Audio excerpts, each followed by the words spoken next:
Hi hello ನಮಸ್ತೆ ಎಲ್ಲರೂ ನಮಸ್ಕಾರ. ಒಬ್ಬರು ಅದ್ಭುತ ಕಲಾವಿದೆ, ಸುಮಾರು 5-6 ವರ್ಷದಿಂದ ನಮ್ಮ ಕನ್ನಡ ಇಂಡಸ್ಟ್ರಿಯಲ್ಲಿ ದುಡಿತಾ ಇರುವಂಥ ಒಂದು ಪ್ರತಿಭೆ. ಮಂಡ್ಯ ಜಿಲ್ಲೆಯ ಮಾಡ್ರಳ್ಳಿ ತಾಲೂಕಿನ ಮಾಡ್ರಳ್ಳಿ ಊರಿನ ಪಾಂಡವಪುರದ ಒಂದು ಪ್ರತಿಭೆ, ಪಾಂಡವಪುರ ತಾಲೂಕಿನ ಪ್ರತಿಭೆ. ತುಂಬ ಚಿಕ್ಕ ವಯಸ್ಸಿನಲ್ಲೇ ತುಂಬ ಕಷ್ಟವನ್ನು ಅನುಭವಿಸಿ ಈ ವೇದಿಕೆಗೆ ಬರಬೇಕಾದ್ರೆ ತುಂಬ ಸ್ಟ್ರಗಲ್ ಮಾಡಿದ್ದಾರೆ. ಸೊ ಬೇರೆ ಯಾರೂ ಅಲ್ಲ, ನನ್ನ ದರ್ದ್ಯಾನ್ ದೀಪಿಕಾ ಮಾಡ್ರಳ್ಳಿ ಅವರಿಗೆ ನಮ್ಮ ಕಾರ್ಯಕ್ರಮಕ್ಕೆ ಸ್ವಾಗತ, ಸುಸ್ವಾಗತ. ಇಷ್ಟೇ ಜೋರಾಗಿ, ಇಷ್ಟೇ ಏನು ಹುಮ್ಮಸ್ಸಿನಿಂದ ನನ್ನ ವೆಲ್ಕಮ್ ಮಾಡಬೇಕೀಗ. ಹಾಯ್, ಎಲ್ರಿಗೂ ನಮಸ್ಕಾರ, ವೆಲ್ಕಮ್ ಬ್ಯಾಕ್. ಸೊ ಈಗ ಈ ಮಾಯಾ ಯೂಟ್ಯೂಬ್ ಚಾನಲಲ್ಲಿ ನಮ್ಮ ಒಬ್ರು ಸ್ಪೆಷಲ್ ಅತಿಥಿಯಾಗಿ ನಮ್ಮ ಜೊತೆ ಇದ್ದಾರೆ ಪ್ರವೀಣ್ ಜೈನ್. ಸಕಲ ಕಲ ಕಲ ಕಲ ಕಲಾ ವಲ್ಲಭ, ಭರ್ಜರಿ ಬ್ಯಾಚುಲರ್ಸ್ ಆಗಿ, ಕಾಮಿಡಿ ಖಿಲಾಡಿಯಾಗಿ, ಪುಟ್ಟಕ್ಕನ ಮಕ್ಕಳಲ್ಲಿ ಹುಲಿರಾಯನಾಗಿ, ಹಾಗೂ ಹಲವಾರು ಸಿನಿಮಾಗಳಲ್ಲಿ ಬೇರೆ ಬೇರೆ ಬೇರೆ ಪಾತ್ರಗಳಲ್ಲಿ ಕಾಣಿಸ್ಕೊಂಡಿರುವಂತಹ, ಹಾಗೂ ನನ್ನ ಗುಟ್ಟುಗು ಯೂಟ್ಯೂಬ್ ಚಾನಲಲ್ಲಿ ಒಂದು ಮೇನ್ ಎಡಿಟರ್ ಆಗಿರುವಂತಹ ನಮ್ಮ ಪ್ರವೀಣ್ ಜೈನ್ ಅವರಿಗೆ ವೆಲ್ಕಮ್ ಟು ಅವರ್ ಈ Maya YouTube channel. Thank you so much. ನಾನು ಹೇಳ್ಕೊಟ್ಟಂಗೆ ಹೇಳಿದ್ಯಾ? ಅದು ನಂಗೆ ಖುಷಿಯಾಗಿದ್ದು ಸಕಲ ಕಲ ಕಲ ಕಲಕ ವಲ್ಲಭ. ಈಗ ನನ್ನ ಜೊತೆ ಇಬ್ಬರು ಸಕಲ ಕಲಕ ವಲ್ಲಭರಿದ್ದಾರೆ. ಅವರನ್ನ ಕಾರ್ಯಕ್ರಮಕ್ಕೆ ಸ್ವಾಗತ ಅವರವರೇ ಮಾಡಿ ಆಯಿತು. ಬಟ್ ಕಾರ್ಯಕ್ರಮ ಪ್ರಾರ್ಥನೆಯಿಂದ ಶುರುವಾದರೆ ಒಳ್ಳೆಯದು. ಹಾಗಾಗಿ ನಮ್ಮ ಮುಂದಿನ ಕಾರ್ಯಕ್ರಮ ನಮ್ಮ ಕಾರ್ಯಕ್ರಮದ ಪ್ರಾರ್ಥನೆಯನ್ನ ಹಾಡ್ಲಿಕ್ಕಿದ್ದಾರೆ ದೀಪಿಕಾ ಮತ್ತು ಪ್ರವೀಣ್ ಜೈನ್ ಅವರಿಂದ. ನಾನು ಆಡ್ತೀನಿ, ಸ್ವಲ್ಪ ಗಂಟ್ಲು ಹಾಳಾಗಿದೆ. ಪ್ರವೀಣ್ ಜೈನ್ ಅವರ ಹಾಡಿ ಪ್ರಾರಂಭ. ಇದಕ್ಕೆ ಸಪ್ರೇಟ್ ಪೇಮೆಂಟ್ ಇದೆಯಾ? ಪ್ರಾರ್ಥನೆಗೆ ಪೇಮೆಂಟ್ ಇಲ್ಲ ಕಾರ್ಯಕ್ರಮದಲ್ಲಿ, ಹೋಸ್ಟ್ಗೆ ಮಾತ್ರ. ಓ ಹೌದಾ? ನಾನು ಹೋಸ್ಟ್ ಮಾಡ್ತೀನಿ ಅಂತ ನಾನೇ ಮಾಡಿದ್ರೆ ಬೆಸ್ಟ್ ಅಂತ.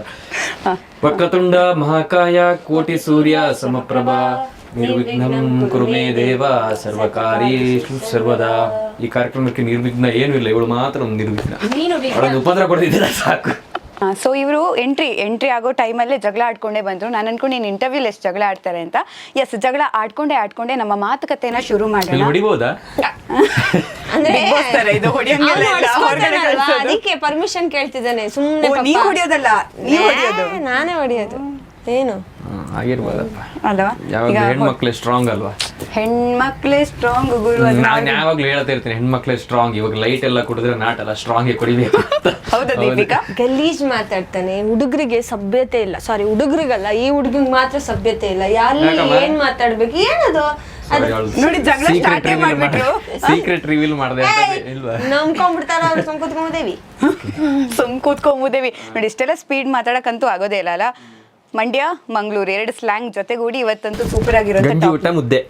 ಯಪ್ಪ, ಗಂಜಿಗೆ ಮುದ್ದೆ ಮುಚ್ಕೊಂಡು ಊಟ ಇಲ್ಲ, ಗಂಜಿ ಉಪ್ಪಿನಕಾಯಿ ಸಪ್ರೇಟ್. ಅವಳಿಗೆ ಆಕ್ಚುಲಿ ಗಂಜಿ ಉಪ್ಪಿನಕಾಯಿ ಇಷ್ಟ. ನಿಮಗೆ ಮುದ್ದೆ ಇಷ್ಟನಾ? ಮುದ್ದೆ ಇಷ್ಟ ಇಲ್ಲ, ಅಭ್ಯಾಸ ಮಾಡ್ಕೊಂಡಿದೀನಿ. ಅಂದ್ರೆ ಸ್ವಲ್ಪ ಶೋಗೆಲ್ಲ ಹಂಗೆಲ್ಲ ಹೋದಾಗ ಅಭ್ಯಾಸ ಆಗೋಗಿದೆ. ಸೊ ಬೆಂಗಳೂರು ಬಂದವರು ಆಲ್ಮೋಸ್ಟ್ ಮುದ್ದೆಗೆ ಅಡ್ಜಸ್ಟ್ ಆಗ್ತಾರೆ. ನಾವು ಮಂಗಳೂರಿಗೆ ಹೋದ್ರೆ ಸ್ವಲ್ಪ ಇದಕ್ಕೆ ಅಡ್ಜಸ್ಟ್ಮೆಂಟ್ ಇರ್ಬೇಕಾಗುತ್ತೆ.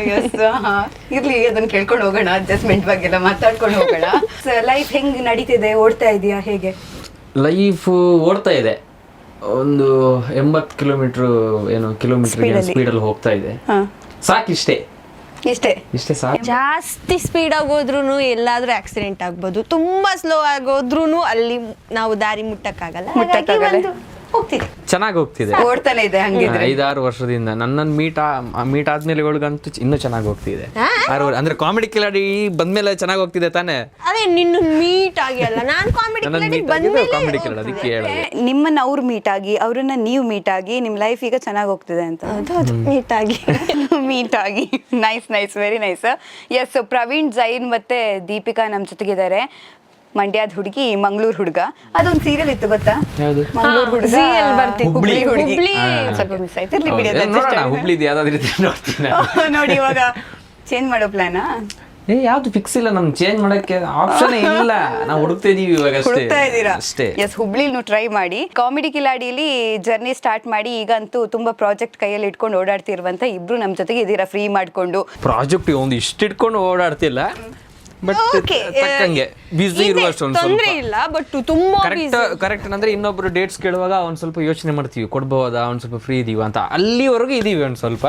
ಬಟ್ ಇನ್ನು ಒಳ್ಳೊಳ್ಳೆ ಪ್ರಾಜೆಕ್ಟ್ ಬರ್ಬೇಕು ಅಂತ ಕಾಯ್ತಿರುವಂತ ಒಂದು ಸಣ್ಣ ಪ್ರತಿಭೆಗಳು ನಾವು. ಸಣ್ಣ ಪ್ರತಿಭೆಗಳು ಕನ್ನಡದಲ್ಲಿ ಸಿನಿಮಾಗಳನ್ನ ಮಾಡ್ತಾ ಇದ್ರಿ ಇಬ್ರು ಕೂಡ.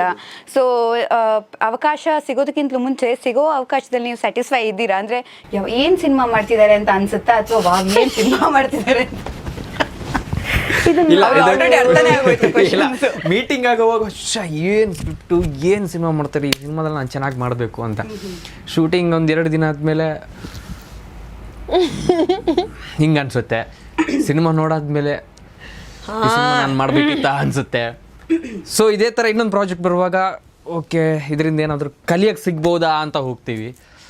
ಸೊ ಗೊತ್ತಿರುತ್ತಲ್ವ ಈಗ ನನ್ನ ಸಿನಿಮಾ ಬರೋದು, ಆಮೇಲೆ ಕೆಲವು ಡೈರೆಕ್ಟರ್ಗಳಿದ್ದು ಸಮಸ್ಯೆ ಇರುತ್ತೆ, ಅದನ್ನು ನಾವೇನು ಹೇಳೋಕ್ಕಾಗಲ್ಲ. ಬಟ್ ಆ್ಯಸ್ ಎನ್ ಆರ್ಟಿಸ್ಟ್ ಆಗಿ ನಾವು ತುಂಬ ಎಕ್ಸ್ಪೆಕ್ಟೇಷನ್, ಈ ಸಿನಿಮಾದಿಂದ ನಂಗೊಂದು ಇನ್ನೊಂದೆರಡು ಏನು ಮೆಟ್ಲು ಮೇಲೆ ಹೋಗ್ಬೋದು ಅನ್ನೋ ಎಕ್ಸ್ಪೆಕ್ಟೇಷನಲ್ಲಿ ಹೋಗಿರ್ತೀವಿ. ಸೊ ಅದು ಇರಲ್ಲ, ಗೊತ್ತಿಲ್ಲ ನಮ್ಮಲ್ಲಿ ಇನ್ನೂ ಟ್ಯಾಲೆಂಟ್ ಇದೆಯಾ ಇಲ್ವಾ, ಇನ್ನು ನಾವು ಇನ್ನೂ ಏನೋ ಪ್ರಿಪೇರ್ ಆಗಬೇಕಾ ಯಾರಿಗೆ ಗೊತ್ತು. ಸೊ ಅದಕ್ಕೆ ನಾವು ರೆಡಿ ಇದೀವಿ ಎಲ್ಲದಕ್ಕೂ ಅಂತ. ರೆಡಿ ಇದ್ದೀರಾ? ದೀಪಿಕಾ ಹಂಗೇನಾ? ಅದೇ ನಮಗೆ ಕತೆ ಹೇಳಬೇಕಾದ್ರೆ ತುಂಬ ಇಂಟ್ರೆಸ್ಟಿಂಗಲ್ಲಿ ಹೇಳ್ತಾರೆ. ಅವರು ಹೇಳೋ ಟೈಟಲ್ ಎಲ್ಲ ಚೆನ್ನಾಗಿರುತ್ತೆ, ಕತೆ ಸ್ಟೋರಿ ಹೇಳೋ ರೀತಿಯೂ ಚೆನ್ನಾಗಿರುತ್ತೆ. ಆದರೆ ಶೂಟಿಂಗ್ ಹೋದಾಗಲೇ ಗೊತ್ತಾಗೋದು ಡೈರೆಕ್ಷನ್ ಹೆಂಗೆ ಮಾಡ್ತಿದ್ದಾರೆ, ಯಬ್ಬಾ ಈ ಥರನೂ ಮಾಡ್ತಾರೆ. ಅಯ್ಯೋ ಒಂದೊಂದು ಸರಿ ಅಂತೂ ಕೆಟ್ಟ ಲೆವೆಲಿಗೆ ಕೋಪ ಬಂದಿದೆ. ಅಂದರೆ ನಾರ್ಮಲ್ ಆಗಿ ಯಾರಿಗೂ ಸಿನಿಮಾ ಗೊತ್ತಿಲ್ಲದೆ ಹೋದವ್ರು ಕರ್ಕೊಂಡ್ಬಂದ್ರು ಏನೋ ಚೆನ್ನಾಗಿ ಡೈರೆಕ್ಷನ್ ಮಾಡಿಸ್ತಾರೆ ಅಥವಾ ಆ ಥರ ಇರುತ್ತಲ್ವ, ಅಷ್ಟು ಕೆಟ್ಟದಾಗಿ ಮಾಡ್ತಿರ್ತಾರೆ. ಬಟ್ ಸಿಗಾಕೊಂಬಿಟ್ಟಿರ್ತೀವಲ್ವಾ, ಸೊ ಏನೂ ಮಾಡೋಕ್ಕಾಗಲ್ಲ. ಇತ್ತೀಚೆಗಂತೂ ನಾನು ಫಸ್ಟು ಸ್ಟಾರ್ಟಿಂಗಲ್ಲಿ ಓಕೆ ಸ್ಟಾರ್ಟಿಂಗ್ ಅಲ್ಲ ನಮಗೆ ಸಿನಿಮಾ ಇಂಡಸ್ಟ್ರಿ, ಸೊ ಯಾವುದೇ ಸಿಕ್ಕಿದ್ರೂ ಓಕೆ ಸಿನಿಮಾ ಸಿಗ್ತಿದೆ ನಮಗೂ ಅಂದ್ಕೊಂಡು ಮಾಡೋಕ್ಕೆ ಶುರು ಮಾಡ್ತಿದ್ವಿ. ಬಟ್ ಹೋಗ್ತಾ ಹೋಗ್ತಾ ಯಾವಾಗ ಥಿಯೇಟರ್ಗೆ ಆ ಸಿನಿಮಾ ರಿಲೀಸ್ ಆದಾಗ ನೋಡೋಕೆ ಹೋಗ್ತೀವಲ್ಲ, ಅವಾಗೊಂದು ಮುಜುಗರ ಇದೆಯಲ್ಲ, ಅದು ಬೇಡ ಅಂತ ಈಗ ಯಾವ ಸಿನಿಮಾನು ಅಷ್ಟು ಸುಲಭವಾಗಿ ಒಪ್ಕೊಳ್ಳಲ್ಲ. ಹಿಂಗೆ ಹೇಳು, ಇನ್ನು ನೆಕ್ಸ್ಟ್ ಸಿನಿಮಾನೇ ಬರಲ್ಲ, ಯಾರು ಕೂಡ ಚೆನ್ನಾಗಿ ಸಿನಿಮಾ ಮಾಡೋರು ಯಾಕೆ ಮಾಡಲ್ಲ? ನಾನು ಚೆನ್ನಾಗಿ ಮಾಡ್ತಿರೋ ಬಗ್ಗೆ ಹೇಳ್ತಾ ಇದ್ದೀನಿ. ಇಲ್ಲ ಹೌದು, ಎಲ್ಲನೂ ಅಂತ ಹೇಳಲ್ಲ, 10ರಲ್ಲಿ 1, 2, 3 ಆ ಥರ. ಅದಕ್ಕೆ ಎಲ್ಲ ಬರೋದೆಲ್ಲ ಒಪ್ಕೊಳಕ್ಕಾಗಲ್ಲ. ನಮ್ಮ ಕ್ಯಾರೆಕ್ಟರ್ಗೆ ಏನು ಇಂಪಾರ್ಟೆನ್ಸ್ ಇದೆ ಅದನ್ನು ನೋಡಿ ಒಪ್ಕೊಳ್ತಾ ಇದ್ದೀವಿ. ತೊಂದರೆ ಇಲ್ಲ, ವೆಯ್ಟ್ ಮಾಡಿದ್ರು ಒಳ್ಳೆ ಪ್ರಾಜೆಕ್ಟಲ್ಲಿ ವರ್ಕ್ ಮಾಡೋಣ ಅನ್ನೋ ನಮಗೊಂದು ತೃಪ್ತಿ ಆಗಬೇಕಲ್ವಾ. ಆ ಕ್ಯಾರೆಕ್ಟರ್ ಮಾಡಿದ್ದೀವಿ ಅಂತ ಒಬ್ರಿಗೆ ಯಾರಿಗೂ ಹೇಳ್ಕೋಬೇಕು ಅನ್ನೋಕ್ಕೋಸ್ಕರನಾದರೂ ಚೆನ್ನಾಗಿರೋ ಪ್ರಾಜೆಕ್ಟಲ್ಲಿ ಮಾಡಬೇಕು. ಸೊ ಈಗ ಜಾಸ್ತಿ ಎಲ್ಲ ಇಲ್ಲದೆ ಇದ್ರು 1-2 ಮಾಡ್ಕೊಂಡು ಹೋಗ್ತಾ ಇದ್ದೀವಿ, ಬಟ್ ಚೆನ್ನಾಗಿರೋದು ಮಾಡ್ಕೋಗ್ತಾ ಇದ್ದೀವಿ, ಅದೇ ಖುಷಿ. ಅದು ಬೆಸ್ಟ್. ಚೆನ್ನಾಗಿದ್ರೆ ಆಡಿಯನ್ಸ್ಗೂ ಕೂಡ ನಾವು ಬೇಗ ಕನೆಕ್ಟ್ ಆಗ್ತೀವಿ ಅಂತ. ಕಾಮಿಡಿ ಕಿಲಾಡಿ ಆದ್ಮೇಲೆ ಅಥವಾ ಯಾವುದೇ ರಿಯಾಲಿಟಿ ಶೋಗಳಾದ್ಮೇಲೆ ತುಂಬಾ ಜನ ಕಳೆದು ಹೋಗ್ತಾರೆ, ನೋಡೋಕ್ಕೂ ಸಿಗಲ್ಲ, ಎಲ್ಲಿ ಇರ್ತಾರೆ ಅಂತ ಗೊತ್ತಿಲ್ಲ, ವಾಪಸ್ ಏನೋ ಬಿಸ್ನೆಸ್ ಮಾಡಿಕೊಂಡು ಆಮೇಲೆ ರಿಯಲ್ ಲೈಫಲ್ಲಿ ಏನು ಮಾಡ್ತಿದ್ರು ಕಲಾ ಜೀವನವನ್ನು ಬಿಟ್ಟು ಸಡನ್ ಅವರು ಕಳೆದೋಗ್ಬಿಡ್ತಾರೆ. ಸೊ ಅದು ಹಾಗಾಗೋದು ಯಾಕೆ ಅಂತ, ಯಾಕಂದರೆ ಒಂದ್ಸಲ ಹೈಪ್ ಕೊಟ್ಬಿಟ್ಟು ಬಿಟ್ಬಿಡ್ತಾರಾ, ಅಥವಾ ನಾವು ಆ ಹೈಪ್ ತೊಗೊಂಡು ಒಂದ್ಸಲ ಎಂಜಾಯ್ ಮಾಡ್ತೀವಿ, ಆಮೇಲೆ ಅದನ್ನು ಹೇಗೆ ತೊಗೊಂಡು ಹೋಗ್ಬೇಕು ಅಂತ ಗೊತ್ತಾಗಲ್ವಾ? ನಿಮ್ಮ ಲೈಫಲ್ಲಿ ಆ್ಯಕ್ಚುಲಿ ನೀವು ಅದನ್ನು ಕಲಾ ಜೀವನವನ್ನು ಬಿಡಲಿಲ್ಲ, ನೀವು ಅದನ್ನು ಹಿಡ್ಕೊಂಡು ಹೋದ್ರಿ, ಬಟ್ ಟಫ್ ಇತ್ತು ಅಂತ ನಂಗೆ ಅನ್ಸುತ್ತೆ. ಹೇಗಿತ್ತು ಆ ಲೈಫ್ ಅಂತ, ಆ ಜರ್ನಿ ಹೇಗಿರುತ್ತೆ, ಯಾಕೆ ಹಂಗಾಗುತ್ತೆ ಅನ್ನೋದು? ಖಂಡಿತ ಈಸಿ ಆಗಿದ್ದಿದ್ರೆ ನೀವು ಈ ಕ್ವಶನ್ ಬರ್ತಾನೆ ಇರಲಿಲ್ಲ. ಎಲ್ಲರೂ ಕಾಣಿಸ್ಕೊತಾ ಇದ್ರು, ಎಲ್ಲರೂ ಎಲ್ಲ ಕಡೆನೂ ಕಾಣಿಸ್ಕೊತಾ ಇದ್ರು, ಎಲ್ಲ ಇದೇ ನಮ್ಮ ಆರ್ಟಿಸ್ಟ್ ಆಗಿ ಮುಂದುವರಿಸ್ತಿದ್ರು ಏನು. ಇವಾಗ ಫಸ್ಟ್ ಆಫ್ ಆಲ್ ನಂಗೆ ಅನಿಸಿದ್ದು ಸೋಷಿಯಲ್ ಮೀಡಿಯಾ ಎಲ್ಲ ಕಡೆನೂ ತುಂಬ ಹೀಪ್ ಆಗಿರೋದ್ರಿಂದ ಈ ಟೆಲಿವಿಷನ್ನ ಯಾರು ನೋಡ್ತಾ ಇಲ್ಲ ಅನಿಸುತ್ತೆ, ಕೆಲವರು ಇಂಪಾರ್ಟೆನ್ಸ್ ಕೊಡ್ತಾ ಇಲ್ಲ ಅನಿಸುತ್ತೆ. ಸೊ ನಾವು ಸೀಸನ್ 3 ಮಾಡಿದ್ದು, ಸೊ ನಮ್ಮ ಸೀಸನ್ ತನಕ ಚೆನ್ನಾಗಿ ಹೋಯಿತು, ರೆಕಗ್ನೈಸೇಷನ್ ಅಷ್ಟೇ, ಆಮೇಲೆ ಹೊರಗಡೆ ಕೆಲ್ಸಕ್ಕೆ ಕರೆಯೋದು ಅಷ್ಟೇ, ಒಂದು ಸ್ವಲ್ಪ ನಮ್ಮ ಸೀಸನ್ವರೆಗೆ ಚೆನ್ನಾಗಿ ಕರೀತಾ ಇದ್ರು. ಅದಾದಮೇಲೆ ಒಂದು ಎಷ್ಟೊಂದು 3 ಇಯರ್ಸಿಂದ ಸೋಷಿಯಲ್ ಮೀಡಿಯಾದ ಹವಾ ಗೊತ್ತಿದೆ ನಿಮಗೆ. ಸೊ ಅದರಲ್ಲೇ ಎಲ್ಲರೂ ಅವ್ರನ್ನ ಜಾಸ್ತಿ ತೋರಿಸ್ಕೊತಾ ಇದ್ದಾರೆ. ಸೊ ಅದೊಂದು ರೀಸನ್ ಆಗಿರ್ಬೋದು. ಇನ್ನೊಂದು ನಂಗೆ ಅನ್ಸಿದ್ದು, ಇನ್ನೊಂದು ಹೇಳ್ತೀರಾ, ಅದನ್ನು ಹೆಂಗೆ ತಗೊಂಡೋಗ್ಬೇಕು ನೆಕ್ಸ್ಟು ಅನ್ನೋದು ಯೋಚನೆ ಇರಲಿಲ್ಲ ಅನಿಸುತ್ತೆ. ಇವನ್ ನಾನು ಅಷ್ಟೇ, ನಮ್ಮ ಸೀಸನ್ 3 ಮುಗಿದ ಕೂಡಲೇ ನನಗೂ ಐಡಿಯಾ ಇರಲಿಲ್ಲ ಯಾವುದು ರಿಯಾಲಿಟಿ ಶೋಸ್ದು. ನಾನು ಊರಿಗೆ ಹೋಗಿ ನನ್ನ ಫ್ರೆಂಡ್ಸ್ ಜೊತೆ ಬಿಸ್ನೆಸ್ ಏನಾದರೂ ಪ್ಲ್ಯಾನ್ ಮಾಡಬೇಕು, ಇನ್ನಾಗಲ್ಲ ಹಂಗೆ ಹಿಂಗೆ ಅಂತ ಪ್ಲ್ಯಾನ್ ಮಾಡಿದನು. ಆ ಟೈಮಲ್ಲಿ ಲಾಕ್ಡೌನ್ ಎಲ್ಲ ಬಂತು. ತಿರ್ಗಾ ಇದು championship, comedy Kiladi championship season 2 ಕರೆದ್ರು. ಸೊ ಅದರಿಂದ ತಿರ್ಗಾ ನನಗೆ ಒಂದು ಸ್ವಲ್ಪ ಒನ್ ಇಯರ್ ಅದೇನೋ ಶೋ ಮಾಡಿದ್ರು. ಸೊ ಅದು ಬೂಸ್ಟ್ ಆಗ್ತಾ ಹೋಗುತ್ತೆ. ಅದಾದಮೇಲೆ 5-6 ವರ್ಷ ಆಯಿತು ಬ್ಯಾಂಗ್ಳೂರಲ್ಲೇ ಜೀವನ ನಡೆಸುವಂಥ ಒಂದು ಆಶೀರ್ವಾದ ಎಲ್ಲರದ್ದು. ಸೊ ಅಲ್ಲಿ ನಾವೊಂದು ಹೆಂಗೆ ಕಾಣಿಸ್ಕೋಬೇಕು ಜನರಿಗೆ ಹೆಂಗೆ ಇಷ್ಟ ಆಗ್ತೀವಿ ಅಂತ ಒಂದು ತಲೆಯಲ್ಲಿ ಕೂರ್ತು ನನಗೆ. ಸೊ ಅದು ಒಂದು ಸ್ವಲ್ಪ ಹೆಲ್ಪ್ ಆಯಿತು ಅನ್ಸುತ್ತೆ, ಒಂದು 6 ವರ್ಷ ದುಡಿಯೋಕ್ಕೆ. ಇಲ್ಲ ನಂಗೆ ಹೇಗೆ ಈಸಿ ಆ ಥರ, ಯಾಕಂದ್ರೆ ಕಾಂಪಿಟೇಷನ್ ತುಂಬಾ ಇದೆ. ಹೌದು, ಇವಾಗ ಒಂದು ಶೋ ರಿಯಾಲಿಟಿ ಶೋಗೆ ಆಡಿಷನ್ ಇಟ್ಟರೆ 1000 ಜನ ಬರ್ತಾರೆ. ಸೆಲೆಕ್ಟ್ ಆಗೋದು ಬೇರೆ, ಸೆಲೆಕ್ಟ್ ಆಗಿ ಒಂದು 15 ಜನ ಸೆಲೆಕ್ಟ್ ಆಗಿ ಶೋ ಮಾಡ್ತೀವಿ 6 ತಿಂಗಳು, ಅದ್ರ ತಿರ್ಗಿ ಒಂದು 5-6 ಜನ ಕಂಟಿನ್ಯೂಸ್ ಆಗಿ ಕಾಣಿಸ್ಕೋತಾ ಹೋಗ್ತೀವಿ ಒಂದು ಟಾಪ್ 5 ಟಾಪ್ 6 ಅಲ್ಲಿ. ಅದ್ರ ಮಧ್ಯೆ ತಿರ್ಗಾ ಜನಗೆ ಅದು ನೆನಪಿರ್ಬೇಕು ಇವ್ರು ಅಂತ. ಇವಾಗಲೂ ನಾವು ಹೋದಾಗ ನನ್ನನ್ನು ಎಲ್ಲರೂ ಹಿಡಿತಾರೆ ಅಂತ ಹೇಳಲ್ಲ, ನೀನು ಯಾರಪ್ಪ ಟಿವಿಯಲ್ಲಿ ಬಂದ್ಯಾ ಅಂತ ಕೇಳ್ತಾರೆ. ಎಲ್ಲ 100ಕ್ಕೆ 100 ಜನನು ಕಂಡುಹಿಡಿತಾರೆ ಅಂತ ಇಲ್ಲ, ಬಟ್ ಅಷ್ಟು ವರ್ಷ ಆದ್ರೂ ಇನ್ನೂ ಕೆಲವರು ನಮ್ಮನ್ನ ಅದೇ ಹೆಸರು ಹಿಡಿದು ಕರೀತಾರೆ, ಒಂದೊಂದು ಸ್ಕಿಟ್ ಹೆಸರು ಹಿಡಿದು ಕರೀತಾರೆ ಅಂದರೆ ಆ ಶೋಗೆ ಆಗಿದ್ದಿದ್ದು ರೆಕಗ್ನೈಸೇಷನು. ಈ ಆಮೇಲೆ ಕಾಂಪಿಟೇಷನ್ ಜಾಸ್ತಿ ಆಗಿರೋದ್ರಿಂದ ಒಂದೊಂದು ಸೀಸನ್ನು 3 ತಿಂಗಳು 6 ತಿಂಗಳಿಗೆ ಎಲ್ಲ ಚಾನೆಲ್ಸ್ ಎಲ್ಲ ಎಷ್ಟಿದೆ ಅದರಲ್ಲೆಲ್ಲ ಬರ್ತಾ ಇರ್ತಾರೆ, ತುಂಬ ಜನ ಬರ್ತಿರ್ತಾರೆ. ಬಟ್ ಉಳ್ಕೋಬೇಕು ಅಂದರೆ ಸ್ವಲ್ಪ ಕಷ್ಟ ಇದೆ. ಅದೇ ನಾವು ಅದಕ್ಕೆ ನಮ್ಮ ಏನಂತಾರೆ ನಮ್ಮ ಅದು ಬೇಕು, ಅದೇ ನಮ್ಮ ಅದು ಇದ್ರೆ ಇದಾಗುತ್ತೆ. ಇಲ್ಲ ಅವಳು ಹೇಳ್ದಂಗೆ ಚಾನಲ್ ತುಂಬಾ ಇದೆ, ರಿಯಾಲಿಟಿ ಶೋಸ್ ತುಂಬಾ ನಡೀತಾ ಇದೆ. 100-150 ಜಾಸ್ತಿ ಜನ ಕಾಮಿಡಿ ಆರ್ಟಿಸ್ಟ್ ಇದ್ದಾರೆ. ಅದ್ರ ಮಧ್ಯೆ ಕಾಣಿಸ್ಕೋಬೇಕು ಹಂಗೆ ಮತ್ತೆ ಎಲ್ರಿಗೂ ಸಿಗ್ತಿದೆ ಈಗ ಅಂತ ಅಂದ್ರೆ ಮುಂಚೆ ಎಲ್ಲ ಆಡಿಷನ್ ಇದೆ ಅನ್ನೋದು ಕೂಡ ಅಷ್ಟು ಗೊತ್ತಾಗ್ತಿರ್ಲಿಲ್ಲ. ಈಗ ಎಲ್ಲರೂ ಟ್ರೈ ಮಾಡ್ತಿದ್ದಾರೆ. ರೀಲ್ಸ್ ಅಲ್ಲಿ ಬರೋರು ಎಲ್ಲರೂ ಬರ್ತಾರೆ. ನಾವು ರೀಲ್ಸ್ ಅವ್ರನ್ನ ದೂರ್ಬೇಕು ಅಂತ ಇಲ್ಲ. ಕೆಲವ್ರಿಗೆ ಟ್ಯಾಲೆಂಟ್ ಇರುತ್ತೆ, ಕೆಲವ್ರಿಗೆ ಏನು ಇರಲ್ಲ. ಬಂದು ಅಲ್ಲೇನೋ ಏನೋ ಗಿಜಿ ಮಾಡಿ ಇಲ್ಲಿ ಬಂದು ಟಿವಿಲಿ ತೋರಿಸಿದಾಗ ಅಂದ್ರೆ ರೀಲ್ಸ್ ನಾನು ತುಂಬಾ ನೋಡಿದೆ. ರಿಯಾಲಿಟಿ ಶೋಸ್ಗೆಲ್ಲ ಬರುವಾಗ ತುಂಬಾ ಜನ ರೀಲ್ಸ್ ಅವರು ಸೆಲೆಕ್ಟ್ ಆಗಿದ್ದಾರೆ, ಟ್ಯಾಲೆಂಟ್ ಇದ್ದವರು. ನಾನು ಮುಂಚೆ ರೀಲ್ಸ್ ಮಾಡ್ತಿದ್ದವನೇ. ಆಮೇಲೆ ತಿರ್ಗಾ ಬೈತಾರೆ ರಿಯಾಲಿಟಿ ಶೋ ಹಂಗೆ ಹಿಂಗೆ ಅಂತ. ಹಂಗಿಲ್ಲ, ನೋಡ್ದಂಗಿಲ್ಲ ಮಾತ್ರ.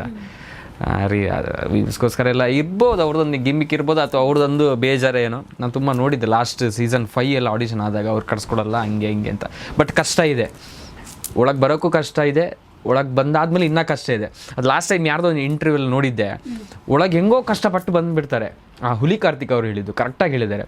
ಹೆಂಗಾದ್ರೂ ನಾನು ಟೆಲಿವಿಷನ್ಗೆ ಹೋಗ್ಬೇಕಂತ ಫುಲ್ಲು ಸ್ಟ್ರಗಲ್ ಮಾಡಿ ರಿಹರ್ಸಲ್ ಮಾಡಿ ಎಲ್ಲ ಬಂದು ಸೆಲೆಕ್ಟ್ ಆಗಿಬಿಡ್ತಾರೆ. ಅದಾದಮೇಲೆ ಅವ್ರ ಪರಿಶ್ರಮನೇ ಇರಲ್ಲ, ಇನ್ನೂ ಹೆಂಗಾದ್ರೂ ಹೋಗುತ್ತೆ ಅಂತ.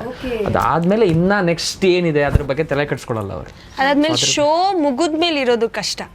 ನೀನು ಇಲ್ಲೇ ಇದ್ದು ನೀನು ಟ್ರೈ ಮಾಡ್ಬೇಕು, ಏನಾದ್ರು ಸಿಗೋ ತನಕ ಟ್ರೈ ಮಾಡ್ಬೇಕು. ನೀನು ಊರಲ್ಲಿ ಇದ್ಕೊಂಡು ಏನೂ ಆಗಲ್ಲ ಅಂದರೆ ತುಂಬ ಕಷ್ಟ ಆಗುತ್ತೆ. ಅದಕ್ಕೆ ಎಷ್ಟೋ ಜನಕ್ಕೆ ಟಿವಿಗೆ ಬಂದಾದ್ಮೇಲೆ ಅವ್ರು ಅದಕ್ಕಿಂತ ಫಸ್ಟ್ ಎಷ್ಟೋ ಚೆನ್ನಾಗಿರ್ತಾರೆ, ಬಂದಾದ ನಂತರ ಪಾಪ ಲೈಫ್ ಸ್ವಲ್ಪ ತುಂಬ ಕಷ್ಟ ಆಗ್ಬಿಡುತ್ತೆ. ತುಂಬ ಜನ ಇದ್ದಾರೆ ಆ ಥರ. ಯಾಕಂದ್ರೆ ನಂಗೂ ಅನ್ಸುತ್ತೆ, ಈಗ ನೀವು ಇಂಟರ್ವ್ಯೂಲ್ ಹೇಳಿದೆ ನನ್ನ ಆಡಿಷನ್ ತುಂಬಾ ಟಫ್ ಆಗಾಯ್ತು. ಯಾವುದೋ ಇಂಟರ್ವ್ಯೂ ನಿಮ್ಮ ಇಂಟರ್ವ್ಯೂ ನೋಡಿದಾಗ ಹೇಳಿದೆ ನಂಗೆ ತುಂಬಾ ಲೆವೆಲ್ ಆಫ್ ಇಂಟರ್ವ್ಯೂ ಮಾಡಿದ್ರು. ಆಮೇಲೆ ಅವರು ಆಡಿಷನ್ ಮಾಡುವಾಗ ತುಂಬಾನೇ ಟಫ್ ಇತ್ತು. ನಾನು ಸೀಸನ್ 2 ಆಡಿಷನ್ ಕೊಡುವಾಗ 4 ರೌಂಡ್ ಏನೋ ಮಾಡಿದ್ದೆ. ಪ್ರತಿ ರೌಂಡ್ 1.5 ಗಂಟೆ 2 ಗಂಟೆ. ನನಗೆ ಒಬ್ರಿಗೂ ಅಷ್ಟ ಏನ್ ಮಾಡಿದೆ ಅಂತ ದೇವ್ರಾಣೆ ಗೊತ್ತಿಲ್ಲ ನಂಗೆ. ಆ ಥರ ಇತ್ತು. ಆದರೂ ಸೆಲೆಕ್ಟ್ ಆಗಿರಲಿಲ್ಲ. ಸೀಸನ್ 3ಗೆ 1-2-3 ರೌಂಡ್ ಮಾಡಿ ಅದಾದ್ಮೇಲೆ ಸೆಲೆಕ್ಟ್ ಆಗಿದ್ದು ನಾನು. ಅದಾದ್ಮೇಲೆ ಸೀಸನ್ 3ಅಲ್ಲಿ ಒಂದು 4-5 ವೀಕು ಚೆನ್ನಾಗಿ ಮಾಡಿದೆ. ನಂಗೆ ಗೊತ್ತಿತ್ತು ನಾನು ಚೆನ್ನಾಗಿ ಮಾಡಿದೆ. ಅದಾದ್ಮೇಲೆ ನಾನು ಖಾಲಿ ತಟ್ಟೆ, ಏನಿಲ್ಲ ನನ್ನ ಹತ್ರ, ಏನು ಮಾಡೋಕ್ಕೆ ತಲೆಯಲ್ಲಿ ಏನೂ ಇಲ್ಲ.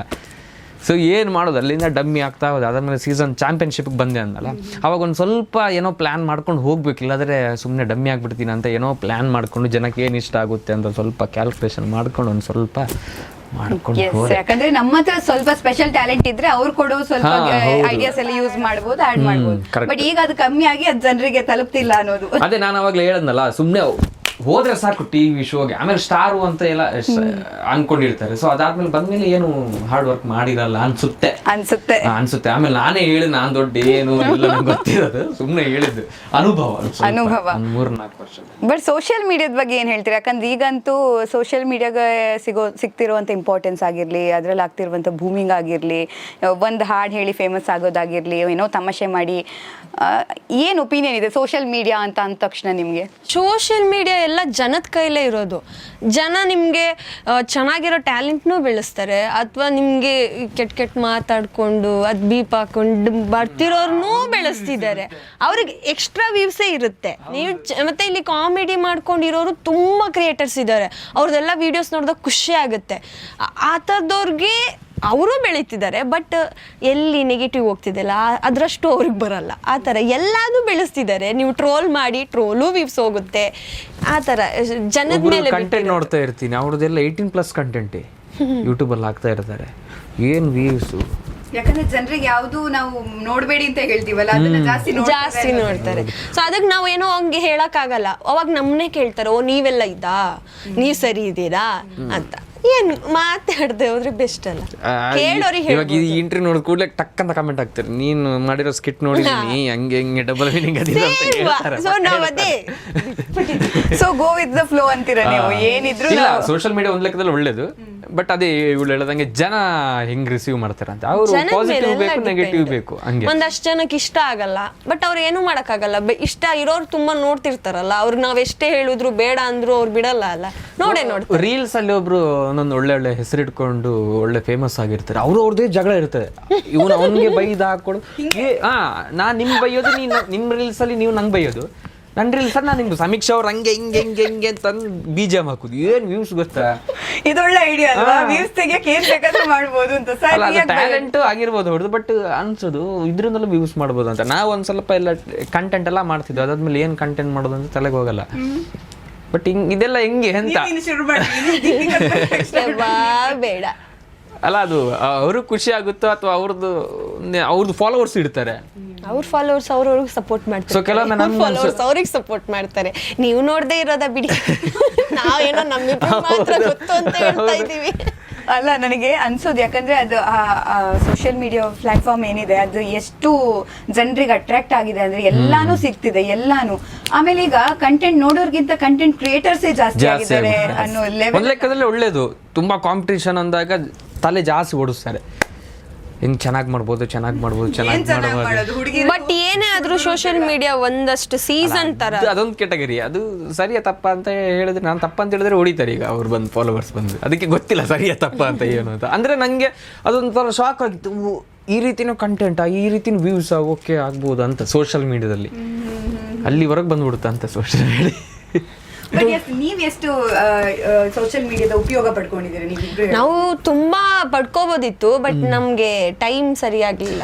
ಬಟ್ ಒಂದು ಟೈಮಲ್ಲಿ ನಾವು ಒಳ್ಳೆ ಕಂಟಿನ್ಯೂಸ್ ಆಗಿ ಕಂಟೆಂಟ್ ಹಾಕಿದಾಗ, ಒಳ್ಳೆ ಕಾಮಿಡಿ ಕಂಟೆಂಟ್, ನಮ್ಗೆ ಹೊರಗಡೆ ಹೋದಾಗ ಕಾಮಿಡಿ ಕಿಲಾಡಿ ಅಂತ ಗುರ್ತಿಸೋದ್ಕಿಂತ ರೀಲ್ಸ್, ನೀವು ಆ ರೀಲ್ಸ್ ಮಾಡಿದ್ರಲ್ವಾ, ನೀವು ಡಿಪ್ರೆಷನ್ ರೀಲ್ಸ್ ಮಾಡಿದ್ವಲ್ವಾ, ಆಟೋದವ್ರು ಇರ್ಬೋದು ಅಥವಾ ಯಾರಾದ್ರೂ ಬಂದು ಮಾತಾಡ್ಸೋರು, ಅವಾಗ ನಮ್ಗೆ ಖುಷಿ ಆಗೋದು, ಈ ಒಳ್ಳೆ ರೀಚ್ ಆಗ್ತಿದೆ ಅಂತ. ಬಟ್ ಒನ್ ಟೈಮಲ್ಲಿ ನಮ್ಗೆ ಸ್ಟಾಪ್ ಆಯ್ತು. ಹೌದು, ಒಂದ್ ಸ್ವಲ್ಪ ಬ್ರೇಕ್ ಆದ್ರೆ ಹಂಗೆ ಅಲ್ವ ತಿರ್ಗಾ ಬೂಸ್ಟ್ ಮಾಡಕ್ಕೆ ಕಸರತ್ತು ಮಾಡಬೇಕು. ಇವ್ನು ಯಾವಾಗ ಸ್ಟಾಪ್ ಆಯ್ತು ಅಂದ್ರೆ ಇವ್ನು ಭರ್ಜರಿ ಬ್ಯಾಚುಲರ್ಸ್ ಹೋದ, ಅವಾಗಿಂದ ಸ್ಟಾಪ್ ಆಯ್ತು.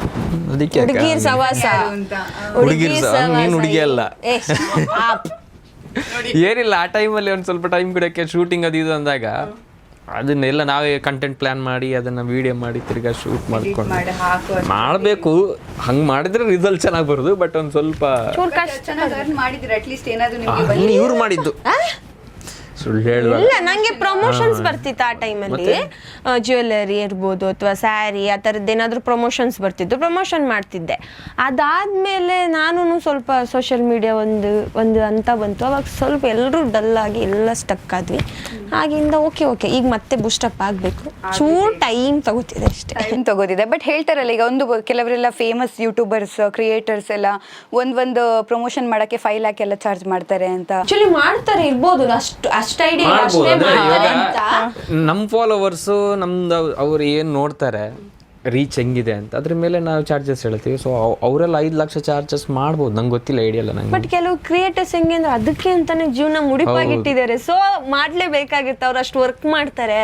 ಈ ವ್ಲಾಗ್ಸ್ ಎಲ್ಲ ಡೈಲಿ ಒಂದೊಂದು ವ್ಲಾಗ್ ಬಿಡ್ಬೇಕಂದ್ರೆ ಬರುತ್ತೆ ಅದ್ರಲ್ಲಿ, ನಿಮ್ಗೆ ಅನ್ಸುತ್ತೆ? ಯಾಕಂದ್ರೆ ನೀವು ಟ್ರೈ ಮಾಡಿದಿರಿ, ಬರಬಹುದು, ಪಕ್ಕ ಬರುತ್ತೆ ಅಂತ ನಂಗೆ ಅನ್ಸಿರೋ. ಅದಕ್ಕೆ 24 hours ಅದಕ್ಕೆ ಟೈಮ್ ಕೊಟ್ಟೆಲ್ಲ ಮಾಡಿದ್ರೆ ಮತ್ತೆ ಡೈಲಿ ವ್ಲಾಗ್ ಬಿಟ್ಕೊಂಡು ಹೋದ್ರೆ ಒಳ್ಳೆ ದುಡ್ಡು ಪ್ರಮೋಷನ್ಸ್ ಅಷ್ಟೇ ಸಿಗುತ್ತೆ. ಮತ್ತೆ ಅವ್ರಿಗೆ ಫೇಮ್ ಇರೋದ್ರಿಂದ ಒಳ್ಳೆ ದುಡ್ಡು ಮಾಡ್ತಿರ್ಬೋದು. ನಮ್ಗೆ ಐಡಿಯಾ ಇಲ್ಲ. ದೊಡ್ಡ ಯೂಟ್ಯೂಬರ್ ಹೇಳ್ತಾರೆ ಇನ್ಕಮ್ ಇಲ್ಲಪ್ಪ ಹಂಗೆ ಹಿಂಗೆ ಅಂತ ಹೇಳ್ತಾರೆ ಅಲ್ಲ, ಯಾರ್ದು ಗೊತ್ತಿಲ್ಲ.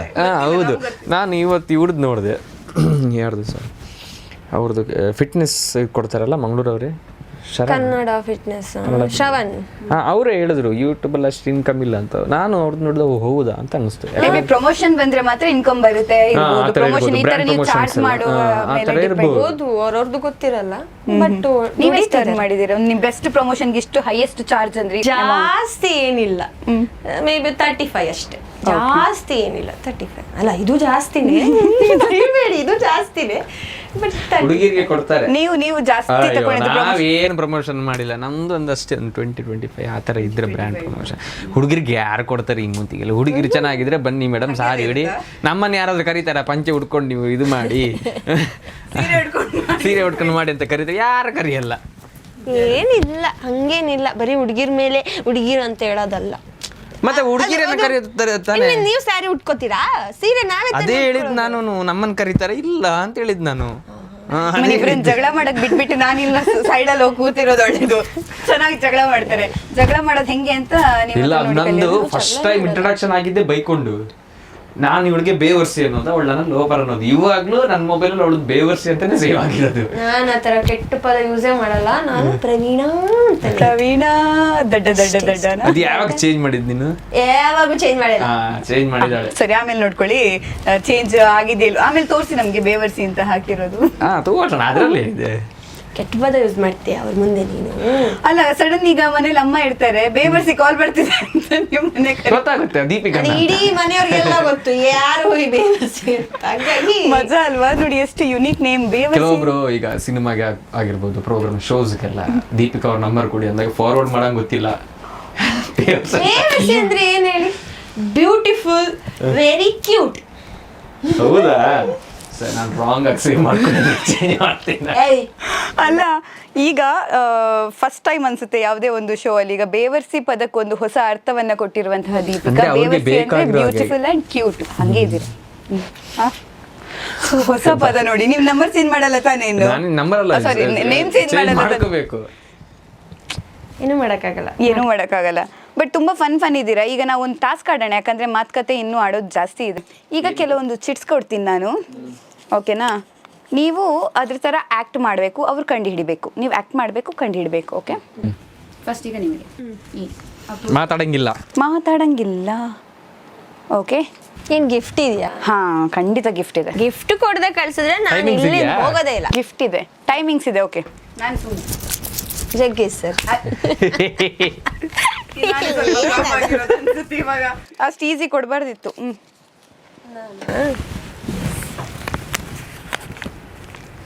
ಅಯ್ಯೋ, ಹಾ, ಇದು ಅಲ್ಲ, ಆಕ್ಟ್ ಮಾಡ್ಬೇಕು.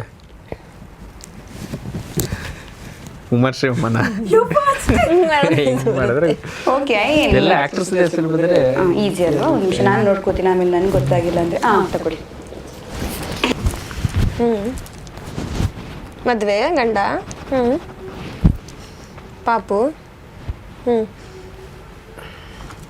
ನೀನು ಮಗು, ಗಂಡು ಮಗು, ನಿನ್ನ ಗಂಡು ಮಗು, ನಿನ್ನ ಗಂಡ, ನೀನ್ ಮಗು, ಗಂಡು ಮಗು. ನಿಮ್ಗಿಬ್ರಿಗೂ ಮದ್ವೆ ಆದ್ರೆ ಮಗು ತಾನೇ ಬರೋದು? ನಮ್ಮ ಮಗು. ಏನದು? ಮಗು, ಗಂಡು ಮಗು. ನೀನು ಪ್ರವೀಣ, ನನ್ನ ಗಂಡ. ಏನು? ಸೂಪರ್, ನೀನು ಗಂಡ. ಸೂಪರ್ ನನ್ನ ಗಂಡ, ಸೂಪರ್ ನನ್ನ ಮಗ. ನಾನು ಫಸ್ಟ್ ಅದು ಹೇಳ್ಬೇಕಿತ್ತು, ಆಮೇಲೆ ಇವಳು ಕಂಡಿಡಿತಾಳೆ ಅಂತ ಹೇಳಿದೆ. ಈಗ ನನಗೆ ಬರುತ್ತಾ? ನೋಡು, ಬರೀ ಅದೊಂದು ಹೇಳಕ್ಕೆ ನಾವಿಬ್ರು ಮದುವೆ ಆದ್ವಿ. ಅಯ್ಯೋ, ಹಾ. ನಾನು ಮದುವೆ ಯಾರನ್ನ ಆಗ್ತೀನಿ? ಹೆಂಡತಿ, ಮದುಮಗ. ಮದುವೆ ಆದ್ಮೇಲೆ ನಾನು ಮದುವೆ ಯಾರನ್ನ ಆಗ್ತೀನಿ? ಹುಡುಗಿನ. ಮದುವೆ ತಾಳಿ. ನಾನು ಮದುವೆ ಯಾವಾಗ ಆಗ್ತೀನಿ ಅಂತ ನಾನು ಯಾರನ್ನ ಮದುವೆ ಆಗ್ತೀನಿ? ಕರಿಮಣಿ, ಮಾಂಗಲ್ಯ, ಗಂಡನ್ಗೆ ಏನಂತಾರೆ ಅಂತ ಕೇಳ್ತಿದ್ದಾರೆ. ಮದುಮಗ, ಗಂಡ, ಯಜಮಾನ್ರು, ಸಮಾನಾರ್ಥಕ ಪದಗಳು. ಪತಿಯೇ ಪರದೈವ, ಪತಿ.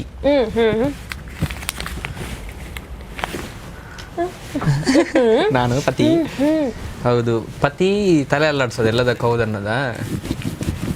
ಪತಿ ಹೌದು.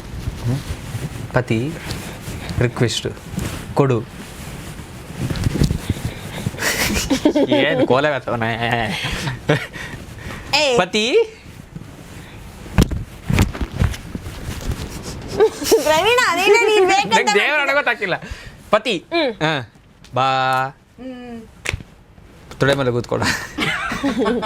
ಪತಿ ಬಾ ಮೈದಾ ಪತಿ ಬಾ ಪ್ರತಿಭಾನ್ವಿತ. ಏನೇ ಅದು ಏನ್ ಹೇಳೋದು?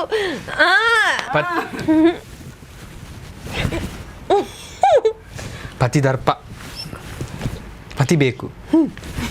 ಅವಳು ಹೇಳ್ಕೊಟ್ಲಿ ಹಿಂಗೆ. ಆಯ್ತಾ ಆಯ್ತಾ ಪತಿ ಬೇಕು. ಪ್ರೀತಿ ಕಾದರ್ ಮೊಹಬ್ಬತ್ ಪ್ರೀತಿ ಇಷ್ಕ್ ಮೊಹಬ್ಬತ್ ಮದುವೆ ಸಂಸಾರ. ಬೇರೆ ಹೇಳಿ ಸಮಾನಾರ್ಥಕ ಪದ ಅಂತ. ಅದೇ ಹೇಳುದಲ್ಲ ಕಾದಲ್ ಇಷ್ಕ್ ಮೊಹಬ್ಬತ್ ಬೇರೆ ಇದೆ ಹೇಳ. ಪ್ರೀತಿ ಏನು ಹೇಳೋದು ನಂಗೆ ಪ್ರೀತಿ ಬಗ್ಗೆ ಎಲ್ಲ ಗೊತ್ತಿಲ್ಲ. ಪ್ರೀತಿಗೆ ಏನಂತಾರೆ? ಪ್ರಣಯ ಪ್ರೀತಿ ಆಯ್ತು ಹೇಳ್ಬಿಡಿ. ಏನು ಹೇಳು? ಪತಿ ಬೇಕು ಪ್ರೇಮಕ್ಕೆ. ಇದು ಯಾವ ಮೂವಿ ರೀ? ಮೂವಿ ಬಿಡಿ, ಟೆನ್ಷನ್ ಮಾಡ್ಕೋಬೇಡಿ. ಬಟ್ ಪತಿ ಬೇಕು ಪ್ರೇಮಕ್ಕೆ ಕಷ್ಟ ಇತ್ತು ಒಂದು ಸ್ವಲ್ಪ. ಪ್ರಯತ್ನ ಇತ್ತಲ್ವಾ?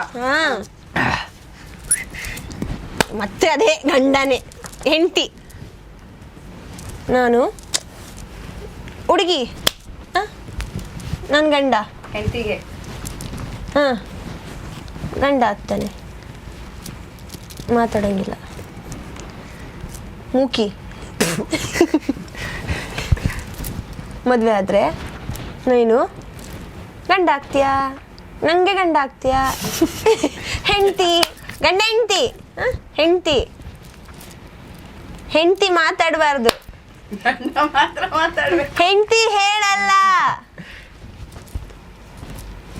ಹೆಂಡತಿ ಮಾತಾಡಲ್ಲ.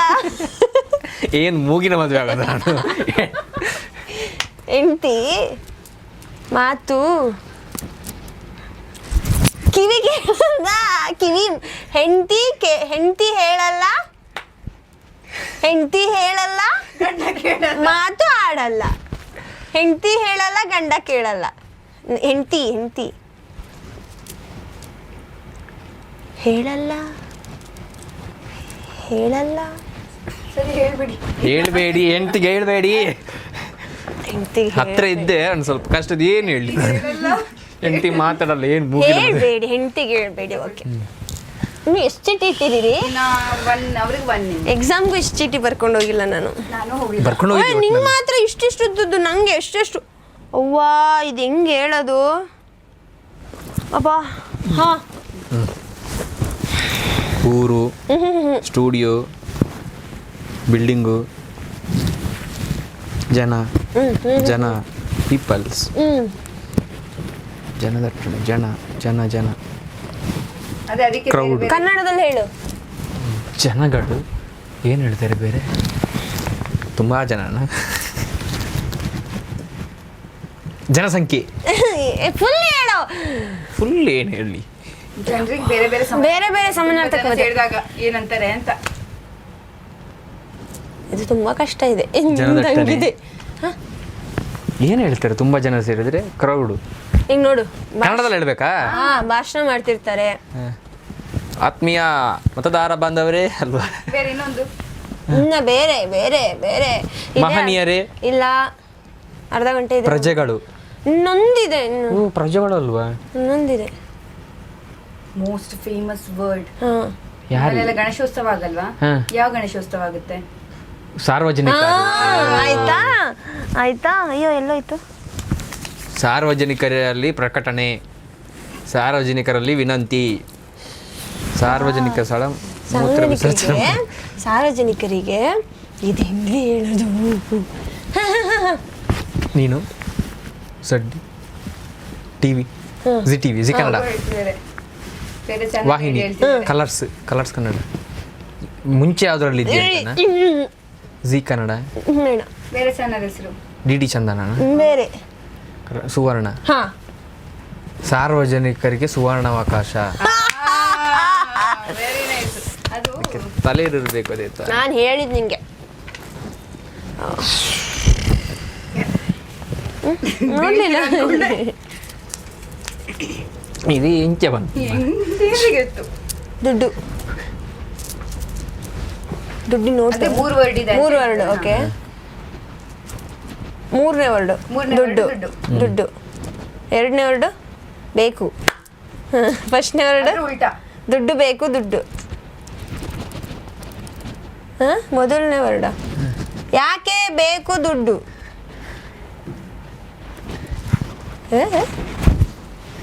ಇಲ್ಲ ಬೇಕು ದುಡ್ಡು. ಏನು ಬೇಕು ದುಡ್ಡು. ಯಾಕೆ ಬೇಕು ದುಡ್ಡು. ಯಾಕೆಗೆ ಇನ್ನು ಬೇರೆ ಬೇರೆ ಹೇಳ್ಬೇಕಾ. ಯಾಕೆ ಬೇಕು ದುಡ್ಡು. ಏನು ಬೇಕು ದುಡ್ಡು. ಯಾರಿಗೆ ಬೇಕು ದುಡ್ಡು. ಬೇಡ ದುಡ್ಡು. ಯಾರಿಗೆ ಬೇಡ ದುಡ್ಡಂತೆ. ಸ್ವಲ್ಪ ಆ ಕಡೆ ಈ ಕಡೆ ಇತ್ತು ಅರ್ಜೆಂಟ್. ಪರವಾಗಿಲ್ಲ ಇಡಿ, ಅಡ್ಜಸ್ಟ್ ಆಗುತ್ತೆ. ಇನ್ನು ಒಂದಿದೆ ಅಯ್ಯೋ, ಇನ್ನೊಂದಿದೆಯಾ ಅವರಿಗೆ. ತೋರಿಸಿ. ಯಾರಿಗೆ ಬೇಡ ದುಡ್ಡದು ಬೇಕು ದುಡ್ಡು. ಬೇಡ ದುಡ್ಡು. ಬೇಡನಾ? ಓಕೆ, ಸಾರಿ. ಏನಿದು ಇನ್ನೊಂದು ವರ್ಡು. ಯಾರಿಗೆ ಬೇಡ ದುಡ್ಡು ಫಸ್ಟ್ ಹೇಳ್ಬೇಕು ತಾನೆ ನೀವು. ದಾನ. ಅದು ಖುಷಿ ಆಯ್ತಾನೆ. ದಾನ. ದಾನ ಅದು ಟಾ ಟಾ. ಟಾ ಟಾ ಟಾ. ಟಾ. ಹಾ ಹಾ ಹಾ. ಟಾಟಾ ಬಿರ್ಲಾನ. Korean heart. ಇದು ಮತ್ತಿದೆ ಕೊರಿಯನ್ ಹಾರ್ಟ್. ನೋಡಿ ಎಷ್ಟು ಚೇಂಜಸ್ ಆಗಿದೆ ನೋಡಿ ಈಗ. ರೋಸ್ ಹೂವ. ರೋಸ್ ಗುಲಾಬಿ. ಈ ಗುಲಾಬಿ ನಿನಗಾಗಿ. ಆಯ್ತಾ. ಒಟ್ಟಿನಲ್ಲಿ ಮಾತು ಬರೋದಿದ್ರು ಬೈಬೇಕು ಅವಳಿಗೆ. ಚಂದಿರ, ಆಕಾಶ, ನಕ್ಷತ್ರ, ನೀನು ಸತ್ತೋದ್ಮೇಲೆ, ಮನೆ, ಟೆರೆಸ್, ಟೆರೆಸ್ ಮಹಡಿ,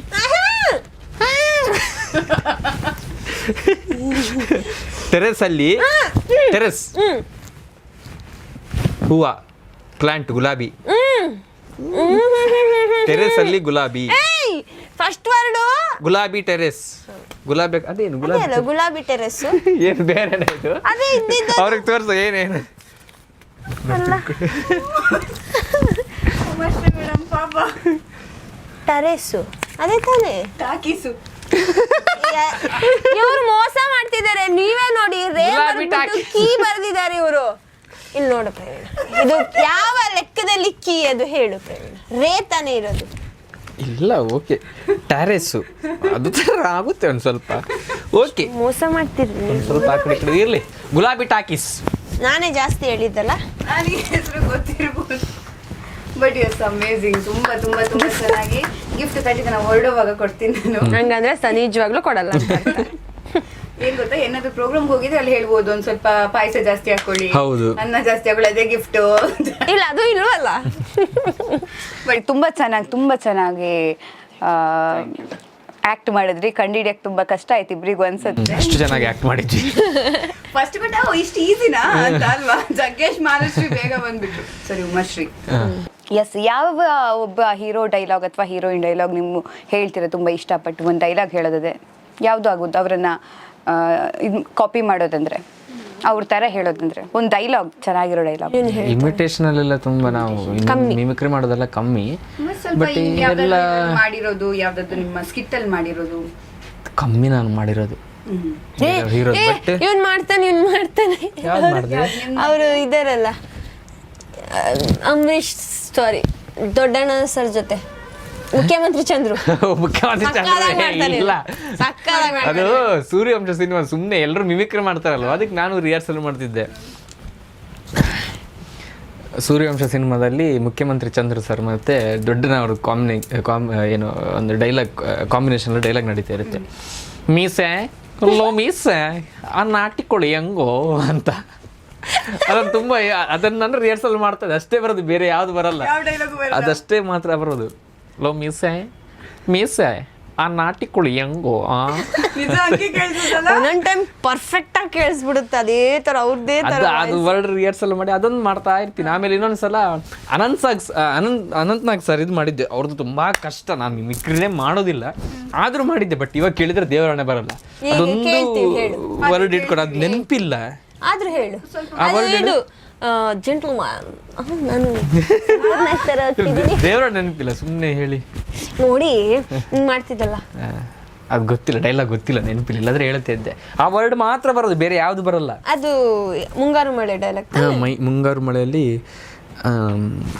ಜಾಸ್ತಿ ಮಾಡಿದ್ರೆ ಶೂಟ್ ಮಾಡ್ತೀನಿ ಅಂತ ಏನೋ ಹೇಳ್ತಾರೆ, ಬರಲ್ಲ ಸುಮ್ಮನೆ ಯಾಕೆ. ತುಂಬಾ ತುಂಬಾ ಒಳ್ಳೆ ಕಲಾವಿದರಿದ್ದಾರೆ. ಮಿಮಿಕ್ರಿ ಅಲ್ವಾ, ಅದ್ ಬೇಡ. ಏನಾದ್ರು ಡೈಲಾಗ ಹೇಳು, ಯಾರ್ದು? ಪುನೀತ್ ರಾಜ್ಕುಮಾರ್ ಸರ್ದು ಬರುತ್ತೆ, ಪಟಾಕಿ ಯಾವಂದೇ ಆಗಿರ್ಲಿ ಹಚ್ಚೋರು ನಾವಾಗಿರ್ಬೇಕು. ನಂಗೂ ಬರುತ್ತೆ. ಮತ್ತೆ ಯಾವ್ದು? ನಾನು ಅಷ್ಟು ದೊಡ್ಡ ದೊಡ್ಡ ಡೈಲಾಗ್ ಎಲ್ಲ ಎಕ್ಸ್ಪೆಕ್ಟ್ ಮಾಡ್ತಿದ್ದೀರಾ ನೀವು? ಹೌದು, ಬಟ್ ಯಾವ್ದಾದ್ರು ನಿಮ್ ಸೀನ್ ಡೈಲಾಗ್ ಕೂಡ ಯಾವ್ದಾದ್ರು ಫನ್ನಿ ಡೈಲಾಗ್ ಅದೇ ಹೇಳು, ಏನಾದ್ರು ಹೇಳು. ಆ ಥರದ್ದು ಯಾವುದು ಇಲ್ಲ. ಅಷ್ಟು ಸಾವಿರ ಸ್ಕಿಟ್ ಮಾಡಿದ್ಯಾ? ಸಾವಿರ ನಾನು ಇವಳು ಸ್ಕಿಟ್ ಮಾಡಿದ್ವಿ ಗಾಂಧೀಜಿದ್ದು. ಅದು ಇವಾಗ ಬೈತಾರ ಅಂತ ಕೇಳಿದ್ರೆ ನಾನು ಇವಳು ಅಮ್ಮನ ಕ್ಯಾರೆಕ್ಟರ್, ನಾನು ಸುಮ್ಮನೆ ಬೈತಾ ಮನೇಲಿ ಕೂತಿರ್ತೀನಿ. ಜೀಜಿ ಅಣ್ಣ ಜೀಜಿ ಅಣ್ಣ ನನ್ನ ತಂದೆ ಕ್ಯಾರೆಕ್ಟರ್ ಬೈತಾ ಇರ್ತಾರೆ, ನಾನು ಸುಮ್ಮನೆ ಕೂತಿರ್ತೀನಿ. ಹೇಳು ಡೈಲಾಗ್ ಹೇಳು. ನನ್ ಮಗ ಎಷ್ಟು ಬುದ್ಧಿವಂತ ಅಂತ ತೋರಿಸ್ತೀನಿ ನೋಡಿ. ಮಗನೇ ಗಾಂಧೀಜಿ ಕೊಂದವ್ರು ಯಾರೋ? ಯಾರಮ್ಮ? ಗಾಂಧೀಜಿ ಕೊಂದವ್ರು ಯಾರು? ಯಾರು ಗಾಂಧೀಜಿ? ಅವಾಗ ನೀನು ಬೈತ್ಯ ಏ ಅಂತ ಹೇಳ್ತಿ, ಅದಕ್ಕೆ ನಾನು ಪುನಃ ಅಳ್ತೀನಿ. ಜೋರಾಗಿ ಹೇಳಿ. ಗಾಂಧೀಜಿ ಏನಮ್ಮ? ಗಾಂಧೀಜಿನ ಕೊಂದರೆ ಜೋರಾಗಿ ಹೇಳು. Okay ready. ಅಮ್ಮ ಮಗಳು, ಸಾರಿ ಮಗ. ಹೇಳು. ಈಗ ನನ್ ಮಗ ಎಷ್ಟು ಬುದ್ಧಿವಂತ ಅಂತ ತೋರಿಸ್ತೀನಿ ನೋಡಿ. ಮಗನೇ ಮಗನೇ ಅಮ್ಮ ಗಾಂಧೀಜಿ ಕೊಂದವ್ರು ಯಾರೋ? ಗಾಂಧೀಜಿ ಕೊಂದವ್ರು ಯಾರೋ? ಏನಾಯ್ತು? ನಾನು ಅವತ್ತು ಇವ್ರ ಜೊತೆ ಇದ್ದೆ, ಗಾಂಧೀಜಿನ ಕೊಂದವ್ರು ಯಾರಂತ ದೇವರಾಣೆ ಗೊತ್ತಿಲ್ಲ ಅಮ್ಮ. ಅಯ್ಯೋ ನನ್ ಮಗನೇ, ಇನ್ನ ಎತ್ತಿ ನನ್ನ ಸಂಸಾರ ಹಾಳಾಗೋಯ್ತು. ಅದು ಇನ್ನ ಬೇರೆ ಇತ್ತು ಅನ್ಸುತ್ತಲ್ಲ. ಇಲ್ಲ ಇದೆ ಇದ್ದಿದೆ. ಎಷ್ಟು ವರ್ಷದ ಹಿಂದೆ ಮಾಡಿದ್ದು. 3-4 ನಂಗೆ ದೇವರಾಣೆ ಗೊತ್ತಿಲ್ಲ. ಗಾಂಧೀಜಿನ ನಾನು ದೇವರಾಣೆ ಗಾಂಧೀಜಿನ ಕೊಂದಿಲ್ಲಮ್ಮ, ನಾನು ಇವ್ರ ಜೊತೆ ಇದ್ದೆ ಅಂತ ಹೇಳೋದು. ಸರಿ, ಅದನ್ನ ಕಟ್ ಮಾಡಿದ್ದೆ ನಾಕಿ ಆಯ್ತಾ. ನಾನು ಗಾಂಧೀಜಿನ ಕೊಂದವರು ಯಾರು? ನಾನು ದೇವರಾಣೆ ಕೊಂದಿಲ್ಲ, ಇವ್ರ ಜೊತೆ. ಇದನ್ನ ಹಾಕಿ ಇದನ್ನ ಹಿಂಗೆ ಅಲ್ವಾ? ಹೇಳು ಕರೆಕ್ಟ್ ಆಗಿ ಬಂದಿತ್ತು. ಈಗ ನನ್ ಮಗ ಎಷ್ಟು ಬುದ್ಧಿವಂತ ಅಂತ ತೋರಿಸ್ತೀನಿ ನೋಡಿ. ಮಗನೇ ಮಗನೇ ಗಾಂಧೀಜಿ ಕೊಂದವ್ರು ಯಾರು ಕಂದ? ಗಾಂಧೀಜಿ ಕೊಂದವ್ರು ಯಾರು? ಯಾಕೋ? ದೇವರಾಣೆ ನಾನು ಕೊಂದಿಲ್ಲ ಅಮ್ಮ, ನಾನು ಇವ್ರ ಜೊತೆ ಇದ್ದೆ ಅವತ್ತು. ಸಾಕು, ಸೇಡೆಲ್ಲ ತೀರ್ಸ್ಕೊತಿದ್ಯೋ, ಸರಿಯಾಗಿ ಹೊಡಿತಿದ್ಯಲ್ಲ. ಬಂದಾಗ್ಲೇ ಹೇಳಿದ್ರು ಹೊಡಿಯಕ್ಕಿದ್ಯಾ ಅಂತ. ಆಮೇಲೆ ಇನ್ನೊಂದಿತ್ತು, ರಾಖಿ ಜೊತೆ ಮಾಡಿದ್ದು. ಇವಳು ಹೇಳ್ತಾಳೆ, ನನ್ನ ಗಂಡ ಮನೇಲಿರೋ ಬಂಗಾರನೆಲ್ಲ ಕುಡ್ದು ಬಾರಿಗೆ ತಗೊಂಡೋಗಿ ಕುಡ್ದು ಹಾಳು ಮಾಡಿದ್ದಾನೆ ಅಂತ. ಅದಕ್ಕೆ ನಾನು ಅವರು ಬಂಗಾರನ ತಗೊಂಡೋಗಿ ಬಾರಲ್ಲೆಲ್ಲ ಕುಡ್ದು ಪಾರ್ಟಿ ಮಾಡಿದ್ಯಾ, ಅದನ್ನ ಮಾಡೋಣ. ಅದು ಇದು ಇದೆಯಲ್ಲ, ನಾನು ರಾಖಿ ಅಣ್ಣನ ಜೊತೆ ಮಾಡೋದು, ಕುಡ್ಕೊಂಡು ಬಂದಿದ್ದೀರೇನ್ರಿ? ಅದು ಬೇಡ, ಅದಾದ್ರೆ ಆಲ್ಮೋಸ್ಟ್ ಕೂತಿದ್ದು ಇದು ಮಾಡೋಣ. ಇವ್ರು ನಿನ್ನ ಗಂಡ, ನಾವಿಬ್ರು ಫ್ರೆಂಡ್ಸು. ಸೊ ಇವಳು ನನಗೆ ಕಂಪ್ಲೇಂಟ್ ಕೊಡೋದು, ಕುಡ್ದಿದ್ದೀವಿ ನಾವಿಬ್ರು ಟೈಟ್. ಯಾಕಮ್ಮ ನನ್ನ ಫ್ರೆಂಡಿಗೆ ಹೊಡಿತಾ ಇದೆಯಾ? ಹೊಡಿಯೋದ ಸಾಯಿಸ್ಬೇಕ ಅವನ್ನ. ಯಾಕೆ? ಮನೇಲಿರೋ ಹಾಸಿಗೆ, ನನ್ ಚಿನ್ನ, ಪಾತ್ರೆ ಬಗ್ನೆ ಎಲ್ಲಾನು ತಗೊಂಡ್ ಮಾರಿ ಎಡೆ ಇಟ್ಕೊಂಡು ಎಣ್ಣೆ ಕುಡಿತಿದ್ದಾನೆ. ಎಣ್ಣೆ ಕುಡಿದು ಪಾರ್ಟಿ ಮಾಡ್ತಿದ್ದಾನೆ. ಎಣ್ಣೆ ಕುಡಿದು ಪಾರ್ಟಿ ಮಾಡ್ತಿದ್ದಾನೆ. ಯಾಕಮ್ಮ ನನ್ನ ಫ್ರೆಂಡ್ ಹೊಡಿತಿದ್ಯಾ? ಹೊಡಿಯೋದಲ್ಲ, ಅವನ್ನ ಸಾಯಿಸ್ಬೇಕು. ಯಾಕೆ? ಮನೇಲಿರೋ ಚಿನ್ನ, ಸ್ಕೂಟ್ರು, ಪಾತ್ರೆ ಬಗ್ಡೆ ಎಲ್ಲ ತಗೊಂಡೋಗಿ ಮಾರಿ ಅಡ ಇಟ್ಟು ಅದ್ರಲ್ಲಿ ಕುಡಿದು ಪಾರ್ಟಿ ಮಾಡ್ತಿದ್ದಾನೆ. ಮನೇಲಿರೋ ಹಾಸಿಗೆ, ಬಂಗಾರ ಎಲ್ಲ ತಗೊಂಡೋಗಿ ಪಾರ್ಟಿ ಮಾಡಿದ್ಯಾ? ಮನೆ ಮರ್ಯಾದಿಂಟ ನಿಂಗೆ? ನನ್ನೇನಕ್ಕೆ ಕರೀಲಿಲ್ಲ? ಈಗ ಡೈಲಾಗು, ಅದೊಂದು ಡೈಲಾಗ್ ಇತ್ತು, ಅದು ಒಳ್ಳೆ ವೈರಲ್ ಆಗಿತ್ತು. ರಾಖಿ ನನ್ನ ಅದಾದ್ಮೇಲೆ ಇನ್ನೊಂದು ಯಾವ್ದು ಹೇಳಿದ್ದೀನಿ? ಇನ್ನೊಂದು ಅದೇ ಡ್ರಿಂಕ್ಸ್ ಮಾಡಿದ್ದೀನಿ ಅಂತ ಹೇಳಿ. ಡ್ರಿಂಕ್ಸ್ ಮಾಡಿದ್ದೀನಿ ಅಂತ. ಓಕೆ ತಗೋ, ಬೇಕಾದ್ರೆ ಚೆನ್ನಾಗಿ ಕುಡ್ಕೊಂಡ್ ಬಂದಿದ್ದೀರೇನ್ರಿ? ಇಲ್ಲಪ್ಪ, ಡ್ರಿಂಕ್ಸ್ ಮಾಡಿದ್ದು ನಾನು. ಅದಾದ್ಮೇಲೆ ಕುಡಿಬಾರ್ದು, ಕುಡಿದ್ರೆ ಕರಡು ತೂತು, ಅದು ಬೇಡ, ಅದು ಆಲ್ಮೋಸ್ಟ್ ಎಲ್ರಿಗೂ ಗೊತ್ತಿರುತ್ತೆ. ಅದಕ್ಕಿಂತ ಬೇರೆ ಏನಾದ್ರು ತಗೋ. ಬೇರೆ ಯಾವ್ದಿದೆ?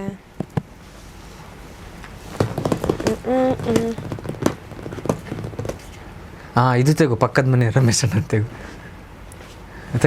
ತಗೋ ಚೆನ್ನಾಗಿರುತ್ತೆ. ನಾವಿಬ್ರು ಗಂಡ ಹೆಂಡ್ತಿ, ಮದುವೆಗೆ 5 ವರ್ಷ ಆಗಿರುತ್ತೆ, ಅನ್ಯೋನ್ಯವಾಗಿರ್ತೀವಿ. ಅಂದ್ರೆ ಎಷ್ಟು ಅನ್ಯೋನ್ಯ ಅಂದ್ರೆ ಜಗಳನೇ ಆಡ್ತಿರ್ತೀವಿ.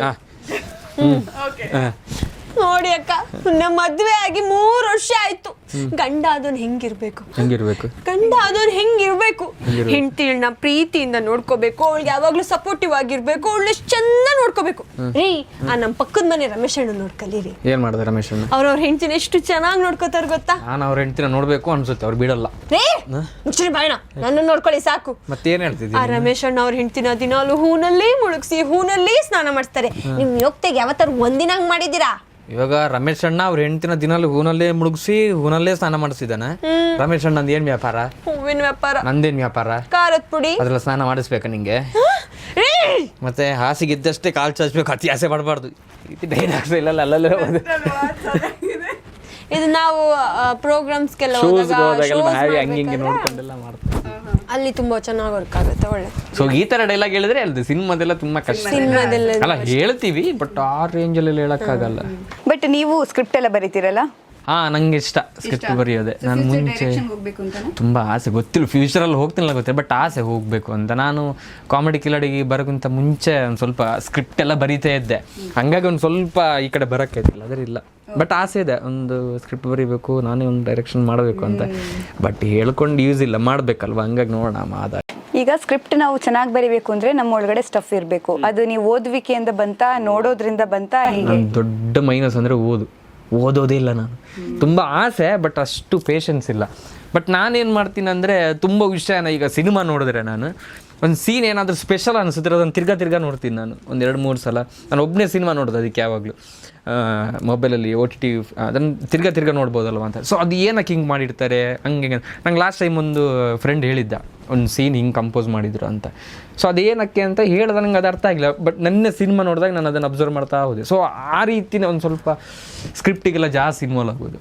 ಆಮೇಲೆ ಏನಾದರೂ ವಿಷಯ ನನಗೆ ಬೇಗ ಕನೆಕ್ಟ್ ಆದರೆ, ಯಾವುದಾದ್ರೂ ಒಂದು ಕತೆ ಕನೆಕ್ಟ್ ಆದರೆ ಅದ್ರ ಡೀಪ್ ನಾನು ಹೋಗ್ತೀನಿ, ಹೆಂಗಾದ್ರೂ ಹೋಗ್ತೀನಿ. ಒಂದು ಕ್ಯಾರೆಕ್ಟ್ರು ಎಲ್ಲ ಬೇಗ ಹೋಗ್ತೀನಿ ಅಂತ ನಂಗೆ ಧೈರ್ಯ ಇದೆ. ಸೊ ಹಂಗಾಗಿ ಸ್ಕ್ರಿಪ್ಟ್ ಬರಿಬೋದು ಅಂತ ಒಂದು ಆಸೆ. ಇವಾಗ ಅನೀಶಣ್ಣ ಏನಾದರೂ ಕತೆ ಎಲ್ಲ ಅವರು ಡೈರೆಕ್ಷನ್ ಮಾಡ್ತಾರಲ್ಲ, ಏನಾದರೂ ಇದ್ದರೆ ಡಿಸ್ಕಸ್ ಮಾಡ್ತೀನಿ. ನಂಗೇನಾದರೂ ಕತೆ ಹೇಳಿದ್ರೆ ಅವ್ರ ಹತ್ರ ಡಿಸ್ಕಸ್ ಮಾಡ್ತೀನಿ. ಸೊ ಮ್ಯಾಚ್ ಆಗ್ತೀವಿ ನಾವು ಆ ವಿಷಯದಲ್ಲಿ. ಹಂಗಾಗಿ ಸೊ ನಿಮಗೆ ಕಲೆ, ಆ್ಯಕ್ಟಿಂಗ್ ಬಿಟ್ಟರೆ ಬೇರೆ ಏನು ಇಂಟ್ರೆಸ್ಟ್? ತಿನ್ನೋದು.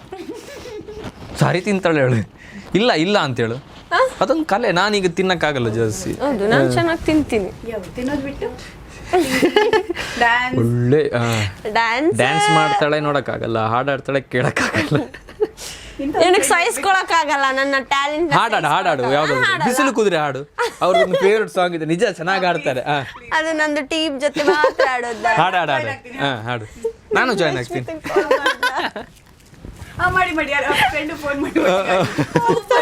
ಒಳ್ಳೆ ಅವಳು ಹೆಂಗ ಆಡ್ತಾರೆ ಅಂದ್ರೆ, ಬಿಸಿಲಿ ಕುದುರೆ ಒಂದು ಏನಿಲ್ಲ, ನಾವು ಚೆನ್ನಾಗಿ ಆಡ್ತೀವಿ. ಗೊದ್ದೆ ಅಂತಾರಲ್ಲ ತೊದ್ಲು, ಹಂಗೆ ಆಡೋದು. ಚೆನ್ನಾಗಾಡಿ ಅವಳು ಹೇಳದ್ ಬೇಡ ಸುಮ್ಮನೆ. ಏನೇ ಮಾಡ್ತಿದ್ಯಾ?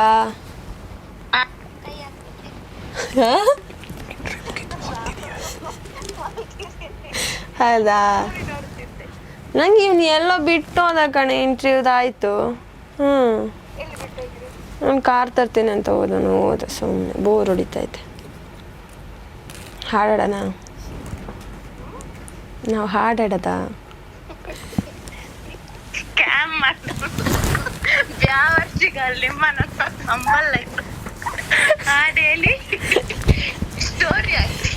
ಇಲ್ಲ ಕಣೆ, ಅವನಿಲ್ಲ. ನನಗಿಲ್ಲಿ ನಾನು ನೆನ್ಸ್ಕೊಂಡೆ ಸಡನ್ಲಿ, ಅದಕ್ಕೆ ಮಾಡಿ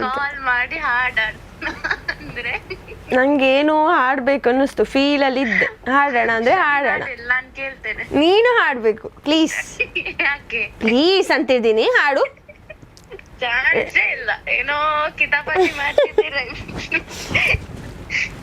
ಸರಿ ಹಾಡ್ತೀನಿ ನಾನು. ಯಾರು ಇಲ್ಲ. ಸರಿ ಓಕೆ ಬಾಯ್. ನನ್ಗೇನೋ ಫೀಲ್ ಅಲ್ಲಿ ಇದ್ದೆ, ಮಾಡೋಣ ಅಂತ. ಬೇಡ ತೊಂದ್ರೆ ಆಯ್ತು, ನಾನು ಆಡ್ತೀನಿ, ನೀನು ಆಡೋಣ. Please please please please. ಯಾರಿಲ್ಲ ಕಣೆ, ಒಮ್ಮೆ ಆಡುವ ಪ್ಲೀಸ್. ಸತ್ಯ ಹಾಡುವ. ಹಾ ತೆಗ್ದೆ. ಯಾರಿದ್ದಾರೆ ಇಲ್ಲಿ? ನಾನು ಕೂತಿದ್ದೀನಿ ಅಂತ ಹೇಳ್ತಿದ್ದೀನಿ.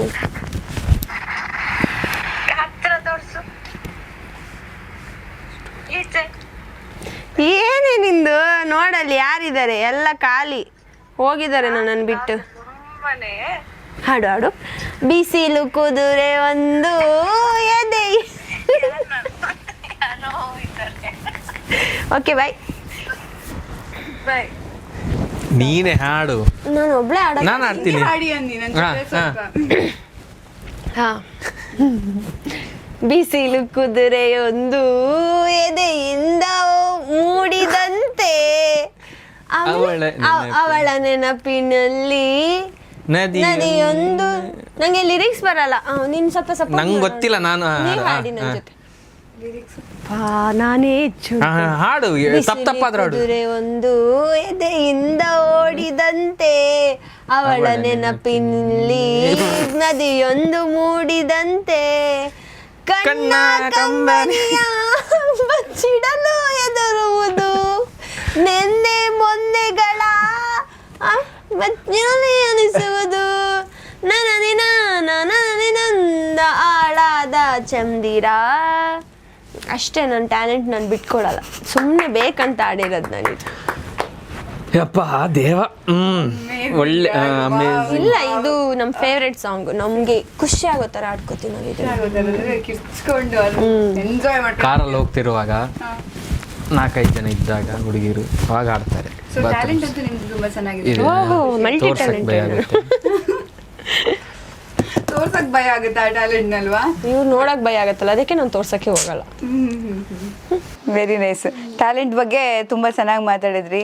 ಬಟ್ ಇವತ್ತು ನಾವು ತುಂಬ ಒಳ್ಳೆ ಟೈಮ್ ಸ್ಪೆಂಡ್ ಮಾಡಿದ್ವಿ, ತುಂಬ ಫನ್ ಮಾಡಿದ್ವಿ. ಬಟ್ ನಿಮ್ಮದೇ ಗ್ಯಾಂಗಲ್ಲಿದ್ದ ನಿಮ್ಮ ಒಂದು ಫ್ರೆಂಡ್ ರಾಕೇಶ್ ಪೂಜಾರಿ ನಮ್ಮನ್ನೆಲ್ಲರನ್ನ ಬಿಟ್ಟು ಹೋಗಿದ್ದಾರೆ. ಯಾಕಂದರೆ ಅದು ಸಡನ್ ಶಾಕ್. ಬಟ್ ಆ ಶಾಕ್ ಈಗಲೂ ಆಯಿತು. ನಮ್ಮ ಇನ್ನೊಬ್ಬರು ನಟ, ನಿರ್ಮಾಪಕ, ನಿರ್ದೇಶಕ ದಿಲೀಪ್ ರಾಜ್ ಅವರು ಕೂಡ ಹೀಗೆ ನೋಡಿ. ಯಾಕಂದರೆ ನಾವು ಅಂದ್ಕೊಂಡಿರ್ತೀವಿ ನಮ್ಮ ಲೈಫ್ ಸ್ಟೈಲ್ ಚೆನ್ನಾಗಿದೆ, ಹೆಲ್ದಿ ಆಗಿರ್ತೀವಿ ಅಂತ. ಸಡನ್ ಹಿಂಗೆ ಬಿಟ್ಟು ಹೋದಾಗ ನಮಗೂ ಒಂದ್ಸಲ ಡೌಟ್ ಆಗಿಬಿಡುತ್ತೆ, ಏನಾಗ್ತಿದೆ, ಹೇಗಾಗ್ತಿದೆ ಅನ್ನೋದು ಕೂಡ ಗೊತ್ತಾಗಲ್ಲ. ಬಟ್ ನಿಮ್ಮ ಕ್ಲೋಸ್ ಫ್ರೆಂಡ್ ಬಿಟ್ಟು ಹೋದಾಗ ಆ ಫೀಲ್ ನಿಮ್ಗೆ ಗೊತ್ತಿರುತ್ತೆ, ಅದು ಏನು ಸಿಚುವೇಶನ್, ಅದನ್ನು ಹೆಂಗೆ ಹ್ಯಾಂಡಲ್ ಮಾಡಿದ್ರಿ, ಏನಾಯಿತು, ಅಥವಾ ಅದಕ್ಕಿಂತ ಮುಂಚೆ ಯಾವಾಗ ನೀವು ಸಿಕ್ಕಿದ್ರಿ, ನಿಮ್ಮ ಫ್ರೆಂಡ್ ಬಗ್ಗೆ, ಜೊತೆಗೆ ಈ ಇನ್ಸಿಡೆಂಟ್ ಬಗ್ಗೆ ಮಾತಾಡೋದಲ್ಲ. ಇನ್ಸಿಡೆಂಟು ಅಂದರೆ ರಾಕಿದ್ದು ಅದು ಇವಾಗಲೂ ಅನ್ಕೊಳಕ್ಕಾಗ್ತಿಲ್ಲ, ಅಂದರೆ ಅವನಿಲ್ಲ ಅಂತ.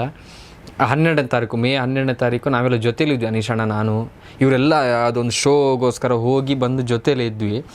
ಆ ಟೈಮಲ್ಲಿ ರಾಕಿ ಊರಲ್ಲಿದ್ದ. ಅವ್ನು ನಮಗೆ ಸಿಗದೆ 1-1.5 ತಿಂಗಳಾಗಿತ್ತು. ಕಾಂತಾರ ಶೂಟಿಂಗಲ್ಲಿದ್ದ.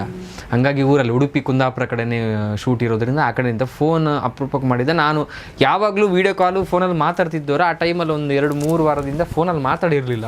ಅವತ್ತು ಮಧ್ಯಾಹ್ನ ಮಾತಾಡಿದ್ವಿ ನಾವು, ಹೆಂಗೂ ಒಟ್ಟಾಗಿದ್ದೀವಿ, ನಾಳೆ ಬಾ ವಂಡರ್ಲಾಗೆ ಹೋಗೋಣ, ಇಲ್ಲೇ ಅಪರೂಪಕ್ಕೆ ಒಟ್ಟಾಗಿದ್ದು. ದಸ್ಕತ್ ಟೈಮಲ್ಲಿ, ಅದು ಸಿನಿಮಾ ರಿಲೀಸ್ ಟೈಮಲ್ಲಿ.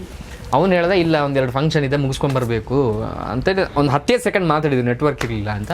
ಅವತ್ತು ರಾತ್ರಿ 2:30ಗೆ ಹಿಂಗೆ ನ್ಯೂಸ್ ಬಂತು. ಅದನ್ನು ಹೆಂಗೆ ತಗೊಳ್ಳೋದಂತ ನಮಗೂ ಗೊತ್ತೇ ಇಲ್ಲ. ಈಗ ಬಂದರೂ ಆ ವಿಷಯ ನಮ್ಗೆ ಗೊತ್ತಿಲ್ಲ ಹೆಂಗೆ ತಗೊಳ್ಳೋದು ಅಂತ. ಅಂದರೆ ಅಷ್ಟು ಚೆನ್ನಾಗಿದ್ದವನು, ನಮ್ಮ ಜೊತೆಲೇ ಇದ್ದವನು, ಏನು ನೆಗೆಟಿವ್ ಇಲ್ಲ ಅವನ ಬಗ್ಗೆನೂ. ಹೆಲ್ತ್ ವಿಷಯದಲ್ಲೂ ಅಂಥದ್ದೇನು ಇರಲಿಲ್ಲ. ಸಾಯೋ ಮಟ್ಟಕ್ಕೆ ಹೋಗೋ ತನಕ ಏನೂ ಇರಲಿಲ್ಲ. ತುಂಬ ಫಿಟ್ಟಾಗಿದ್ದವನು. ಅವನು ವರ್ಕೌಟ್ ಆವಾಗ ಮಾಡ್ತಾಯಿದ್ದ, ಬಾಡಿನ ಹೆಂಗೆ ಮೇಂಟೈನ್ ಮಾಡ್ಬೇಕು ಹಂಗೆ ಮೇಂಟೈನ್ ಮಾಡ್ತಾ ಇದ್ದ. ಸೊ ಏನಾಯಿತು ಅಂತ ಗೊತ್ತಿಲ್ಲ. ಇವಾಗಲೂ ಅದೇ ಶಾಕಲ್ಲಿದ್ದೀವಿ. ಇವಾಗ ಮೊನ್ನೆ 12 ತಾರೀಕಿಗೆ 1 ವರ್ಷ ಆಯಿತು. ಆಮೇಲೆ ದಿಲೀಪ್ ಸಾರು ನೆಕ್ಸ್ಟ್ ದಿನ ತೀರ್ಕೊಂಡಿದ್ದ, ಬೆಳಿಗ್ಗೆ, ಇವತ್ತು ಬೆಳಿಗ್ಗೆ 13ನೇ ತಾರೀಕು. ಒಂದೇ ಟೀಮ್, ಹಿಟ್ಲರ್ ಕಲ್ಯಾಣದಲ್ಲಿ ಅವರು ಮಾಡ್ತಿದ್ರು, ಒಂದೇ ಟೀಮು, ದಿಲೀಪ್ ಸಾರು ಮತ್ತು ಅವನು. ಸೊ ಲೈಫಲ್ಲಿ ಒಂದು ಒಳ್ಳೆ ಎಕ್ಸ್ಪೀರಿಯನ್ಸ್ ಆಯಿತು ನನಗೆ. ನನ್ನ ತಂದೆ ತೀರೋಗಿದ್ದಾರೆ ಅವಾಗಲೂ. ಅಂದರೆ ತಂದೆ ಅಷ್ಟೊಂದು ಕ್ಲೋಸ್ ಇರಲಿಲ್ಲ, ನಾವು ಬಿಟ್ಟೋಗಿದ್ರು. ಅವಾಗಲೂ ಏನೋ ಅನಿಸಿರ್ಲಿಲ್ಲ. ನನ್ನ ಇನ್ನೊಬ್ಬ ಬ್ರದರ್ ಇದ್ದು, ಅವಾಗ ಒಂದು ಸ್ವಲ್ಪ ಬೇಜಾರಾಯಿತು ಅಷ್ಟೇ. ಆ ಟೈಮಲ್ಲಿ ಅಷ್ಟು ಬುದ್ಧಿನೂ ಇರಲಿಲ್ಲ. ಇದೇನಾಯ್ತು ಅಂದರೆ, ಬ್ಯಾಂಗ್ಳೂರಿಗೆ ನಾನು ಬಂದಿದ್ದೆ 0ಇಂದ, ಯಾರೂ ಪರಿಚಯ ಇಲ್ಲ. ಆಮೇಲೆ ಈ ಸಿನಿಮಾ ಶೋಸ್ ಅಂದರೆ ಏನು ಅಂತ ಗೊತ್ತಿಲ್ಲ, ಬ್ಯಾಂಗ್ಳೂರಲ್ಲಿ ಎಲ್ಲಿ ಇರಬೇಕು ಅಂತ ಗೊತ್ತಿಲ್ಲ. ಆ ಟೈಮಲ್ಲಿ ಬಂದಾಗ ಸೇಮ್ ಸಿಚುವೇಶನ್ ಬಂದವನು ರಾಕಿ. ಅವನಿಗೆ ಏನೂ ಇರಲಿಲ್ಲ, ಏನು ಅಂತ ಗೊತ್ತಿಲ್ಲ. ಆ ಟೈಮಲ್ಲಿ ನಾವಿಬ್ಬರು ಜೊತೆ ಆಗಿದ್ದು. ಸೊ ನಂಗೆ ಅವನಿಗೆ ನಾನು ಅಂತಲೇ ಇದ್ದವನು. ಅವನು ಎಷ್ಟು ಜಾಲಿ ಅಂದರೆ ಎಲ್ಲರೂ ಹೇಳೋದು, ಅವ್ನು ನಗುಮುಖ, ಎಲ್ಲರೂ ಎಲ್ಲೇ ಹೋದ್ರೂ ನಗ್ತಾ ಇರ್ತಾನೆ, ಮಜಾ ಮಾಡ್ತಿರ್ತಾನೆ. ಅವನು ಅಳೋದನ್ನು ನಾನು ನೋಡಿದ್ದೀನಿ, ಒಂದ್ಸಲ ಅಳೋದನ್ನು ನೋಡಿ, ಅಷ್ಟು ಕ್ಲೋಸ್ ಆಗಿದ್ವಿ, ಎಲ್ಲ ಹೇಳ್ತಾ ಇದ್ದ. ಸೊ ಅಂಥವನು. ನಾವು ರೂಮಲ್ಲೂ ಅಷ್ಟೇ, ನಾವು ಫಸ್ಟ್ ಸ್ಟಾರ್ಟಿಂಗ್ ಬಂದಾಗ ನಮ್ಗೆ ರೂಮೆಲ್ಲ ಇರಲಿಲ್ಲ ಬ್ಯಾಂಗ್ಳೂರ್. ಅವಾಗ ಸೂರಜ್ ಹೆಲ್ಪ್ ಮಾಡಿದ್ದ. ಅಂದರೆ ಅವ್ನ ರೂಮಲ್ಲಿ ಇರಿಸ್ಕೊಂಡು ನನ್ನನ್ನು, ರಾಕಿನ ಎಲ್ಲ ಅವನೇ ನೋಡ್ಕೋತಿದ್ದೆ. ಸೊ ಅವಾಗಲೂ ಜೊತೇಲಿದ್ವಿ. ಆಮೇಲೆ ನಾವು ರೂಮ್ ಮಾಡ್ಕೊಂಡಾಗಲೂ ನಾವು ಜೊತೇಲೇ ಇದ್ವಿ. ಒಂದೇ ಹಾಸಿಗೆಯಲ್ಲಿ ಮಲಗಿದ್ವಿ, ಒಂದೇ ತಟ್ಟೆಯಲ್ಲಿ ಊಟನೂ ಮಾಡಿದ್ವಿ. ಅವನು ಆ ಕಡೆ ನಾನ್ ವೆಜ್ ಮಾಡಿದಾಗ ನನಗೆ ಸಪ್ರೇಟ್ ವೆಜ್ ಮಾಡಿ ಇಟ್ಟಿದ್ದವನು ಅವನು. ಪ್ರವೀಣ ತಿನ್ನಲ್ಲ ಅಂತ ಸಪ್ರೇಟ್ ಫಸ್ಟ್ ವೆಜ್ ಮಾಡಿ, ಆಮೇಲೆ ಪಾತ್ರೆ ಎಲ್ಲ ತೊಳೆದು, ಅದಾದಮೇಲೆ ನಾನ್ ವೆಜ್ ಮಾಡ್ಕೊಂಡು. ಅವ್ನು ನಾನ್ ವೆಜ್ ಅಂದರೆ ಇಷ್ಟ, ಮೀನೆಲ್ಲ ಸರಿಯಾಗಿ ತಿಂತಿದ್ದ. ನಂಗೆ ಮೀನು ಸ್ಮೆಲ್ ಆಗಲ್ಲ, ಚಿಕನ್ ಆಗಲ್ಲ ಅಂತ ಅವ್ನು ಸಪ್ರೇಟಾಗಿ ಇಟ್ಕೊಂಡು ಆ ರೀತಿಯೆಲ್ಲ ಇದ್ದವ್ರು ನಾವು ಅಣ್ಣ ತಮ್ಮ. ಅವ್ನು ಬೆಳಗ್ಗೆ ಎಪ್ಸೋದು ಅಷ್ಟೇ. ಅವ್ನು ಸ್ವಲ್ಪ ಶೂಟಿಂಗ್ ಎಲ್ಲ ಮುಗಿಸ್ಕೊಂಬಂದು ಲೇಟ್ ಆಗಿದ್ರೆ, ಅವ್ನು ಬೇಗ ಇದ್ದರೆ ಅವ್ನು ಎಪ್ಸೋದು ನೋಡಿದ್ರೆ ಅವನೊಂಥರ ಎಲ್ಲ ಇದು ಶರ್ಟೆಲ್ಲ ಬಿಚ್ಚಿ ನನ್ನ ಮೈ ಮೇಲೆ ಬಂದು ಉಪದ್ರ ಕೊಟ್ಟು ಎಪ್ಸೋದು. ಆ ರೀತಿ ಇದ್ದವ್ರು ಅಣ್ಣ ತಮ್ಮಂತರ ಆ ಥರ. ಅವನು ಹೋದಾದ್ಮೇಲೆ ಒಂದು 10-15 ದಿನ ಒಂಥರ ಡಿಪ್ರೆಷನ್ ಅಂದರೆ ಏನಂತ ಗೊತ್ತಾಗಿದ್ದು ಅವಾಗ. ಏನು ಮಾಡ್ಬೇಕಂತ ಗೊತ್ತಿಲ್ಲ. ನಮ್ಮ ಮಂಗಳೂರಲ್ಲಿ ಒಂದು ರೂಮ್ ಇದೆ, ನಾವಲ್ಲೊಂದು 10 ಜನ ಫ್ರೆಂಡ್ಸ್ ಇದ್ದೀವಿ. ಒಂದೊಂದು ಕಡೆ ಕೂತು ಹತ್ತಿದ್ದೀವಿ ನಾವು, ಒಂದೊಂದು ಕಡೆ ಕೂತು ಅಳೋದೆ, ಬೆಳಗ್ಗಿಂದ ಸಂಜೆವರೆಗೆ ಅಳೋದು. ಯಾಕೆ ಹಿಂಗಾಯ್ತು, ಏನಾಯ್ತು, ಯಾಕೆ ಹಿಂಗಾಯ್ತು. ಅಷ್ಟು ಹಚ್ಕೊಂಡಿರೋರು ದೂರ ಆದಾಗ ಹಿಂಗಾಗುತ್ತೆ ಅಂತ ಫಸ್ಟ್ ಟೈಮ್ ಗೊತ್ತಾಗಿದೆ. ಅದಾದಮೇಲೆ 10 ದಿನ ಆದಮೇಲೆ ನಾವು ಡಿಸೈಡ್ ಆಗಿದ್ವಿ, ಹಿಂಗೆ ಕೂತ್ರೆ ಸತ್ತೇ ಹೋಗ್ತೀವಿ ನಾವು, ಎಲ್ಲಾದರೂ ಹೋಗೋಣ ಅಂತ. ಆಮೇಲೆ ಚಿಕ್ಕಮಂಗ್ಳೂರಿಗೆ ಆ ಕಡೆ ಎಲ್ಲ ಟ್ರಿಪ್ ಹಾಕಿದ್ದು ನಾವು, ಯಾರಿಗೂ ಹೇಳ್ದಂಗೆ. ಇಂಥ ಟೈಮಲ್ಲಿ ಟ್ರಿಪ್ ಹಾಕಿದ್ರು ಹಂಗೆ ಹಿಂಗೆ ಅಂತ ಹೇಳಿದ್ರೆ ಸರಿಯಾಗಲ್ಲ ಅಂತೇಳಿ ಯಾರಿಗೂ ಹೇಳಿದ್ರೆ ಸೀದಾ ಹೋಗಿತ್ತು, ಸುಮ್ಮನೆ ತಿರ್ಗಾಡ್ಕೊಂಬರೋಣ ಅಂತ. ಸೊ 1 ವರ್ಷ ಆಯಿತು ಒಳ್ಳೆ ಟೈಮಕ್ಕೆ. 1 ವರ್ಷಕ್ಕೆ ಅವನು ನೆನ್ಪು ಮಾಡ್ಕೊಂಡಾಗೆ ಎಲ್ಲರೂ ಹೇಳ್ತಾರೆ ತೀರ್ಕೊಂಡಂದು ಅವನು ಇದಾನೆ ಅನಿಸುತ್ತೆ ಅಂತ. ನನಗೂ ಅನಿಸಿದ್ದು, ತುಂಬ ಸಲ ಅನಿಸಿದೆ. ಒಂದು ಸಲನೂ ಇಲ್ಲ ಅವನು ಬಿಟ್ಟೋಗಿದ್ದಾನೆ ಹಂಗೆ ಅಂತ. ನಾನು ಕೆಲವೊಮ್ಮೆ ಸ್ಟೋರಿ ಹಾಕಿದಾಗಲೂ ಕೆಲವ್ರು ಬೈತಾ ಇರ್ತಾರೆ, ಯಾಕೆ ಪದೇ ನೆನ್ಪು ಮಾಡ್ಕೋತೀಯಾ. ನೆನ್ಪು ಮಾಡ್ಕೊಡೋದಲ್ಲ, ಏನಾದರೂ ಒಂದು ಒಳ್ಳೆ ವಿಷಯ ಆದಾಗ ಅವ್ನು ಇರ್ಬೇಕಿತ್ತಲ್ವ, ಇರ್ತಿದ್ದಲ್ಲ, ಹಿಂಗೆ ಇರ್ತಿದ್ದಲ್ಲ ಅಂತ ನೆನಪಾಗಿ ಹಾಕೋದು. ತಂಗಿ ಮದುವೆ ಟೈಮ್ ಅದೊಂದು ಕ್ಲಾರಿಫಿಕೇಶನ್. ಅಂದರೆ ಎಲ್ಲ ಸೋಷಿಯಲ್ ಮೀಡಿಯಾದಲ್ಲಿ ಫ್ರೆಂಡ್ಸ್ ಎಲ್ಲ ಸೇರಿಕೊಂಡು ಮಾಡಿದ್ರು ಅಂತೆಲ್ಲ ಬಂದಿತ್ತು. ಫ್ರೆಂಡ್ಸ್ ಎಲ್ಲ ಸೇರ್ಕೊಂಡು ಮಾಡಿಲ್ಲ, ಫ್ಯಾಮಿಲಿಯವರೇ ಮಾಡಿದ್ದು. ನಾವು ಹೋಗಿದ್ದಷ್ಟೇ ಆ್ಯಸ್ ಎ ಬ್ರದರ್ ಆಗಿ ಹೋಗಿ ಅಲ್ಲಿ ನಿಂತ್ಕೊಂಡು. ಯಾಕಂದರೆ ತುಂಬ ಜನ ನಾನು ಹೇಳಿದ್ರೆ ನೆನಪಿಲ್ಲ ನನಗೆ, ನಾನು ಹೇಳಿದ್ರೆ ನಾವೇ ನಿಂತ್ಕೊಂಡು ಮಾಡ್ತೀವಿ ಅಂತ ಹೇಳಿದ್ದೀವೋ, ಆ ಬಿಸಿಯಲ್ಲಿ ಹೇಳಿದ್ದೀವೋ, ಆ ಬೇಜಲ್ಲಿ ಹೇಳಿದ್ದೀವೋ ನನಗೂ ನೆನಪಿಲ್ಲ. ಬಟ್ ಅದು ಅಷ್ಟೊಂದು ಈಸಿ ಅಲ್ಲ. ದೊಡ್ಡವರು ಒಂದು ಮಾತು ಹೇಳ್ತಾರೆ, ಮದುವೆ ಮಾಡಿ ನೋಡು, ಮನೆ ಕಟ್ಟಿ ನೋಡು ಅಂತ. ಸುಮ್ಮನೆ ಹೇಳಿಲ್ಲ, ಅದು ಅಷ್ಟು ಕಷ್ಟವಾದ ವಿಷಯ. ಸೊ ಅವ್ರ ಮನೆಯವರೇ ಹುಡುಗನ ಹುಡುಕಿ ಊರಲ್ಲೇ ಅಲ್ಲೇ ಕಟ್ಪಾಡಿ ಅಂತ. ಒಳ್ಳೆ ಹುಡುಗ, ಅವನ ಆಶೀರ್ವಾದ ಚೆನ್ನಾಗಿತ್ತು ಅನಿಸುತ್ತೆ, ಒಳ್ಳೆ ಹುಡುಗ ಸಿಗಿದ್ದಾರೆ. ಸೊ ನಾವು ಹೋದ್ವಿ ಒಂದಿನ ಮುಂಚೆ ಎಲ್ಲ ಹೋದ್ವಿ. ಅಂದರೆ ಕೇಳ್ತಾ ಇದ್ವಿ, ಏನಾಯ್ತಮ್ಮ, ಏನು ಬೇಕು ಹೆಲ್ಪು, ಬರ್ತೀಯಾ ಅವ್ರದ್ದು ಈಗ ಮದುವೆ ಟೈಮಲ್ಲಿ ಪರ್ಚೇಸ್, ಬರ್ತೀಯಾ ಬ್ಯಾಂಗ್ಳೂರಿಗೆ, ಇಲ್ಲ ನಾನು ಊರಲ್ಲಿ ತಗೋತೀನ ನಾವು. ಓಕೆ. ಆಮೇಲೆ ಅಲ್ಲಿ ಪ್ರಜ್ಞೇಶ್ ಅಂತಿದ್ರು, ಅವರು ಎಲ್ಲ ಇನ್ವಿಟೇಷನ್ ಕಾರ್ಡ್ ಕೊಡೋದಕ್ಕೆಲ್ಲ ಹೆಲ್ಪ್ ಆ ರೀತಿ ಮಾಡಿದ್ದಾರೆ. ಬಟ್ ಫ್ರೆಂಡ್ಸೇ ಸೇರ್ಕೊಂಡು ಮಾಡಿದರೆ ಅದು ದೊಡ್ಡ ಮಾತಾಗುತ್ತೆ, ಫ್ರೆಂಡ್ಸೇ ಸೇರಿದ್ರೆ. ಬಟ್ ಏನಾಗುತ್ತೆ ಹೆಲ್ಪ್ ಅದೆಲ್ಲ ಮಾಡಿದ್ವಿ ನಮ್ಮ ಕೈಯಿಂದ. ಸೊ ಒಳ್ಳೆ ರೀತಿಯಿಂದ ಮದುವೆ ಆಯಿತು, ಅವನಿಗೂ ಖುಷಿಯಾಗಿತ್ತು. 1 ವರ್ಷದೊಳಗೆ ಮದುವೆ ಆಯಿತು, ಅವನು ಖುಷಿಯಾಗಿರ್ತಾನೆ ಅನ್ಸುತ್ತೆ. ಸೊ ಆ ಟೈಮಲ್ಲೆಲ್ಲ ನಮ್ಗೆ ಅನಿಸೋದು ಅವ್ನು ಇರಬೇಕಿತ್ತಲ್ಲ ಅಷ್ಟೇ. ಅದು ನಾವು ನೆನ್ಪು ಮಾಡೋದಲ್ಲ, ಅವನೇ ಬರೋದು ಅಂತ ಅನ್ಸೋದು. ಪ್ರತಿಯೊಂದು ಗಳಿಗೆಯಲ್ಲೂ ಪ್ರತಿ ನಿಮಿಷದಲ್ಲಿ ನೆನಪಾಗ್ತಾ ಇರ್ತಾನೆ ಅವನು. ಸೊ ಅವ್ರು ಇದ್ದಾರೆ ಅಂತ ನಮಗೊಂದು ನಂಬಿಕೆ. ಆಮೇಲೆ ಗೊತ್ತಿಲ್ಲ, ಅದೇ ದೇವ್ರಿಗೆ ತುಂಬ ಇಷ್ಟ ಆದವ್ರನ್ನ ಕರ್ಸ್ಕೋತಾರೆ. ಅದೆಲ್ಲ ಈ ಟೈಮಲ್ಲಿ ಬೇರೆಯವ್ರು ಹೇಳಿದಾಗ ಹಂಗೆ ಹೇಳಿದ್ರು ಅಂತ ಅನಿಸುತ್ತೆ. ಬಟ್ ನಮ್ಮ ಲೈಫ್ ಸ್ಟೈಲಲ್ಲಿ ಆದಾಗ ಹೌದು ಒಳ್ಳೆ ವ್ಯಕ್ತಿನ ಕರ್ಕೊಂಡ್ರು ಅಂತ ಆಗುತ್ತೆ, ಒಳ್ಳೆಯವ್ರನ್ನೇ ಕರ್ಕೊಂಡ್ರು ಅಂತ. ಆಮೇಲೆ ಇವಳನ್ನ ಕಂಡ್ರು ತುಂಬ ಇಷ್ಟ ಅವನಿಗೆ, ಯಾವಾಗಲೂ ಹೊಡಿತಾ ಇದ್ದವನು.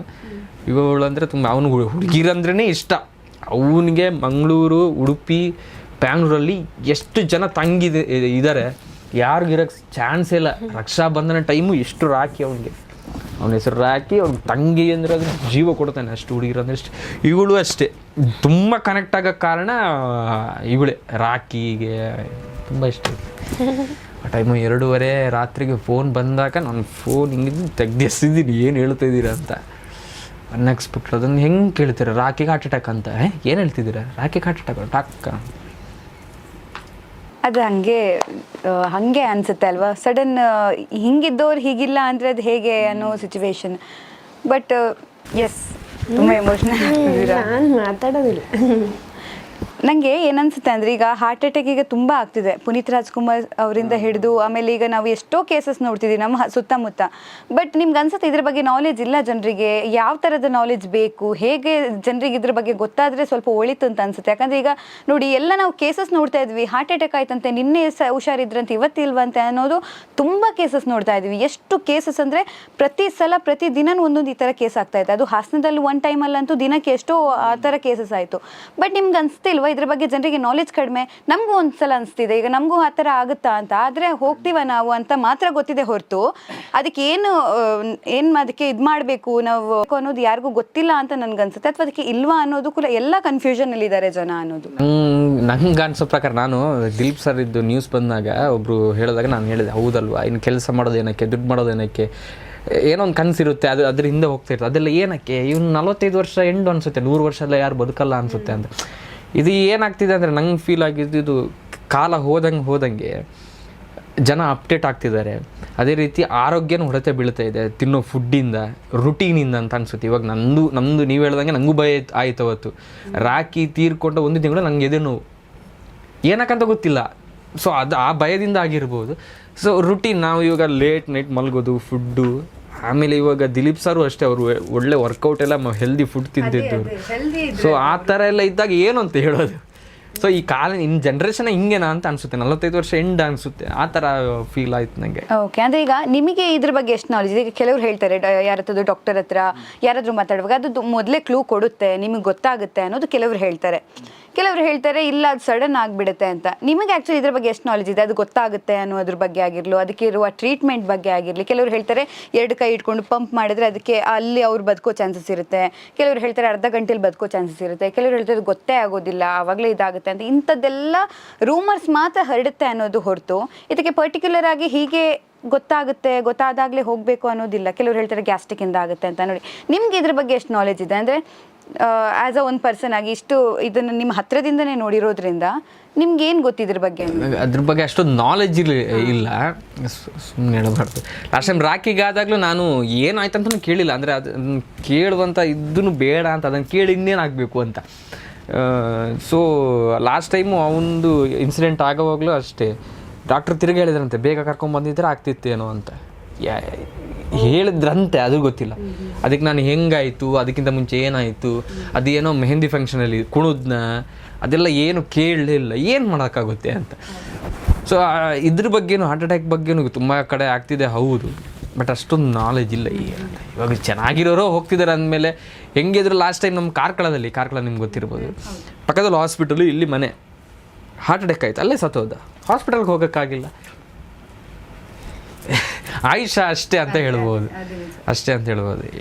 ಆಮೇಲೆ ಇತ್ತೀಚೆಗೆ ಎಲ್ಲರೂ ಪೇಯ್ನ್ ಬಂದ್ರೂ ಕೆಲವ್ರು ಏನು ಅನ್ಕೋತಾರೆ, ಗ್ಯಾಸ್ಟ್ರಿಕ್ ಅನ್ಕೊಂಡು ಅದನ್ನ ಕೇರ್ ಬಿಡ್ತಿದ್ದಾರೆ. ಸ್ವಲ್ಪ ಪೇಯ್ನ್ ಬಂದಾಗ ಗ್ಯಾಸ್ಟ್ರಿಕ್ ಅನ್ಕೊಳ್ಳೋದ್ಕಿಂತ ಒಂದ್ಸರಿ ಒಮ್ಮೆ ಹೋಗಿ ಚೆಕ್ ಮಾಡಿಸ್ಕೊಂಡ್ಬಿಟ್ರೆ ಬೆಸ್ಟು, ಅದೊಂದಿದು. ಬಟ್ ಏನು ಇಲ್ಲದೆ ಇರೋರು ಸಾಯ್ತಿದ್ದಾರೆ, ಅದೇ ಭಯ ಆಗೋದು. ಓಕೆ, ನಿಂಗೆ ಏನು ಪೇಯ್ನ್ ಇಲ್ಲ, ಯಾವುದು ಸೂಚನೆನೂ ಕೊಟ್ಟಿಲ್ಲ ಹಾರ್ಟ್ ಅಟ್ಯಾಕ್ ಆಗೋ ಥರ ಅಂತ ಆದಾಗ ಈಗ ಮೇಜರ್ ಅದೇ ಇರೋದು, ಸೂಚನೆ ಏನು ಇಲ್ಲ. ಹೆಲ್ದಿ ಆಗಿರ್ತಾರೆ, ಜಿಮ್ಗೆ ಹೋಗ್ತಾರೆ, ಎಲ್ಲ ಆಕ್ಟಿವಿಟೀಸ್ ಇರುತ್ತೆ ಅವರಲ್ಲಿ, ಹೆಲ್ದಿ ಆಕ್ಟಿವಿಟೀಸ್ ಇರುತ್ತೆ, ಆದರೂ ಆಗುತ್ತೆ ಅಂದಾಗ ಏನು ಮಾಡಿ? ಈಗ ಅದೇ ಪ್ರತಿದಿನ ಭಯದಲ್ಲೇ ಸಾಯ್ಬೇಕು ಅಂತ ಅನ್ಸುತ್ತೆ.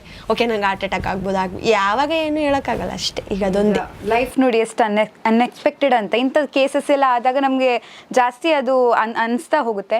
ಬಟ್ ನಂಗೆ ಅನ್ಸುತ್ತೆ ಇದ್ರ ಬಗ್ಗೆ ಇನ್ನೂ ಸ್ವಲ್ಪ ನಾಲೆಜ್ ಜನರಿಗೆ ಸಿಕ್ಕಿದ್ರೆ ಅಟ್ಲೀಸ್ಟ್ ಅವ್ರಿಗೆ ಏನಾದರೂ ಪೇಯ್ನ್ ಆಗ್ತಾ ಇದೆ, may be left hand pain ಆಗುತ್ತೆ, ಸ್ವಲ್ಪ ವಾಮಿಟಿಂಗ್ ಸೆನ್ಸೇಷನ್ ಆಗುತ್ತಂತೆ.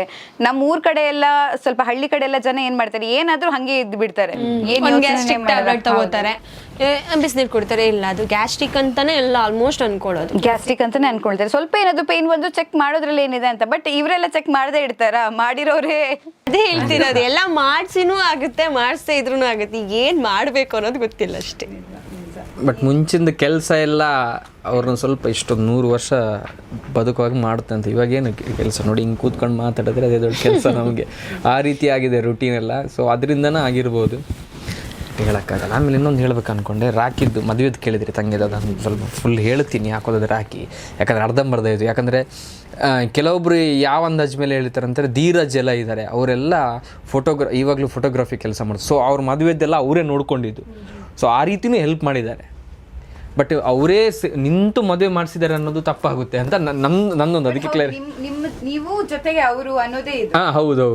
ಸೊ ನಂಗೆ ತುಂಬ ಜನ ಮೆಸೇಜ್ ಮಾಡಿದ್ರು, ಒಂದು ಮದುವೆ ಮುಗಿಸಿದ್ರಿ ಅವ್ರದ್ದು. ಅದಕ್ಕೆ ನಾನು ಡೈರೆಕ್ಟಾಗಿ ಹೇಳಿದಿಲ್ಲ, ನಾವು ಮುಗಿಸಿದಲ್ಲ, ಅವರು ಮನೆಯವರೆಲ್ಲ ಮಾಡಿಸಿದ್ದು, ಹುಡುಗಿ ಎಲ್ಲ ಅರೇಂಜ್ಮೆಂಟ್ ಏನೆಲ್ಲ ಇರುತ್ತೆ ಎಲ್ಲ ಮಾಡಿಸಿ. ಸೊ ನಮ್ಮಿಂದ ಆದ ಹೆಲ್ಪ್ ಅಷ್ಟೇ. ಅವ್ರು ಧೀರಜ್ ಅವ್ರು ಫೋಟೋಗ್ರಾಫರ್ ಫುಲ್ ಅವರೇ ಮಾಡಿಕೊಟ್ಟಿದ್ವಪ್ಪ.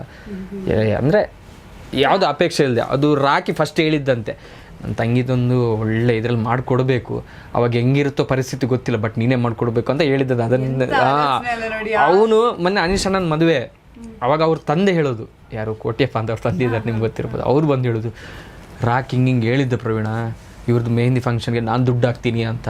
ಆ ರೀತಿಯೆಲ್ಲ ಕನೆಕ್ಷನ್ ಅವ್ನಿಗೆ. ಇಡೀ ನಮ್ಮ ಫ್ರೆಂಡ್ಸ್ ಮನೆ, ನನ್ನ ಅಮ್ಮ ಆಗಿರ್ಬೋದು, ಅಣ್ಣ ಆಗಿರ್ಬೋದು, ಎಲ್ಲರ ಜೊತೆ ಹಂಗೆ ಕನೆಕ್ಷನ್ ಇದ್ದು ಅವನು. ಆಮೇಲೆ ಈ ರಾಕಿ ಅಣ್ಣ ಅಂದರೆ ನನಗೆ ಎಸ್ಪೆಷಲಿ ಈಗ ಮಂಗಳೂರದ್ದು ನನಗೆ ಈ ಕನೆಕ್ಷನ್ ಎಲ್ಲಿ ಮಂಗಳೂರದು ನಂಗೆ ಸ್ಟಾರ್ಟ್ ಆಗಿದೆ ಅಂದರೆ ಪ್ರವೀಣ ರಾಕೇಶ್ ಇವರಿಬ್ಬರಿಂದ ಜಾಸ್ತಿ ಕ್ಲೋಸ್ ಇದ್ದಿದ್ದು ನಾನು ಇವ್ರ ಹತ್ರ. ನನ್ನ ಫ್ಯಾಮಿಲಿಲೂ ನಾನು ಅಷ್ಟು ಕ್ಲೋಸ್ ಯಾರ ಹತ್ರನೂ ಇರಲಿಲ್ಲ. ಅವತ್ತು ಭಯ ಪಡೋದು, ಒಂದೇನೋ ಹೇಳಿದ್ರೆ ಭಯಪಟ್ಟು ಮಾಡ್ತಿದ್ದಿದ್ದಂದರೆ ಬರೀ ರಾಖಿ ಅಣ್ಣನ ಮಾತಿಗಷ್ಟೇ. ಅವ್ರ ಕಡೆಯಿಂದ ಎಷ್ಟು ಜನ ಫ್ರೆಂಡ್ಸು ನಮಗೆ ಪರಿಚಯ ಆದರು ಅಂದರೆ, ಯಾರು ಅವರು ಅಂದರೆ ನೋಡಿ ಪರಿಚಯ ಅಲ್ಲ ನಮಗೆ, ಪ್ರತಿದಿನ ಅಥವಾ ಯಾವಾಗ ಸಿಗ್ತೀವೋ ಅವಾಗೆಲ್ಲ ಒಬ್ಬೊಬ್ರ ಬಗ್ಗೆ ಕತೆ ಹೇಳ್ತಿದ್ರಲ್ಲ, ಜಸ್ಟ್ ಅವ್ರು ನೋಡಿದ್ರೆ ಗೊತ್ತಾಗ್ತಿತ್ತು ಅವ್ರದ್ದು ಏನೇನಿದೆ ಎಲ್ಲ ಗೊತ್ತಾಗ್ತಿತ್ತು. ಅಷ್ಟು ಜನ ಫ್ರೆಂಡ್ಸ್ ಇದ್ದಾರೆ. ಅದೊಂದು ಎಲ್ಲರನ್ನು ಕೂಡಿ ಎಲ್ಲ ಒಟ್ಟಿ ಮಾಡಿ ಹೋಗಿದ್ದವ್ರು. ಲೈಫಲ್ಲಿ ಎಂಥ ಬೆಸ್ಟ್ ಜನಗಳನ್ನ ಪರಿಚಯ ಮಾಡಿ ಕೊಟ್ಟು ಹೋಗಿದ್ದಾನೆ ಅಂದರೆ, ಅವ್ರನ್ನ ನೋಡುವಾಗ ನಮ್ಗೆ ಬೇಜಾರಾಗೋದು, ಇಂಥ ಒಳ್ಳೆ ಜನನ ಪರಿಚಯ ಮಾಡಿ ನೀನು ಓದಿಯಲ್ಲ ಅಂತ, ಆ ರೀತಿ ಬೇಜಾರಾಗೋದು. ಅಂಥ ಒಳ್ಳೊಳ್ಳೆ ಮನುಷ್ಯರನ್ನ ಪರಿಚಯ ಮಾಡಿಕೊಟ್ಟು ಹೋಗಿದ್ದೇನೆ. ಯಾಕಂದ್ರೆ ಅವರು ಒಳ್ಳೆಯವರಾಗಿರೋದಕ್ಕಿಂತ ಅವಾಗ ಗೊತ್ತಾಗಿಲ್ಲ ವ್ಯಾಲ್ಯೂ, ಇವಾಗ ಗೊತ್ತಾಗ್ತಾ ಇಂಥವ್ರನ್ನ ಪರಿಚಯ ಮಾಡಿದ್ರು ರಾಖಿ ಅಲ್ವಾ, ರಾಖಿಂದಾಗ ನಾವು ಜೊತೆಲಿದ್ವಿ. ತುಂಬಾ ಸಲ ಅವರು ಮಾತಾಡ್ಕೊಂಡಿದ್ದಾರೆ, ನಾವು ಮಾತಾಡ್ಕೊಂಡಿದ್ದೀವಿ. ಆಮೇಲೆ ನಾವು ಯಾರು ಒಬ್ರ ಬಗ್ಗೆ ಒಳ್ಳೇದ್ ಮಾತಾಡೋರು ಇರ್ತಾರೆ, ನೆಗೆಟಿವ್ ಮಾತಾಡೋರು ಇರ್ತಾರೆ. ಬಟ್ ನಾನು ಒಂದು ಪರ್ಸನ್ನ ನೋಡಿರ್ಬೋದು, ಯಾರು ಹಿಂದೆ ಆಗ್ಲಿ ಮುಂದೆ ಆಗ್ಲಿ ನೆಗೆಟಿವ್ ಮಾತಾಡದೇ ಇರೋ ಒಬ್ಬ ಮನುಷ್ಯ ಅಂದ್ರೆ ರಾಖಿ ಅಣ್ಣ. ನಾನು ನೋಡಿರೋದ್ರಲ್ಲಿ ಸರ್ಕಲ್ದಲ್ಲಿ ಸೂಪರ್. ಅವ್ನು ಹೆಂಗೆ ಅಂದರೆ, ನಾನು ನೀವು ತುಂಬ ಒಳ್ಳೆ ಬೆಸ್ಟ್ ಫ್ರೆಂಡು, ಬಟ್ ನೀವು ನನ್ನ ಬಗ್ಗೆ ಏನೋ ನೆಗೆಟಿವ್ ಮಾತಾಡ್ತಿರ್ತೀರ, ಅದು ನಂಗೆ ಗೊತ್ತಾಯಿತು, ರಾಖಿ ಗೊತ್ತಾಯಿತು. ಬಟ್ ಅವ್ನು ಎಲ್ಲೂ ಅದರ ಬಗ್ಗೆ ಮಾತಾಡ, ಯಾಕಂದರೆ ಅವನಿಗೆ ರಿಲೇಷನ್ಶಿಪ್ ಮುಖ್ಯ, ಸಂಬಂಧ ಮುಖ್ಯ, ಫ್ರೆಂಡ್ಶಿಪ್ ಆ ಥರ ಇದ್ದವನು ಅವನು. ನಾನು ಇವಾಗಲೂ ಅದನ್ನ ಹೇಳೋದು, ಅದು ಹಿಂಗಿರೋಕ್ಕೆ ಸಾಧ್ಯ ಹಂಗೆ ಅಂತ ಹೊಗಳೋದು ಅಂತ ಅಲ್ಲ, ಬಟ್ ನಾನು ಅಷ್ಟು ಹತ್ತಿರದಿಂದ ನೋಡಿ ಅದೆಲ್ಲ ಹೆಂಗೆ ಸಾಧ್ಯ ಅಂತ ಈಗಲೂ ಅಂದ್ಕೋತಿರ್ತೀವಿ. ನಾನಂತೂ ನನ್ನ ಫೋನಲ್ಲಿ ಹೆವಿ ಫೋಟೋಸ್ ಇರೋದು ನಮ್ಗಳ್ದೇ ಇರೋದು. ಇವಾಗ ಒಂದೊಂದು ನೋಡಿದಾಗ ಹಿಂಗೆ ಸಾಧ್ಯ ಚಾನ್ಸೇ ಇಲ್ಲ. ನಾನು ಎಲ್ಲೋ ಶೂಟಿಂಗಲ್ಲಿದ್ದಾರೆ ಅಂತ ನಮಗೆ ನಾವೇ ಸಮಾಧಾನ ಮಾಡಿಕೊಂಡು ಒಂದೊಂದು ಟೈಮಲ್ಲಿ ಒಂದು ನೆನಪಾಗ್ತಾರೆ. ಅದು ಮಾತಾಡಿದ್ರೆ ನಾನು ಹತ್ಬಿಡ್ತೀನಿ ಜಾಸ್ತಿ, ಅದಕ್ಕೆ ನಾನು ಎಲ್ಲೂ ಮಾತಾಡಿಲ್ಲ ಇಲ್ಲಿವರೆಗೂ. ಹಾಗಾಗಿ ಇದ್ದಾನೆ, ಒಟ್ಟಿಗೆ ಇದ್ದೇವೆ, ಅದಕ್ಕೆ ನಾವೀಗ ಇದ್ದೀವಿ ಅಷ್ಟೇ. ಅಂದ್ರೆ ನಾವ್ ಯಾವತ್ತು ಮಾತಾಡುವಾಗ ಹೇಳ್ತಿರ್ತೀವಿ, ನಾಳೆ ಇದೆಯೋ ಇಲ್ವೋ ಗೊತ್ತಿಲ್ಲ, ನಾವು ನಮ್ಮ ಜೊತೆ ಆಗದೆ ಇರೋರ ಹತ್ರನೂ ಮಾತಾಡೋಣ, ಅದು ಕ್ಯಾರಿ ಮಾಡ್ಕೊಂಡು ಹೋಗೋದು ಬೇಡ, ಯಾರ ಜೊತೆನೂ ಜಗಳ ಆಡೋದು ಬೇಡ, ಇಂಥದ್ದೆಲ್ಲ ನಾವು ಯೋಚನೆ ಮಾಡಿ ಮಾತಾಡ್ತಿರ್ತೀವಿ. ಬಟ್ ನೀವು ಅದನ್ನ ಫೀಲ್ ಕೂಡ ಮಾಡಿದ್ರಿ, ನಮ್ಮ ಜೊತೆ ಇರೋರು ನಮ್ಮ ಜೊತೆ ಇಲ್ಲ ಅನ್ನೋದು. ಸೊ ಇದೇನ್ ಹೇಳ್ತೀರಾ? ಯಾಕಂದ್ರೆ ಜನರು ಕೂಡ ನಾವು ಜಗಳ, ಸ್ವಾರ್ಥ, ದ್ವೇಷ ಇಂಥದ್ದೆಲ್ಲ ಮುಂದುವರ್ಸ್ಕೊಂಡು ಹೋಗೋದು ನಾವು ಹೇಳ್ತೀವಿ ಇಂಥ ಸಿಚುವೇಶನ್ ಬಂದಾಗ ಮಾತ್ರ. ಬಟ್ ಆಕ್ಚುಲಿ ನೋಡಿ, ನೀವು ಅದನ್ನ ಫೀಲ್ ಕೂಡ ಮಾಡಿದ್ರಿ, ನಿಮ್ಗೆ ಅಷ್ಟು ಪ್ರೀತಿ ಕೊಟ್ಟವರು ನಿಮ್ ಜೊತೆ ಇಲ್ಲ ಅನ್ನುವಾಗ. ಇಲ್ಲ, ಒಂದ್ಸಲ ಅನ್ಸುತ್ತೆ ಹೋಗಿದ್ದು ಒಳ್ಳೇದಾಯ್ತು ಅಂತ ಅನ್ಸುತ್ತೆ ಕೆಲವೊಮ್ಮೆ. ಯಾಕಂದ್ರೆ ಈಗ ಲೈಫ್, ಈಗ ಜನರು ಇಲ್ಲಿ ಕೆಲಸ ಎಲ್ಲ ಹಂಗೆ ಒತ್ತಡ ಜಾಸ್ತಿ ಇರುತ್ತೆ. ಸೊ ಆ ಕಷ್ಟ ಎಲ್ಲ ನೋಡಕ್ಕೆ ನನಗೆ ಆಗ್ತಿಲ್ಲ ಕೆಲವೊಮ್ಮೆ. ಇದೆಲ್ಲ ಬೇಕಾ? ಕೆಲವೊಬ್ರು ಜೊತೆಯಲ್ಲಿದ್ದವರು ಏನೇನೋ ಮಾತಾಡ್ತಾರೆ, ಅವ್ರಿಗೆ ಹೇಳೋಕ್ಕಾಗಲ್ಲ, ಬಿಡೋಕ್ಕಾಗಲ್ಲ. ಹೇಳಿದ್ರೆ ಅದೇನೋ ನಿಷ್ಠುರ ಅಂತಾರಲ್ಲ, ಆ ರೀತಿಯಲ್ಲಿರುತ್ತೆ. ಸೊ ಅದನ್ನೆಲ್ಲ ನೋಡೋಕ್ಕಾಗದೆ ಓದ್ನಾ ಅಥವಾ ದೇವ್ರು ಕರ್ಸ್ಕೊಂಡ್ರೆ ನಿಂಗೆ ತುಂಬ ಒಳ್ಳೆಯ ಜಾಸ್ತಿ ಅಲ್ಲಿ ನರಕದಲ್ಲಿ ಇರಬೇಡ, ಕರ್ಸ್ಕೊಂಡ ಅಂತ ಅನಿಸುತ್ತೆ ಅಂತ. ಸೊ ಆ ರೀತಿಯಾಗಿ ಅಂತಾಗೂ ಏನಪ್ಪ ಅವನ ಬಗ್ಗೆ ಮಾತಾಡುವಾಗ ಯಪ್ಪ ಏನು ಅನಿಸುತ್ತೆ. ಮಾತಾಡೋಕ್ಕೆ ಹೋದರೆ ತುಂಬ ಇದೆ. ಬಟ್ ಲೈಫಲ್ಲಿ ದಿ ಬೆಸ್ಟ್ ಒಬ್ಬರನ್ನು ಮೀಟ್ ಮಾಡಿದ್ಯಾ ಅಂದರೆ ಅವನ ಹೆಸರು ಪಕ್ಕ ಬರಿಬೋದು. ಅದು ನಮ್ಮ ಮೊಮ್ಮಕ್ಕಳು ಅವ್ರು ಅಲ್ಲಿ ತನಕ ನಾವು ಒಬ್ರ ಬಗ್ಗೆ ಮಾತಾಡಿ ಹೇಳ್ತೀವಿ ಅಂದರೆ ಅದು ರಾಖಿ ಅಣ್ಣ ಮಾತ್ರ ಆಗಿರ್ತಾರೆ. ಆ ಲೆವೆಲ್ ಮನುಷ್ಯ. ಯಾಕಂದರೆ ಲೈಫಲ್ಲಿ ಬೆಸ್ಟು ಅಂದರೆ ಅವ್ರ ತಂದೆ ತಾಯಿ ಅಂತಾರೆ, ಅವ್ರ ಕರ್ತವ್ಯ ಅದು. ಈಗ ನಂಗೆ ಮದುವೆ ಆಗಿ ನನ್ನ ಮಗು ಆದರೆ ನಾನು ಅದನ್ನು ಚೆನ್ನಾಗಿ ನೋಡ್ಕೋಬೇಕು. ಬಟ್ ಅವ್ನು ಯಾವನೋ ಗೊತ್ತಿಲ್ಲ, ಹೆಂಗಿದ್ದೋನೋ ಗೊತ್ತಿಲ್ಲ, ಅವ್ನು ಹಂಗಿದ್ದು ನಮ್ಮ ಜೊತೆ ಕನೆಕ್ಟ್ ಆಗಿ ನಂಗಂತಲ್ಲ, ನಂತರ ತುಂಬ ಜನ ಫ್ರೆಂಡ್ ಇದ್ದಾರೆ. ನಮಗೆ ಮಾತ್ರ ಅಂತ, ಬಟ್ ಈ ಥರ ತುಂಬ ಜನ ಇದ್ದಾರೆ, ಪ್ರತಿಯೊಬ್ಬರು ಅದೇ ಹೇಳ್ತಾರೆ. ನಿಮಗೆ ಕ್ಲೋಸ್ ಫ್ರೆಂಡ್ಸ್ ಅಂತ ಎಷ್ಟಿರ್ಬೋದು? ಕ್ಲೋಸ್ ಫ್ರೆಂಡ್ಸು, ಈಗ ಫ್ರೆಂಡ್ಸ್ ತುಂಬ ಜನ ಇರ್ತಾರೆ. ಒಂದು ತುಂಬ ತೀರಾ ಒಂದು ಪರ್ಸನಲ್ ಹೇಳುವಂಥ ವಿಷಯ ಒಂದು ಎಷ್ಟು ಜನ ಇರ್ಬೋದು? 3 ಜನ 5 ಜನ. ಇನ್ನೊಂದು ಕಮ್ಮಿ ಅಂದ್ರೆ 25 ಜನ ಇದ್ದಾರೆ ಫ್ರೆಂಡ್ಸ್. ಟೀಮ್ ಒಂದು 20 ಜನ ಇದ್ದಾರೆ ಕ್ಲೋಸ್ ಫ್ರೆಂಡ್ಸ್ ಅಂತ. ಕಮ್ಮಿ ಅದು ನಾನು ನೋಡಿದ ಪ್ರಕಾರ. ಅವನು ಆ ರೀತಿ ಕನೆಕ್ಟ್ ಆದರೆ ಯಾರಿಗೂ ಹರ್ಟ್ ಮಾಡಬಾರ್ದು, ಎಲ್ಲರ ಜೊತೆ ಒಳ್ಳೆ ರಿಲೇಶನ್ಶಿಪ್ ಇರಬೇಕು ಅನ್ನೋ ಅವರು ಬದುಕಿದಾಗ್ಲೂ ಹೇಳ್ತಿದ್ರು. ಅವ್ರು ಜಾಸ್ತಿ ಟ್ರಿಪ್ ಎಲ್ಲ ಹೋಗ್ತಿದ್ರು. ನಾವು ಅಲ್ಲಿ ತನಕ ಒಂದು ಟ್ರಿಪ್ ಹೋಗಿದ್ದವರೇ ಅಲ್ಲ, ನಾವು ಫ್ರೆಂಡ್ಸ್ ಎಲ್ಲ ಆದ್ಮೇಲೂ ಅವ್ರು ಅಷ್ಟು ಟ್ರಿಪ್ ಹೋಗ್ತಿದ್ರು. ಟ್ರಿಪ್ಪು ಅಥವಾ ಯಾವುದೇ ಫಂಕ್ಷನ್ ಫ್ರೆಂಡ್ಸ್ದು ಅಂದರೆ ಅದು ಎಂಥದೇ ಶೂಟ್ ಆಗಲಿ ಕ್ಯಾನ್ಸಲ್ಲೇ ಮಾಡಿಕೊಂಡು, ಎಷ್ಟು ಪ್ರೋಗ್ರಾಮ್ ಒಳ್ಳೆ ದುಡ್ಡು ಕೊಡ್ತೀವಿ ಅಂದ್ರೂ ಹೋಗ್ತಿರ್ಲಿಲ್ಲ. ಆ ಥರ ಎಲ್ಲ ಅಟೆಂಡ್ ಮಾಡ್ತಿದ್ರು. ಅವಾಗಲೇ ಹೇಳ್ತಿದ್ರು ಜೀವನ ಇರೋದು ಯಾವಾಗ ಹೋಗುತ್ತೇನೋ ಗೊತ್ತಿಲ್ಲ, ಎಂಜಾಯ್ ಮಾಡ್ಬೇಕು. ನಾನು ಬೈತಿದ್ದೆ, ದುಡ್ಡು ಬರುತ್ತೆ, ಕೆಲಸ ಬಾರೋ, ಶೂಟಿಂಗ್ ಬಾರೋ, ಟ್ರಿಪ್ ಆಮೇಲೆ ಟ್ರಿಪ್ ಹೋಗ್ಬೇಕು. ನಾನು ಅವ್ನ ಜೊತೆ ಹೇಳಿದ್ದೀನಿ, ಹೋಗ್ತೀನಿ, ಮದುವೆಗೆ ಹೋಗ್ತಾನೆ, ಬರ್ಡೇ ಫಂಕ್ಷನ್ಗೆ ಹೋಗ್ತಾನೆ, ಬ್ಯಾಂಗ್ಳೂರಿಂದ ಊರಿಗೆ ಹೋಗೋದು ತಮಾಷೆನಾ? ಖರ್ಚಿದೆ ಹೋಗೋದಕ್ಕೆ ಬರೋದಕ್ಕೆ. ತಿರ್ಗಿ ಇಲ್ಲಿ ಶೂಟಿಂಗ್ ಪೇಮೆಂಟ್ ಎಲ್ಲ ಕ್ಯಾನ್ಸಲ್ ಆಗುತ್ತೆ. ಹೋಗ್ತಾ ಇದ್ದ, ಪ್ರತಿಯೊಂದಕ್ಕೆ ಹೋಗ್ತಿದ್ದೆ. ಫ್ರೆಂಡ್ಸು ಅಂದರೆ ಬಿಡ್ತಾನೆ ಇರಲಿಲ್ಲ ಅವನು. ಆ ರೀತಿ ಇದ್ದವನು. ಇವಾಗ ನಮ್ದು ಅದೊಂದು ಅಭ್ಯಾಸ. ಅವನೊಂದು ಹೋದ್ಮೇಲೆ ನಾವೆಷ್ಟು ಟ್ರಿಪ್ಪು ನಾವೆಷ್ಟು ಅದೇನೋ ಅವ್ರದ್ದು ನಮಗ್ ಬಂತ ಅಥವಾ ನೀವ್ ಹಿಂಗಿರಿ ಅಂತ ಹೇಳ್ಕೊಟ್ಟು ಹೋದ್ರ ಗೊತ್ತಿಲ್ಲ. ಅದಾದ್ಮೇಲೆ ಕಾರ್ ತಗೋಬೇಕಂತ ಅವ್ರಿಗೆ ಭಾರಿ ಆಸೆ ಇತ್ತು. ಕಾಂತಾರ ರಿಲೀಸ್ ಆದ್ಮೇಲಂತೂ ನಾನು ಕಾರ್ ತಗೋತೀನಿ ಅಂತೆಲ್ಲ ಹೇಳ್ತಿದ್ರು. ಅದ್ರ ತಕ್ಕನಾಗೇನೆ ಗೊತ್ತಿಲ್ಲ ಅದೇನ್ ಕೊಂತ ಗೊತ್ತಿಲ್ಲ. ನಾವೇ ಏನೋ ಅವ್ರ ನೆನಪಲ್ಲಿ ಇವನು ಒಂದು ಕಾರ್ ತಗೊಂಡ. ನಾನು ಸೆಕೆಂಡ್ ಹ್ಯಾಂಡ್ ಕಾರ್ ಹುಡುಕ್ತಾ ಇದ್ದೆ. ಆ ಟೈಮಲ್ಲಿ ಕಾಂತಾರ ರಿಲೀಸ್ ಇತ್ತು. ಫ್ರೆಂಡ್ ಹೇಳಿದ್ರು, ಪ್ರಜ್ನೇಶ್ ಹೇಳಿದ್ರು ಹಿಂಗೆ ರಿಲೀಸ್ ಇದೆ, ಆ ಟೈಮಲ್ಲಿ ಕಾರ್ ತಗೊಂಡ್ರೆ ಹೊಸದೇ ತಗೊಳ್ಳಿ ಅಂತ. ಅವಾಗ ಇವನ್ ನೆನಪಾದ ಹೇಳಿದ್ನಲ್ಲ ಅಂತ, ಇರ್ಲಿ ಅಂತ ತಗೊಂಡಿದ್ದು. ಸರ್ ಎಲ್ಲ ಒಟ್ಟಿನಲ್ಲಿ ಏನೋ ಒಂದು ಕನೆಕ್ಷನ್ ಆಗ್ತಾ ಹೋಗುತ್ತೆ ಅವ್ರಿಗೂ. ಬಟ್ ಆವಾಗಲೇ ಅವ್ರದ್ದು ಆ ಯೋಚನೆ ಇತ್ತಲ್ಲ, ತಿರ್ಗಬೇಕು, ಸುತ್ತಾಡಬೇಕು, ಫ್ಯಾಮಿಲಿ ಜೊತೆ ಇರಬೇಕು, ಟೈಮ್ ಸ್ಪೆಂಡ್ ಮಾಡಬೇಕು ಅನ್ನೋದು. ಫ್ರೆಂಡ್ಸ್ ಅವರು ಅಷ್ಟು ವರ್ಷ ಮಾತ್ರ ಬದುಕಿದ್ರಲ್ವಾ, ಬಟ್ ಅಲ್ಲಿ ತನಕನು ತುಂಬಾ ಚೆನ್ನಾಗಿ ಲೈಫ್ ಲೀಡ್ ಮಾಡಿದ್ದಾರೆ. ಅಂದ್ರೆ ಕಷ್ಟ ತುಂಬಾ ಇದೆ, ಬಟ್ ಫ್ರೆಂಡ್ಸಿಗೆ ಕೊಡ್ತಿದ್ದ ಟೈಮ್ ಇರ್ಬೋದು, ಅವ್ರಿಗೆ ಕೊಟ್ಕೋತಿದ್ದ ಟೈಮು, ಯಾರ ಹತ್ರ ನೋವು ಅನ್ನೋದು ತೋರಿಸ್ಕೊತಿರ್ಲಿಲ್ಲ. ಯಾರ ಹತ್ರನೂ ನಾನು ಹೇಳಿದ್ನಲ್ಲ ಒಂದ್ಸಲ ಹತ್ತಿದ್ ನೋಡಿದೆ ಅಂತ, ಅದನ್ನ ನೋಡಿ ನಂಗೆ ಶಾಕ್. ನೀನ್ ಆಳ್ತಾ ಇದೀಯಾ ಅಂತ. ಏನಕ್ಕೆ ಹತ್ತಿದ್ರು ಅವತ್ತು? ಅದೇನೋ ಫ್ಯಾಮಿಲಿದು ವಿಷಯನೂ. ಅವಾಗ ತುಂಬಾ ವರ್ಷ ಆಯ್ತು, ಏನೋ ಪರ್ಸನಲ್ ಇತ್ತು ಅವಾಗ. ಏನೋ ಪರ್ಸನಲ್ ಅದೇ ಏನೋ ಇತ್ತು, ನೆನಪಿಲ್ಲ ನಂಗೊಂದು ಕರೆಕ್ಟ್. ಬಟ್ ನಾನು ನೋಡಿದ್ದೀನಿ ನೀನ್ ಅತ್ತ ಅಂತ. ಏನ್ ಹೇಳಿದ್ರು ಅವಾಗ ನಿಜವಾಗ್ಲೂ ನೋಡಿ ಅಂತ? ಏನಿಲ್ಲ, ಮಾತಿಲ್ಲ ಒಂದು, ಏನಿಲ್ಲ ಅಂತ. ಆಮೇಲೆ ಸರಿ ಆಗ್ತಾನೆ ಅವನು. ಅಂತ ಪರಿಸ್ಥಿತಿಯಲ್ಲಿ ನೋಡಿದಾಗ ನಂಗೂ ಶಾಕ್ ಆಗಿತ್ತು, ಇಂಥವ ನಂಗ ಅಂತ. ಅಂದ್ರೆ ಎಲ್ಲರೂ ನಗ್ಸೋರ ಹೇಳ್ಕೊಳಲ್ಲ, ನಾವಾದ್ರೆ ಹೇಳ್ಕೊಳ್ತೀವಿ, ಅಳ್ತೀವಿ ಟಕ್ಕ ಅಂತ. ಅವು ನಂಗಿರ್ಲಿಲ್ಲ. ಅವ್ನ ಲೈಫ್ ಒಂದೇ ಇದ್ದಿದ್ದು, ಆರ್ಟಿಸ್ಟ್ ಆಗ್ಬೇಕು. ಅವ್ನು ಆಕ್ಚುಲಿ ಒಳ್ಳೊಳ್ಳೆ ಅಪರ್ಚುನಿಟಿ ಇವಾಗೆಲ್ಲ ಬರೋ ಟೈಮ್. ಅದನ್ನ ನೋಡಕ್ಕೆ ಇರ್ಲಿಲ್ವಲ್ಲ ಅಂತ ಒಂದು ದೊಡ್ಡ ಬೇಜಾರು. ಅದೇ ಅವ್ರದ್ದು ದಸ್ಕತ್ ಪ್ರಮೋಷನ್ ಟೈಮಲ್ಲಿ ನಾನು ಮಂಗಳೂರಿಗೆ ಬಂದಿದ್ದೆ. ಅವರು ನನಗೂ ಪರಿಚಯ ಇಲ್ಲ, ಅವ್ರಿಗೂ ನನಗೆ ಪರಿಚಯ ಇದೆ, ಅವ್ರಿಗೇನು ನಾನು ಪರಿಚಯ ಇಲ್ಲ. ಆದರೂ ನನ್ನ ಜೊತೆನೂ ಮಾತಾಡಿ ಅವರು ಅಲ್ಲಿ ಫ್ರಂಟಲ್ಲಿ ಡ್ಯಾನ್ಸ್ ಎಲ್ಲ ಮಾಡಿ ಅಷ್ಟು ಗ್ಯಾಪಲ್ಲಿ ನನ್ನ ಜೊತೆನೂ ಮಾತಾಡಿ ಹೋಗಿದ್ದಾರೆ ಅವರು. ಪರಿಚಯ ಇಲ್ಲ, ಅದೇ ರೀತಿ ಕನೆಕ್ಷನ್. ನಮ್ಮ ಪಕ್ಕದ ನಮ್ಮ ಮನೆಗೆ ಬಂದರೆ ವೆಜ್ ಇರಲ್ಲ, ಅವನಿಗೆ ನಾನ್ ವೆಜ್ ಬೇಕೇ ಬೇಕು. ಮನೆಗೆ ಬಂದರೆ ತಿಂತಾನೆ, ಬಟ್ ಓಕೆ ಬಂದಿರೋರು ಅಂದರೆ ಪಕ್ಕದ ಮನೆಯವ್ರ ಹತ್ರ ಹೇಳಿದ್ರೆ ಮಾಡಿಕೊಡ್ತಾರೆ. ಅವರು ಅಲ್ಲಿಗೆ ಕರೆಸಿ ಒಂದು ದಿನ ಊಟ ಮಾಡಿದ್ದು. ಅವರು ಅವನ ಹೆಸರು ಹೇಳಿದ್ರೆ ಇವಾಗಲೂ ಅಳ್ತಾರೆ ಅವ್ರ ಮನೆಯವರು. ಹಾಗೆ ಕನೆಕ್ಷನು ಒಂದು, ಅದು ಎಲ್ರಿಗೂ ಬರೋಲ್ಲ ಆ ರೀತಿ. ಅಪ್ಪ ನಾನೊಂದು ಮಾತಾಡೋಕ್ಕೆ ಹಿಂದೆ ಮುಂದೆ ನೋಡ್ತೀನಿ. ಒಂದು 10 ಸಲ ಸಿಕ್ಕಿದ್ರೆ ಒಂದು 11ನೇ ಸಲಕ್ಕೆ ಸ್ವಲ್ಪ ಕ್ಲೋಸ್ ಆಗ್ತೀನಿ, ಮಾತಾಡ್ತೀನಿ ನಾನು. ಬಟ್ ಅವನು ಆ ರೀತಿ ಅಲ್ಲ, ಕನೆಕ್ಷನ್ ಆಗಿ ಅವ್ರ ಜೊತೆ ಮಾತಾಡಾಯ್ತು ಹಂಗೆ. ನಿಜ. ಯಾಕಂದ್ರೆ ಅದೇ ಒಂದು ಮಾತು ಮಾತ್ರ ಹೇಳ್ಬೋದು ನಾವು, ಜೊತೆಗಿರೋದ ಜೀವ ಎಂದೆಂದು ಜೀವಂತ ಅಂತ. ಯಾಕಂದ್ರೆ ಅದೇ. ಬಟ್ ನಾನು ಹೇಳೋದು ಜನರಿಗೆ ಸ್ವಲ್ಪ ಇನ್ನಾದ್ರೂ ನಾಲೆಜ್ ಅದ್ರ ಬಗ್ಗೆ ಬರ್ಬೇಕು, ಅವರಾದ್ರೂ ಅಟ್ಲೀಸ್ಟ್ ತಿಳ್ಕೋಬೇಕು ಅದನ್ನ ಹೇಗೆ ಅಂತ. ಅದು ಬಟ್ ಏನೋ ಹೋಗೋರು ಹೆಂಗಿದ್ರು ಹೋಗ್ತಾರೆ ಹಂಗೆ. ಹೌದು, ಅದೇನು ಹೇಳಕ್ಕಾಗಲ್ಲ. ಯಾಕಂದ್ರೆ ಇವಾಗ ಪ್ರಾಣ ಹೋಗ್ಬೇಕು ಅಂತಿದ್ರೆ ಅದು ಏನ್ ಹೇಳಿದ್ರು. ಆಮೇಲೆ ಹೆಂಗಾಗ್ತಿದೆ ಅಂದ್ರೆ ಈಗ ದಿಲೀಪ್ ಸರ್ತಾ ಇತ್ತು, ಒಂದಷ್ಟು ಟೈಮ್ ಮಾತಾಡ್ತಾರೆ ಇದ್ರ ಬಗ್ಗೆ, ಬಿಸಿ ಆರೋ ತನಕ ಅದ್ರ ಬಗ್ಗೆನೇ ಡಿಸ್ಕಷನ್ ಆಗತ್ತೆ, ಎಲ್ಲ ಆಗತ್ತೆ. ಅದಾದ್ಮೇಲೆ ಜನ ಇದ್ದಂಗೆ ನಡೀಲಿ ಗುರು ಅನ್ಕೊಂಡು ಹೋಗ್ತಾನೆ ಇರುತ್ತೆ, ಯಾರು ಅಷ್ಟು ಕೇರ್ ಮಾಡ್ಕೊಳ್ಳೋ. ಆಕ್ಚುಲಿ ತುಂಬಾ ಆಗ್ತಿದೆ ಇವಾಗ. ಆರ್ಟಿಸ್ಟ್ ಅಂತ ಹೊರಗೆ ಬರ್ತಿದೆ ನಮ್ಮ ಸೋಷಿಯಲ್ ಮೀಡಿಯಾದಲ್ಲಿ, ತುಂಬಾ ಆಗ್ತಿದೆ ಕೇಸಸ್ ಆ ಥರ ತುಂಬಾ. ಮತ್ತೆ ಯಂಗ್ ಏಜ್ 16 ಏಜ್ ಆ ಥರದಲ್ಲೆಲ್ಲನೂ ಆಗ್ತಿದೆ. ಅಂದ್ರೆ ಮಕ್ಕಳು ಕೂಡ ಈ ಕೋವಿಡ್ಗಿಂತ ಹಾರ್ಟ್ ಅಟ್ಯಾಕ್ ಅಲ್ಲಿ ಜಾಸ್ತಿ ಓದೋರ್ ತರ ಫೀಲ್ ಆಗ್ತಿದೆ, ಆ ಲೆವೆಲ್ಗೆ ಹೋಗ್ತಿದೆ.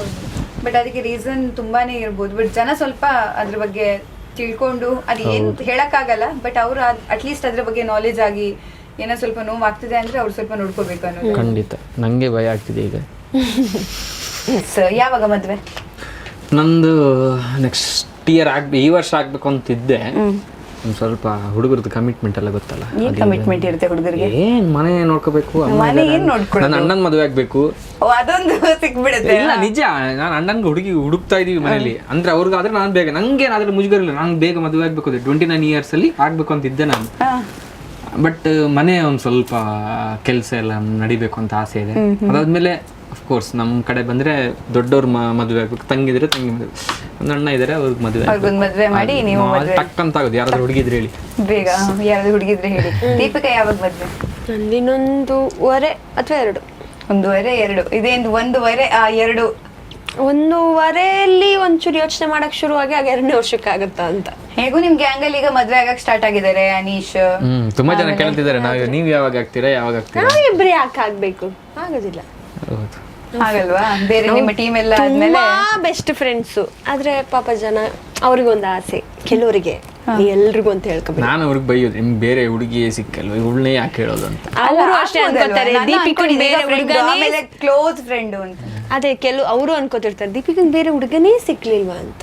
ಯಾರು ಅನ್ಕೊಂಡಿರೋ ಅವರು ಕೆಲವ್ರು ಅನ್ಕೋತಿರ್ತಾರೆ. ಒಳ್ಳೆಯವರು ಅವರೆಲ್ಲ. ಈಗ ಇಲ್ಲ ನೋಡಿ ಮದ್ವೆ ಆದ್ಮೇಲೆ ಫ್ರೆಂಡ್ಸ್ ಒಳ್ಳೆ ಫ್ರೆಂಡ್ಸ್ ಆಗ್ಬೇಕು. ಈಗ ಆಲ್ರೆಡಿ ನಾವು ಫ್ರೆಂಡ್ಸ್ ಒಳ್ಳೆ ಫ್ರೆಂಡ್ಸ್ ಅಲ್ಲ, ಮದ್ವೆ ಯಾಕೆ ಅಂತ. ಇದು ಚೆನ್ನಾಗಿದೆ. ನಾನ್ ನೋಡ್ತೀನಿ ಇನ್ನು 1 ವರ್ಷ 2 ವರ್ಷ ತಾನೆ ನೋಡ್ತೀರಾ? ಮದ್ವೆ ಕರೀರಿ, ನೀವು ನಿಮ್ ಮದ್ವೆ ಕರೀರಿ, ನೀವು ನಿಮ್ ಮದ್ವೆ ನೀನು ಕರೀರಿ. ನಿಮ್ ಮದ್ವೆ ನನ್ನ ಹೆಂಡತಿನ ಕರ್ಕೊಂಡು ಇಲ್ಲಿಗೆ ಬರ್ತೀನಿ ಇಂಟರ್ವ್ಯೂಗೆ. ಇದು best. ನೀವು ಒಟ್ಟೊಟ್ಟಿಗೆ ಆಗ್ತೀರಾ? ಇಲ್ಲಪ್ಪ, ನಾವು ಬೇರೆ ಬೇರೆ ಮದ್ವೆ ಆಗೋದು. ಓಕೆ, ನೀವು ನಿಮ್ ಮದ್ವೆಗೆ ನನ್ನನ್ನು ಕರೀರಿ, ನೀವು ನಿಮ್ ಮದ್ವೆಗೆ ನನ್ನನ್ನು ಕರೀರಿ, ಇಬ್ರು ನಾನು ಇಂಟರ್ವ್ಯೂ ಕರಿತೀನಿ. ಚೆನ್ನಾಗಿರುತ್ತೆ. ಬಟ್ ನಿಮ್ಮ ಈ ಮದ್ವೆ ಚೆನ್ನಾಗಿತ್ತು, ಬೆಂಕಿಯ ಬಲೆ. ಹೌದು, ಫಸ್ಟ್ ಪ್ರಾಜೆಕ್ಟ್ ನಮ್ದು ಒಂದು ಶಾರ್ಟ್ ಫಿಲ್ಮ್ ನಾವೇ ಮಾಡ್ಬೇಕು ಅಂತ ನಿಂತಿದ್ದು. ನಮ್ದು ಕಾಮಿಡಿ ಕಿಲ್ಲರ್ ಅಲ್ಲಿ ಪೇರ್ ಹಂಗಿಂಗ್ ಅಂತ ಮಾತಾಡಿದಾಗ ಅದಾದ್ಮೇಲೆ ಹೊರಗೆ ಬಂದ್ಮೇಲೆ ಏನ್ ಮಾಡೋದು, ಏನಾದ್ರು ಮಾಡ್ಬೇಕಲ್ವಾ ಅಂತ ಯೋಚನೆ ಮಾಡ್ತಿದ್ದಾಗ ಸೋಷಿಯಲ್ ಮೀಡಿಯಾ ಅವಾಗ ಸ್ಟಾರ್ಟ್ ಆಗಿತ್ತು. ಯೂಟ್ಯೂಬ್ ಎಲ್ಲ ಮಾಡೋಣ ಅಂತ ಲಾಗ್ ಎಲ್ಲ ಸ್ಟಾರ್ಟ್ ಮಾಡಿದ್ವಿ, ಕಂಟೆಂಟ್ ಮಾಡಿದ್ವಿ ಇನ್ಸ್ಟಾಗ್ರಾಮಲ್ಲಿ. ಅದಾದ್ಮೇಲೆ ಯಾವ್ದಾದ್ರು ಶಾರ್ಟ್ ಮೂವಿ ಮಾಡ್ತಾ ಹೋಗೋಣ ಅಂತ, ಅಂದ್ರೆ ಅಲ್ಲೇ ನಿಲ್ಸೋದಲ್ಲ ಮಾಡ್ತಾ ಹೋಗೋಣ ಅಂತ ಬಂದಿದ್ದು. ಆಗಿದ್ದೊಂದೇ ಅಂದ್ರೆ ಪ್ರೊಡ್ಯೂಸರ್ ಬೇಕಲ್ವಾ. ಸ್ಕ್ರಿಪ್ಟ್ ಎಲ್ಲ ನಮ್ದು ವಿಶ್ವಣ್ಣ ಕಾಮಿಡಿ ಕೇಳಿ ಅವರೆಲ್ಲ ಹೇಳಿದ್ರು, ಸರ್ ಇದಕ್ಕೆ ದುಡ್ಡೆಲ್ಲ ಹಾಕ್ಬೇಕಲ್ಲ, ಅಟ್ಲೀಸ್ಟ್ ಒಂದು ಮಿನಿಮಮ್ ಪೇಮೆಂಟ್ ಕೊಡದೆ ಹೋದ್ರೆ ಒಂದು ಕ್ವಾಲಿಟಿ ಎಲ್ಲ ಮಾಡಿದ್ರೆ ಒಂದು 2 ಲಕ್ಷ ಎಲ್ಲ ಬೇಕು ಅಂದಾಗ ದುಡ್ಡಿರೋರು ಬಂದ್ರಿ ಇವರು. ಪ್ರೊಡ್ಯೂಸರ್ ಇವರೇ ಹಾಕಿದ್ರು ಅಮೌಂಟ್. ಅದೇ ಫಸ್ಟ್ ಹೇಳಿದ್ವಿ ರಿಟರ್ನ್ಸ್ ಬರಲ್ಲ ಇದರಲ್ಲಿ, ಅಂದ್ರೆ ನಮ್ಗೆ ಏನಾದ್ರೆ ನಾವು ಸ್ಕ್ರಿಪ್ಟ್ ಬರೀತೀವಿ, ನಮ್ದೇ ಏನಾದ್ರೂ ನೋಡೋಣ ಕಲಿತಾ ಹೋಗಕ್ಕಾಗುತ್ತಲ್ವಾ ಅಂತ ಅವರು ಡೈರೆಕ್ಷನ್ ಮಾಡಿ ಅಂತ ಹೇಳಿ ನಾವೇ ಸ್ಕ್ರಿಪ್ಟ್ ವರ್ಕ್ ಎಲ್ಲ ಮಾಡಿ ಒಂದ್ ಸ್ವಲ್ಪ ಟೆಕ್ನಿಕಲಿ ಪೇಮೆಂಟ್ ಕೊಡ್ಬೇಕು, ಕೆಲವೊಬ್ಬರಿಗೆ ಪೇಮೆಂಟ್ ಕೊಡ್ಬೇಕು, ಪೋಸ್ಟ್ ಪ್ರೊಡಕ್ಷನ್ಗೆ ಅಫ್ಕೋರ್ಸ್ ಅಂದ್ರೆ ನಮ್ದು ಮ್ಯೂಸಿಕ್ ಎಲ್ಲ ಕೊಡ್ಲೇಬೇಕಾಗುತ್ತೆ. ಸೊ ಅದಕ್ಕೆಲ್ಲ ಒಂದ್ ಸ್ವಲ್ಪ ಜಾಸ್ತಿ ಹೋಯ್ತು. ಅದಾದ್ಮೇಲೆ ಫಸ್ಟ್ ಹೇಳಿದ್ವಿ ರಿಟರ್ನ್ಸ್ ಬರಲ್ಲ ಅಂತ. ಪಾಪ ಪ್ರೊಡ್ಯೂಸರ್ ಇವರೇ ಅನ್ಸುತ್ತೆ ಫಸ್ಟ್ ಟೈಮ್ ನನ್ನೇ ಮಂಗ ಮಾಡಿದ್ದು. ಸೊ ಅಂದ್ರೆ ಶಾರ್ಟ್ ಮೂವಿಲಿ ಇವ್ರು ಮಂಗ ಮಾಡ್ತಾರಲ್ವಾ, ನಂಗೆ ಅದೇ ಅವ್ರು ಮಾಡಿದ್ದಾರೆ, ರೀಲ್ ಅಲ್ಲಿ ನಾನು ಮಾಡಿದ್ದೆ. ಬಟ್ ಮದ್ವೆ ಅಂದ್ರೆ ಹಾಗೆ ಅಲ್ವಾ, ಎಷ್ಟು ಲಕ್ಷ ಖರ್ಚಾಗುತ್ತೆ ಫೋಟೋಗ್ರಾಫರ್ಗೆ, ಕ್ಯಾಟ್ರಿಂಗ್ಗೆ, ಆಮೇಲೆ ಈ ಮೇಕಪ್ ಆಗಿರ್ಲಿ, ಆಮೇಲೆ ಈ ನಮ್ಮ ಶಾಮಿಯಾನ ಆಗಿರ್ಲಿ, ಇವೆಂಟ್ ಮ್ಯಾನೇಜ್ಮೆಂಟ್, ಫೋಟೋ, ಮ್ಯೂಸಿಕ್, ಅದಕ್ಕೆಲ್ಲ ಒಳ್ಳೆ ಪ್ಲಾನ್ ಕೊಟ್ಟಿದ್ದು ಈ ರೀತಿ ಮಾಡಿ ಅಂತ. Best planning. ಸೊ ಏನ್ ಹೇಳ್ತೀರಿ ಈ ಮದ್ವೆ ಖರ್ಚು ಬಗ್ಗೆ? ನೀವು ಹಿಂಗೆ ಗ್ರ್ಯಾಂಡ್ ಆಗಿ ಮದ್ವೆ ಆಗ್ತೀರಾ? ನಾನಂತೂ ಚಾನ್ಸ್ ಇಲ್ಲ. ನಂಗೆ ಅರೇಂಜ್ ಸಿಂಪಲ್ ರಿಜಿಸ್ಟರ್ ಮ್ಯಾರೇಜ್ ಆಗ್ಬೇಕಂತ ನಂಗೆ ಆಸೆ ಇರೋದು. ನಂಗೆ ಈ ಕಷ್ಟಪಟ್ಟು ದುಡ್ದಿರೋದೆಲ್ಲನೇ ಹೋಗಿ 1-2 ದಿನಕ್ಕೆ ಖರ್ಚು ಮಾಡಿ ಮತ್ತೆ ಆ ಸಾಲನ ನಮ್ಮ ಮೇಲೆ ಹೊತ್ಕೊಂಡು ಜೀವನ ಪೂರ್ತಿ ಲೋನು ಗೀನು ಕಟ್ಕೊಂಡು ಹೋಗೋ ಆಸೆ ಅಂತ ಇಲ್ವೇ ಇಲ್ಲ. ಸೊ ಆರಾಮಾಗಿ ಒಂದು ಸಿಂಪಲ್ ಆಗಿ ಮದ್ವೆ ಆಗಿ ಕೊಡೋರು ದುಡ್ಡು ಕೊಡಿ, ಅದನ್ನ ಇಟ್ಕೊಂಡು ನಾವು ಜೀವನ ಸಾಗಿಸ್ತೀವಿ. ಬೀಗರೂಟ ಮಾಡೋದಪ್ಪ ಹಂಗೆ, ಅದು ಖರ್ಚಾಗುತ್ತೆ, ಬೇಡ. ಮನೇಲಿ ಹೇಳಿದೀನಿ ಬೀಗರೂಟ ಮಾಡ್ಸಲ್ವ ನೀವು? ಬೇಡ, ಅದು ಬೇರೆ ನಾನ್ ವೆಜ್ ಅಲ್ಲ, ನಿಮ್ಗಂತೂ ಹೋಗಕ್ಕಾಗಲ್ಲ ಬಿಡಿ. ನೀವು ಹೆಂಗೆ ಗ್ರ್ಯಾಂಡ್ ಆಗಿ ಮದ್ವೆ ಆಗ್ತೀರಾ? ನಾ ಗ್ರ್ಯಾಂಡ್ ಆಗಿ ಮದ್ವೆ ಆಗಕ್ಕೆ ಆಸೆ, ಬಟ್ ಬೇಕಲ್ವಾ, ಅಟ್ಲೀಸ್ಟ್ ಮಾಡಿ ಯಾರಾದ್ರೂ ಇಟ್ಟಿದ್ರೆ ಅಥವಾ ನಾನು ಮಾಡಿದ್ರಲ್ಲೆಲ್ಲ ಲೋನ್ ಎಲ್ಲ ಕ್ಲಿಯರ್ ಆಗಿ ಒಂದಿಷ್ಟು ಉಳಿದಿದ್ರೆ ಅದೆಲ್ಲ ಹಾಕ್ತೀನಿ. ಅಂದ್ರೆ ನಿಮ್ಗೆ ಒಂದ್ ಸ್ವಲ್ಪ ಸೆಟಲ್ ಮದ್ವೆನೇ ಆಗ್ಬೇಕು, ಹಿಂಗೆಲ್ಲ ರಿಜಿಸ್ಟರ್ ಎಲ್ಲ ಬೇಡ ಅಂತ. ಬಟ್ ಇದ್ರೆ ಇಲ್ಲ ನಾವು ಹಂಗೆ ಸುಮ್ನೆ ನಾವು ಫ್ರೆಂಡ್ಸ್ ಫ್ಯಾಮಿಲಿ ಕರೆಯೋದೇ ನಾವು ಮದುವೆ ಆಗ್ತೀವಿ ಅಂತ ಅಲ್ಲೇ ರಿಜಿಸ್ಟರ್ ಆಫೀಸಲ್ಲಿ ಮದುವೆ ಆಗೋದು. ದೇವಸ್ಥಾನದಲ್ಲಿ ನಮ್ದು ಬಸದಿ ಇರುತ್ತೆ, ಬಸದಿ ಹೋಗಿ ಮದುವೆ ಆಗೋದು. ಸಂಜೆ ಬಂದು ಒಂದು ಮನೇಲಿ ಊಟ, ಬೇಕಾದವರು ಬನ್ನಿ, ಬರೆದಿದ್ರು ಒಳ್ಳೆ ಅಲ್ಲಿ ಆಶೀರ್ವಾದ ಮಾಡಿ ಅಂತ. ನಿಮ್ ಜೈನ್ಸ್ ಊಟ ಚೆನ್ನಾಗಿರುತ್ತೆ, ಒಂದ್ ಎಲೆ ಹಾಕ್ತಾರೆ ಫಸ್ಟ್ ಇಂದ. ಎಕ್ಸ್ಪ್ಲೇನ್ ಮಾಡಿ ನೋಡಿ. ಸಂಜೆ ಊಟದಲ್ಲಿ ನೀವು ಫಲಾರ ಅಂತ ಮಾಡ್ತೀವಿ.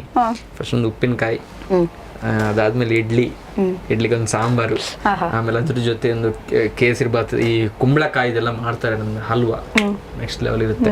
ಅದಕ್ಕಿಂತ ಮುಂಚೆ ಇನ್ನೂ ಸ್ವಲ್ಪ ವೆರೈಟಿ ಇದ್ರೆ ಫಸ್ಟ್ಗೆ ಒಂದು ಕಡ್ಲೆ ಬರುತ್ತೆ, ಅದಕ್ಕೆ ಅವಲಕ್ಕಿ ಬರುತ್ತೆ, ಅದು ಇನ್ನ ಟೇಸ್ಟ್.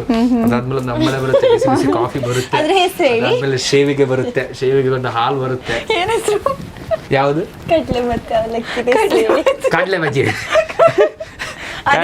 ಗೊತ್ತಾಗಲ್ಲ, ನಮ್ಮ ಮಂಗಳೂರಲ್ಲಿ ಮಾತ್ರ. ಅದಾದ್ಮೇಲೆ ತಿರ್ಗಾ ಇಡ್ಲಿ ಬರುತ್ತೆ, ಇಡ್ಲಿಗೊಂದು ಮೊಸರು ಹಾಕಿ ಉಪ್ಪಿನಕಾಯಲ್ಲಿ ತಿಂದ್ರೆ ಇವಾಗಲೇ ನೀರು ಬರ್ತಾ ಇದೆ. ಅದು ನಮ್ ಸಂಜೆ ಊಟ ಮಾಡಲ್ಲ ನಮ್ ಕಡೆ ಎಲ್ಲ, ಅದಕ್ಕೆಲ್ಲ ಫಲಾರ ಅಂತ ಮಾಡ್ತಾರೆ.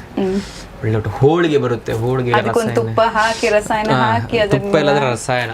ಇವಳು ಸ್ವೀಟ್ ಆಗಲ್ಲ, ಬಟ್ ಫಲಾರ ಎಲ್ಲ ಚೆನ್ನಾಗಿ ಟೇಸ್ಟ್ ಮಾಡಿದ್ರೆ ನಂಗೆ ಇಷ್ಟ ಆಗುತ್ತೆ. ಬಟ್ ನಂಗೆ ಸಾಂಬಾರ್ಗೆ ಸ್ವೀಟ್ ಅದರೆಲ್ಲ ಆದ್ರೆ ನಂಗೆ ಇಷ್ಟ ಆಗಲ್ಲ. ನಮ್ ಸೈಡು ಸೂಪರ್ ಆಗಿರೋ ಫುಡ್ ಇದೆ ಅಮ್ಮ. ಬಟ್ ಎಸ್ ಅದು ಚೆನ್ನಾಗಿರುತ್ತೆ. ಅವ್ರದ್ದು ಊಟ ಹೇಗಂದ್ರೆ ಹಿಂಗ್ ಎಲೆ ಹಾಕಿರ್ತಾರೆ, ಕೂತ್ಕೊಂಡೇ ಊಟ ಮಾಡ್ಬೇಕು. ಆಮೇಲೆ ಕೂತ್ಕೊಂಡೇ ಕರೆಕ್ಟ್ ಮಾಡ್ಬೇಕು. ಚೂರೇ ಹಾಕೊಂಡು ಹೋಗ್ತಾರೆ, ಮತ್ತೆ ಎಲ್ಲಾನು ತಿಂದು ರಿಪೀಟ್ ಎಲ್ಲ ಚೆನ್ನಾಗಿರುತ್ತೆ. ಅದಾದ್ಮೇಲೆ ಚಂಡುರ್ಲಿನ ಅದು ಮಾವಿನಕಾಯಿ ಚಂಡುರ್ಲಿ ತಿಂದಿರ್ತೀರ ಅದು ಬಿಡಿ, ಅದೆಲ್ಲ ಕಡೆ ಈ ಕಡೆ ಈ ಸೀಸನ್ ಅದೆಲ್ಲ ಚೆನ್ನಾಗಿರುತ್ತೆ, food ಚೆನ್ನಾಗಿರುತ್ತೆ ಅಲ್ವಾ. ನೈಸ್. ಅವ್ರು ಇವಾಗ ಊಟ ಮಾಡಿ ಹೋಗ್ತಾರೆ. ಫಂಕ್ಷನ್ ಹೋಗ್ಬೇಕು ಅಂತ ಅನ್ಸ್ತಾ ಇದೆ. ನನಗೆ ಜೈನ್ಸ್ ಫಂಕ್ಷನ್ ಹೋಗಕ್ ಅದಕ್ಕೆ ಇಷ್ಟ ಆಗೋದು. ಹೋಗಿ ಕೂತ್ಕೊಂಡು ವೆಜ್ ಅಂದ್ರೆ ನಾನು ಇಷ್ಟಪಡೋದಲ್ಲಿ ಮಾತ್ರ, ಬೇರೆ ಇಷ್ಟ ಆಗುತ್ತೆ. ಬಟ್ ಈ ಸಾಂಬಾರೆಲ್ಲ ಸ್ವೀಟ್ ಇದ್ರೆ ನಂಗೆ ಅದು ಇಷ್ಟ ಆಗಲ್ಲ. ಅಷ್ಟು ಸ್ವೀಟ್ ಮಾಡಲ್ಲ. ಕೆಲವೊಂದು sweet ಏ ಮಾಡೋದು. ಪರ್ಟಿಕ್ಯುಲರ್ ಈಗ ಮಾವಿನ ಹಣ್ಣಿದ್ ಮಾಡಿದ್ರೆ ಸ್ವೀಟ್ ಮಾಡ್ತಾರೆ. ಆಮೇಲೆ ಇದು ಅನಾನಸ್ ಅನಾನಸ್ ಒಂದು ಮಾಡ್ತಾರೆ, ಅದೊಂದು ಗೊಜ್ಜು, ಅದು ಸ್ವೀಟ್. ಬಟ್ ಒಂದು ಸ್ವಲ್ಪ ಇರುತ್ತೆ ಸ್ವೀಟ್ ಅಂದ್ರೆ ಕಂಪೇರ್ ಮಾಡಿದ್ರೆ ಈ ಊರಿಗೆ ಮಂಡ್ಯ ಇನ್ನೂ ಖಾರ ಯಪ್ಪ ತಿನ್ನಕ್ಕಾಗುತ್ತಾ? ನಾವಂತ ಖಾರ ಮಾಡಲ್ಲ, ನಾವು ಟೇಸ್ಟಿಯಾಗಿ ಮಾಡ್ತೀವಿ. ನಮ್ಮ ಬೀಗ್ರೂಟ ಗೊತ್ತೇನೋ ನಿಂಗೆ? ಬೀಗ್ರೂಟ ಹೇಳಿ. ಈಗ ಜೈನ್ಸ್ ಊಟ ಆಯ್ತು, ಈಗ ಬೀಗ್ರೂಟ ಹೇಳಿ ಏನೆಲ್ಲ ಇರುತ್ತೆ. ಮಟನ್ ಸಾಂಬಾರ್, ಬೋಟಿ ಗೊಜ್ಜು, ಚಿಕನ್ ಚಾಪ್ಸ್, ಚಿಕನ್ ಕಬಾಬ್, ಮುದ್ದೆ, ಬಿರಿಯಾನಿ, ಅದಾದ್ಮೇಲೆ ಅದಕ್ಕೊಂದೆರಡು ತರ ಸ್ವೀಟು, ಬೋಟಿ ಗೊಜ್ಜು. ನಾನೊಂದು ಕ್ವಶನ್ ಕೇಳ್ತೀನಿ. ಒಂದು ರೋಡ್ ಸೈಡಲ್ಲಿ ಹೋಗ್ತೀನಿ, ನೀವು ನಾನ್ ವೆಜ್ ತಿಂತಿರತ್ತ? ಕರೆಕ್ಟಾಗಿ ಆನ್ಸರ್ ಹೇಳಿದ್ರು. ರೋಡ್ ಸೈಡ್ ಹೋಗ್ತಾ ಇರ್ತೀರ, ನಾನು ಹೋಗ್ತಾ ಇರ್ತೀನಿ, ಒಂದು ಮೇಕೆ ಕಟ್ಟಿರ್ತಾರೆ, ಮೇಯ್ತಾ ಇರುತ್ತೆ. ನೀವು ಹೋಗ್ತಿದ್ರೆ ನಾನು ಕಲ್ಲಲ್ಲಿ ಹೊಡಿತೀನಿ ಅದಕ್ಕೆ. ಅವಾಗ ನೀವು ನಂಗೆ ಏನು ಬೈತೀರಾ? ಪಾಪ ಯಾಕೋ ಪಾಪ ಸುಮ್ಮನೆ ನಿಂತಾರೆ, ಅದಕ್ಕೆ ನೋವು ಮಾಡ್ತೀಯ ಅಂತ. ಅದನ್ನ ತೆಗ್ದು ಕಟ್ ಮಾಡಿ ತಿಂತಿರಲ್ಲ ಅವಾಗ ಅನ್ಸಲ್ವಾ? ಈಗ ನಾನು ಹೇಳೋ ಪಾಯಿಂಟ್, ನಾವ್ ಅದನ್ನ ತಿಂತೀವಿ, ನೀವು ಅದು ತಿನ್ನೋದನ್ನ ತಿಂತಿರ್ತಾನೆ. ಯಾಕೆ ತಿಂತೀರಾ? ಹುಲ್ಲು ತರಕಾರಿ ಅದೆಲ್ಲ ಪಾಪ ಅದ್ ತಿನ್ನೋದು, ಅದನ್ನ ನೀವು ಬದುಕಕ್ ಬಿಡ್ತಿಲ್ಲ, ನೀವು ಅದನ್ನ ತಿಂತಿದ್ದೀರಾ. ಅದನ್ನ ಹಾಕೋದು ಯಾರು, ಬೆಳೆಸೋದು ಯಾರು? ನಾವು. ಸೊ ನಮ್ಗೆ ರೈಟ್ಸ್ ಇದೆ. ಸೊ ನಾವು ಸಾಕೋದು ಯಾವ್ದು, ಸಾಕು ಪ್ರಾಣಿಗೆ ಒಂದು ಸ್ವಲ್ಪ ಕೂಡ ಅದ್ರಲ್ಲಿ ಒಂದು ಸ್ವಲ್ಪ ಶೇರಿಂಗ್ ಅಂಡ್ ಕೇರಿಂಗ್. ನೀವು ಅದನ್ನೇ ಅದನ್ನೇ ತಿಂತೀರ. ನೀವು ಬಿಟ್ರೆ ಅಲ್ಲ, ಬಿಟ್ರೆ ನನ್ನನ್ನು ನಾಳೆ ಸಾಕಿ ನನ್ನನ್ನೇ ತಿಂತೀರ. ಮಾಂಸ ಎಲ್ಲ ನಾವು ತಿನ್ನಲ್ಲ. ಅಲ್ಲ ನಾನು ಈಗ ಬಿಟ್ಟಿದ್ದೀನಿ, ನನ್ನ ಹತ್ರ ಯಾಕೆ ಕೇಳ್ತಿರಲ್ಲ? ಇಷ್ಟೇ. ಅದಕ್ಕೆ ಹೊಡೆದ್ರೆ ಅಯ್ಯೋ ಪಾಪ, ಅದನ್ನ ತಿಂದ್ರೆ ಟೇಸ್ಟ್ ಅಂತೀವಿ. ಬಟ್ ಲಾಜಿಕ್ ಇದೆ ಬಿಡಿ, ಅದೇನ್ ನಾವು ಜಗಳ ಯಾವತ್ತೂ ಏನ್ ಲಾಜಿಕ್ ಅದ ಇಲ್ಲ, ನೀವು ಸುಮ್ನೆ ವಾದ ಮಾಡ್ಬೇಕಷ್ಟೇ. ವಾದ ಮಾಡಿದ್ರೆ ನಮ್ದು ಒಂದು ಪಾಯಿಂಟ್ ಏನಂತಾರೆ, ಸೈಕಲ್ ಅಂತಾರಲ್ಲ, ಅಷ್ಟೇ. ಇದು ಅದೇ ತಿನ್ಬೇಕು, ಅದು ತಿನ್ಬೇಕು, ನೀನ್ ತಲೆ ತಿನ್ನೋದೊಂದು ಸ್ವಲ್ಪ ಕಮ್ಮಿ ಮಾಡ್ಬೇಕು. ನೀನ್ ಜೀವ ತಿನ್ನೋದು ಕಮ್ಮಿ ಮಾಡು. ಎಸ್, ನೀವು ಅದನ್ನ ಕಮ್ಮಿ ಮಾಡಿ. ಅರೇಂಜ್ ಮ್ಯಾರೇಜ್ ಆಗ್ತೀರಾ, ಲವ್ ಮ್ಯಾರೇಜ್ ಆಗ್ತೀರಾ? ನಾನು ಲವ್ ಮ್ಯಾರೇಜ್. ನೀವು ಅರೇಂಜ್ ಮ್ಯಾರೇಜ್ ಆಗ್ತೀರಾ, ಲವ್ ಮ್ಯಾರೇಜ್ ಆಗ್ತೀರಾ? ಅಂದ್ರೆ ನಾನು ಸುಮ್ನೆ ಹೇಳ್ದೆ ಸುಕ್ಕು, ಜಸ್ಟ್ ಫಾರ್ ಕಾಮಿಂಗ್. ಪಾಪ ಅವ್ರು ಕಾಲ್ ಪಿಕ್ ಮಾಡಿಲ್ಲ ಇವ್ರದ್ದು. ಹೌದು, ನನ್ನ ಬರಕ್ಕೆ ಅಷ್ಟೇ. ಇಲ್ಲ ಪಾಪ ಒಳ್ಳೆ. ನನ್ಗೆ love marriage. Love marriage. Arrange marriage ಯಾಕೆ ಕಷ್ಟ ಆಗುತ್ತೆ ಅಂದ್ರೆ, ಯಾರೋ ಗೊತ್ತಿಲ್ಲದೆ ಇರೋದನ್ನ ಹೆಂಗ್ ಮದ್ವೆ ಆಗೋದು ಅಂತ. ಇದೊಂದು ಡೈಲಾಗ್ ಇದೆಯಲ್ಲ, ಲವ್ ಮ್ಯಾರೇಜ್ ನಾವೇ ಹೋಗಿ ಗುಂಡಿಗೆ ಬೀಳೋದು, ಅರೇಂಜ್ ಮ್ಯಾರೇಜ್ ಎಲ್ಲರೂ ಒಟ್ನಲ್ಲಿ ಎಲ್ಲ ಸೇರಿ ಗುಂಡಿಗೆ ಬೀಳ್ತೀವಲ್ವಾ, ಹೆಂಗೋ ಒಂದ್ ಮದ್ವೆ ಆಗೋದಷ್ಟೇ. ಅದ್ ಯಾರಿಗೆ? ಹೆಣ್ಮಕ್ಳಿಗಲ್ಲ, ಗಂಡ್ ಮಕ್ಳಿಗೆ. ಯಾವ ಹುಡುಗಿನೂ ಇವ್ನ ಮದ್ವೆ ಆಗ್ಬೇಡಿ, ಯಾವ ಹುಡುಗಿನೂ ಮದ್ವೆ ಆಗ್ಬೇಡಿ. ಹಾಗಾದ್ರೆ ಅವ್ರಿಗೆ ಆಗುತ್ತೆ ಒಂದ್ ಮದ್ವೆ. ಚೆನ್ನಾಗಿದೆ ಬಿಡಿ, ಅದು ನಮ್ಮ ಉತ್ತರ ಸಿಕ್ಕಿದು ಅನ್ನೋ ತರನ. ಹಾಗಂತ ಹುಡುಗರನ್ನ ಮದ್ವೆ ಆಗಲ್ಲ ನಾನು. ನೀವು ಹಂಗ ಅನ್ಕೋಬೇಡಿ, ನಾವು ಬೇರೆ ಅನ್ಕೊಂಡ್ವಿ. ನೀವು ಬೇರೆ ಅನ್ಕೊಂಡ್ವಿ. ಅದ್ರ ಬಗ್ಗೆ ಮಾತಾಡಬಾರ್ದು ನಾವು. ಮಕ್ಕಳು ಇನ್ನ ನಿಮ್ದೇ ಆಗ ಮದುವೆ, ನಮ್ದೊಂದು ಇನ್ನೊಂದು 10 ವರ್ಷ ಬಿಟ್ಟು. ಓಕೆ, ಅವ್ರೊಂದು 50 ವರ್ಷ. ಎಲ್ಲರೂ ಹೇಳೋದು 2 ವರ್ಷ 1 ವರ್ಷ 15 ವರ್ಷದೇನು ವಿವಾಹ ವಾರ್ಷಿಕೋತ್ಸವ. ಅದ್ ನಾನೇನ್ ಹೇಳ್ತೀನಿ ಗೊತ್ತಾ, ನಮ್ಗೆ ಹೆಂಗೋ ಅರೇಂಜ್ ಮ್ಯಾರೇಜ್ ಆದ್ರೆ ಏಜ್ ಆದವ್ರು ಸಿಗ್ತಾರಲ್ವಾ, ನಮ್ಗೆ ಏಜ್ ಆದ್ಮೇಲೆ ಮದ್ವೆ ಆಗೋಣ. ಆಗ ಎಲ್ರು ಅಜ್ಜ ಮದ್ವೆ ಆದ. ಒಳ್ಳೆ ಆಪ್ಷನ್ ಅಲ್ಲ, ಐಡಿಯಾ ನೋಡು. ಅಪ್ಲೈ ಮಾಡ್ಕೊ ನಿನ್ ಜೀವನಕ್ಕೆ. 2 ವರ್ಷದಲ್ಲಿ ಮದುವೆ. 2 ವರ್ಷದಲ್ಲಿ ನಿಮ್ದು. ಬಟ್ ನಂಗೆ ಬೇಗ ಮದ್ವೆ ಆಗ್ಬೇಕಂತ ಇಷ್ಟ ಇಲ್ವಾ? ಬಟ್ ರೆಸ್ಪಾನ್ಸಿಬಿಲಿಟೀಸ್ ಅದೊಂಚೂರು ಭಯ ಆಗುತ್ತೆ. ರೆಸ್ಪಾನ್ಸಿಬಿಲಿಟೀಸ್ ಅದು ಈಗ ಎಲ್ಲ ನಡೀತಿರೋದು ಅದೆಲ್ಲ ಇಲ್ಲ ಅಲ್ಲ, ಈಗಿಲ್ಲ, ಆಮೇಲೆ ಆಗೋದೇ ಗೊತ್ತಿಲ್ಲ. ಹೌದು, ಅದ ಈಗ ಅದನ್ನೇ ಮಾಡ್ತೀವಲ್ಲ. ತೊಳಿಬೇಕು. ನನ್ ಗಂಡನ ಕೈಲೇ ತೊಳ್ಸೋದು ನಾನು ಅಷ್ಟೇ, ಬಿಡಬೇಡಿ. ನೆಕ್ಸ್ಟ್ ಒಂದು 3 year ಆದ್ಮೇಲೆ ನಾವು ಸಿಗ್ತೀವಲ್ಲ, ಅವಾಗ ಏನೋ ಒಂದು ಇಂಟರ್ವ್ಯೂ ಅದನ್ನು ಮರ್ಜ್ ಮಾಡಿ ಒಂದು ಮಾಡೋಣ ಚೆನ್ನಾಗಿರೋ ಇಂಟರ್ವ್ಯೂ ಅಂತ ಹೇಳ್ತಾ ತುಂಬಾ ಖುಷಿ ಆಯ್ತು ನಿಮ್ಮ ಇಬ್ಬರ ಜೊತೆ ಮಾತಾಡಿ. ತುಂಬಾ ಫನ್ ಆಗಿತ್ತು. ಕೊನೆಯದಾಗಿ ನಿಮ್ಮನ್ನ ಪ್ರೀತಿಸೋರು ತುಂಬಾ ಜನ ಇದ್ದಾರೆ, ನಿಮ್ಮನ್ನ ಇಷ್ಟಪಡೋರು, ನಿಮ್ಗೆ ರೆಸ್ಪೆಕ್ಟ್ ಕೊಡೋ, ನಿಮ್ಗೆ ಹೆಲ್ಪ್ ಮಾಡಿರೋರು, ಅವ್ರಿಗೆಲ್ರಿಗೂ ಥ್ಯಾಂಕ್ಸ್ ಹೇಳೋದಾದ್ರೆ ನೀವಿಬ್ರು ಕೂಡ ಹೇಳಬಹುದು. ಥ್ಯಾಂಕ್ಸ್ ಹೇಳೋದಾದ್ರೆ ಪರ್ಟಿಕ್ಯುಲರ್ ಮೆನ್ಷನ್ ಮಾಡ್ಬೇಕು. ನಾನು ಯಾವಾಗಲೂ ನೆನ್ಪು ಕತೆ ಹೇಳುವಾಗ ಯಾರಾದ್ರು ಅಂದರೆ ಕಷ್ಟ ಜೀವನ ಅದು ಇದು ಅಂತಾಗ ಶೇರ್ ಮಾಡ್ಕೊತಿರ್ತೀನಿ. ಅವಾಗ ನಮ್ಮದೊಂದು ಸರ್ದು ಹೆಸರು ಹೇಳ್ತೀನಿ, ನವೀನ್ ಸರ್ ಅಂತ. ನಮ್ಮ ಜೈನ್ PU ಕಾಲೇಜಲ್ಲಿ ಒಬ್ಬರು ಸರ್ ಇದ್ದಾರೆ. ನಾನು ಅಚಾನಕ್ಕಾಗಿ ಅಂಥ ಒಂದು ಕ್ರಿಟಿಕಲ್ ಕಂಡೀಷನಲ್ಲಿ ಅಂದರೆ ಕಾಲೇಜಿಗೆ ಅಡ್ಮಿಷನ್ ಮಾಡೋಕ್ಕೆ ಆಗಲ್ಲ, ನಾನು ಸ್ವಲ್ಪ ಓದ್ತಾ ಇದ್ದೆ. ಆ ಟೈಮಲ್ಲಿ ಬಂದು ನಮಗೆ ಹೆಲ್ಪ್ ಮಾಡಿದವರು ಅವರು. ಇಲ್ಲ ಓದ್ತಾ ಇದ್ದೆ, ನಾನು ಚೆನ್ನಾಗಿ ಓದ್ತಾ ಇದ್ದೆ. ಸೊ ಹೈಯರ್ ಎಜುಕೇಷನಲ್ಲಿ ಆಗಬೇಕಲ್ಲ, PUC ಎಲ್ಲ ಮಾಡಬೇಕಲ್ಲ. ಆ ಟೈಮಲ್ಲಿ ಒಂದು ಒಳ್ಳೆ ಕಾಲೇಜ್ ಹುಡ್ಕೋವಾಗ ಅಲ್ಲಿ ಹೋಗಿ ನನ್ನ ತಾಯಿ ಹತ್ತಿದ್ದಿದೆ ಅಲ್ಲೇ ಆಫೀಸಲ್ಲಿ, ಕಾಸಿಲ್ಲ ನಮ್ಮ ಹತ್ರ ಅಂತ. ಸೊ ಅಂಥ ಕಂಡೀಷನ್ ಒಬ್ಬರು ದುಡ್ಡು ಕೊಟ್ಟಿದ್ದಾರೆ, ಅವ್ರಿಗೆ ತುಂಬ ಸಲ ಥ್ಯಾಂಕ್ಸ್ ಹೇಳಿದ್ದೀನಿ. ಬಟ್ ಹಿಂಗೆ ಓಪನ್ ಆಗಿ ಹೇಳ್ತಾ ಇರಲಿಲ್ಲ. ಅದ್ರ ಜೊತೆ ಮಹಾವೀರ್ ಸರ್ ಅಂತಿದ್ದಾರೆ, ಅವ್ರಿಗೆಲ್ಲ thank you so much. So ಅದೊಂದು ಮೆಟ್ಲಾಗಿರ್ಬೋದು ನಾನು ಇಲ್ಲಿವರೆಗೆ ಬರೋಕ್ಕೆ. ಸೊ ಆ ಮೆಟ್ಲಿಗೆ ತುಂಬ ಕಾರಣಕರ್ತರು ನೀವು, ಅದೊಂದು ಸಕ್ಸಸ್ ಆಗೋಕ್ಕೆ. ಅದೇ ರೀತಿ ನಮ್ಮ ಫ್ಯಾಮಿಲಿ, ಅಣ್ಣಂದರು ಅವರೆಲ್ಲ ಅಫ್ಕೋರ್ಸ್ ಹೇಳಲೇಬೇಕು. ನಮ್ಮ ಅಣ್ಣ ತಾಯಿ ಏನು ನಮ್ಮ ಕಸಿನ್ಸ್ ಎಲ್ಲ ಇದ್ದಾರೆ, ಪ್ರಸಾದ್ ನಿತಿನ್, ಅವ್ರಿಗೆಲ್ಲ ಥ್ಯಾಂಕ್ಸ್ ಹೇಳ್ತೀನಿ. ಆ್ಯಂಡ್ ದೊಡ್ಡ ಥ್ಯಾಂಕ್ಸ್ ವೀಕ್ಷಕರಿಗೆ. ಯಾಕಂದರೆ ಎಲ್ಲೋ ಇದ್ದವನು ಚಾನಲ್ಗೆ ಬಂದೆ, ಇನ್ನೇನು ಒಂದು ಸ್ವಲ್ಪ ಗೊತ್ತಿರೋ ಮಟ್ಟಿಗೆ ಆ್ಯಕ್ಟ್ ಮಾಡಿ ನಗ್ಸಕ್ಕಂತ ಟ್ರೈ ಮಾಡಿದೆ. ಅದನ್ನು ರಿಸೀವ್ ಮಾಡಿಕೊಂಡ್ರು. ನಾವು ಮಾಡೋದು ಇಂಪಾರ್ಟೆಂಟ್ ಅಲ್ಲ, ನೀವು ರಿಸೀವ್ ಮಾಡ್ಕೊಳ್ಳೋದು ಇಂಪಾರ್ಟೆಂಟು, ಪ್ರೀತಿಸೋದು ಇಂಪಾರ್ಟೆಂಟು. ನೀವು ಹೇಳ್ದಂಗೆ ಸರ್ ಎಲ್ಲ ಹೇಳ್ತಾರೆ ಇವಾಗಲೂ, ನಿಮಗೆ ಪ್ರವೀಣ್ ಸರ್ ಹಂಗೆ, ಅದಕ್ಕೂ ಅದೆಲ್ಲ ಚಾನ್ಸ್. ನಾವು ಬೇರೆಯವ್ರಿಗೆಲ್ಲ ಹೇಳ್ತಿದ್ವಿ ಸರ್ ಹಂಗೆ ಅಂತ, ನಮಗೆ ಹೇಳೋರು ಇದ್ದಾರೆ. ಸೊ ಅವ್ರಿಗೆಲ್ಲ ಥ್ಯಾಂಕ್ ಯು ಸೋ ಮಚ್. ಅದೇ ರೀತಿ ನಮ್ಮನ್ನು ದ್ವೇಷ ಮಾಡೋರಿಗೂ ತುಂಬ ಥ್ಯಾಂಕ್ಸ್.